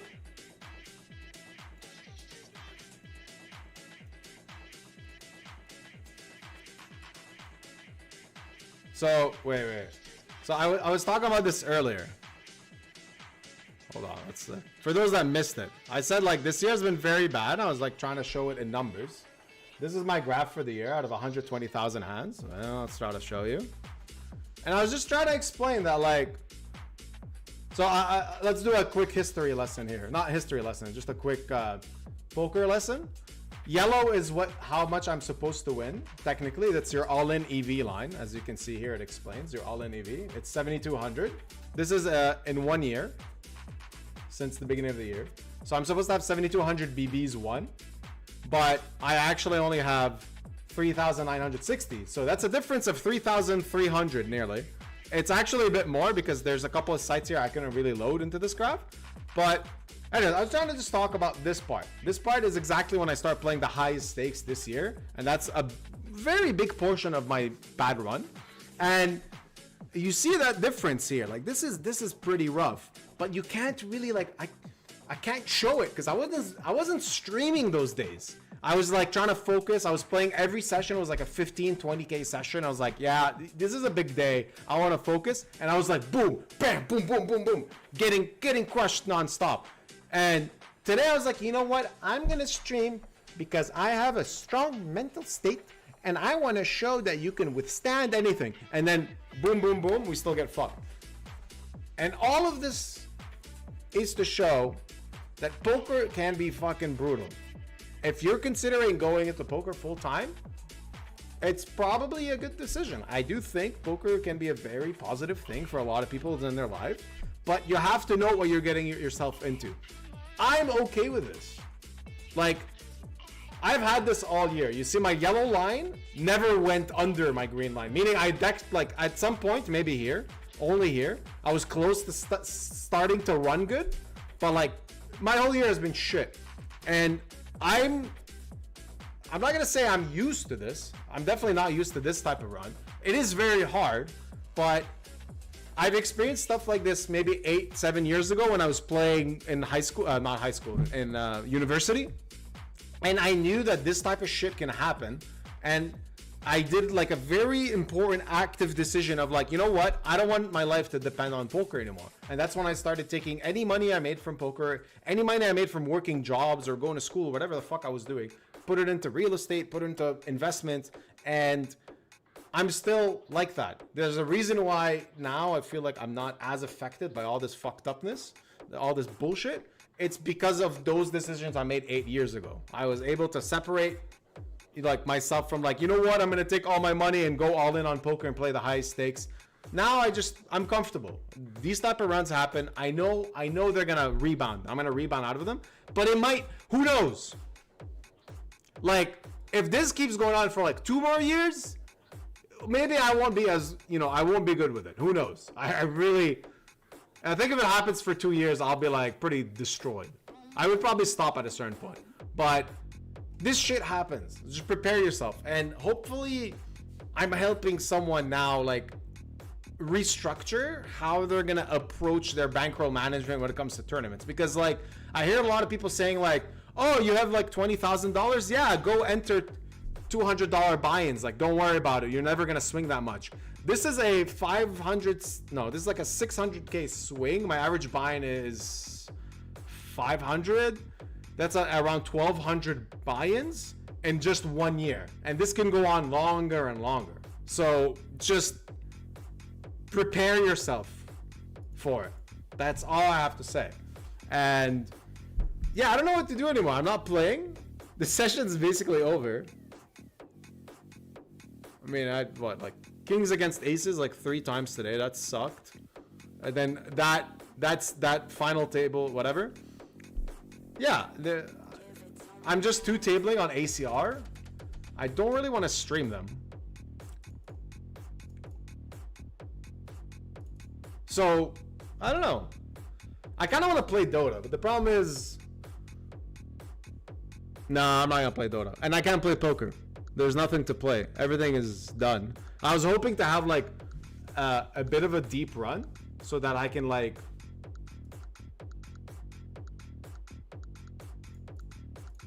Yeah, I was hoping to have a deep run so that I can, like, keep the stream going and stuff, but... That's not the case. So I think I'm gonna shut down the stream. There's nothing else to do. Yeah, I'm actually just gonna play these 2 tables and like play Dota on the side. Or, I mean, I'll wait. Let's see. If people want to watch me play Dota with like a quick stream, maybe I'll do it.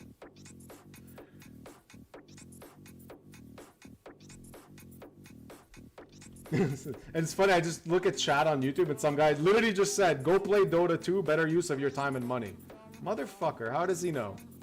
How did he see the future like that?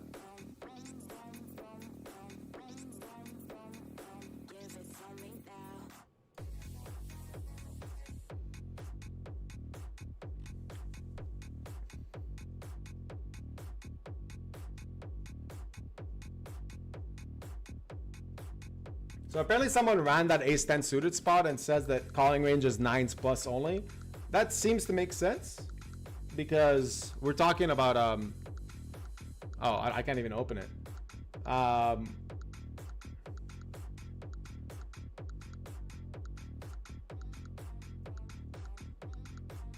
Yeah, I was pretty sure like ace-10 suited is a pure fold. It's just like if you're calling ace-10 suited there, you are literally burning money. And that opponent is someone that plays a lot, and he might be watching the stream, and he's like, bro, Beruzzi's insulting me. Dude, run the spot. You're burning money. You're actually just burning money. It's fine. It worked out for him then, and he ended up winning the tournament, so he probably feels like a genius. But I care about making the right decisions. And ICM is, like, it's purely the right decision. Someone's going to be like, ICM doesn't matter. Well, yeah, I guess kind of. You're kind of right. If you win all your all-ins, ICM doesn't matter. If you lose all your all-ins, well, then ICM does start to matter.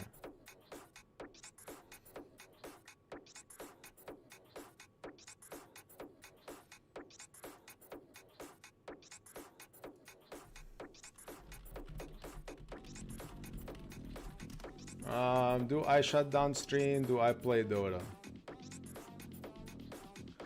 Do I shut down? The problem, I can't really play Dota. I can play Fall Guys. Fuck it, let's play Fall Guys. It's the only way I'm gonna feel better. But I can't do stand-up stream anymore, so...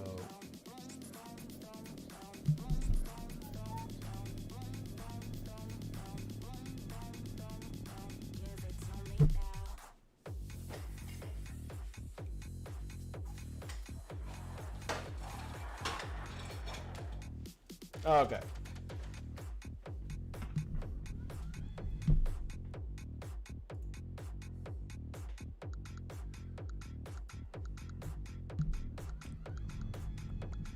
Now, honestly, guys, I changed my mind. I wanted to stream, but like I have to kind of think of myself first. The only reason I want to keep the stream going is just because like I feel good.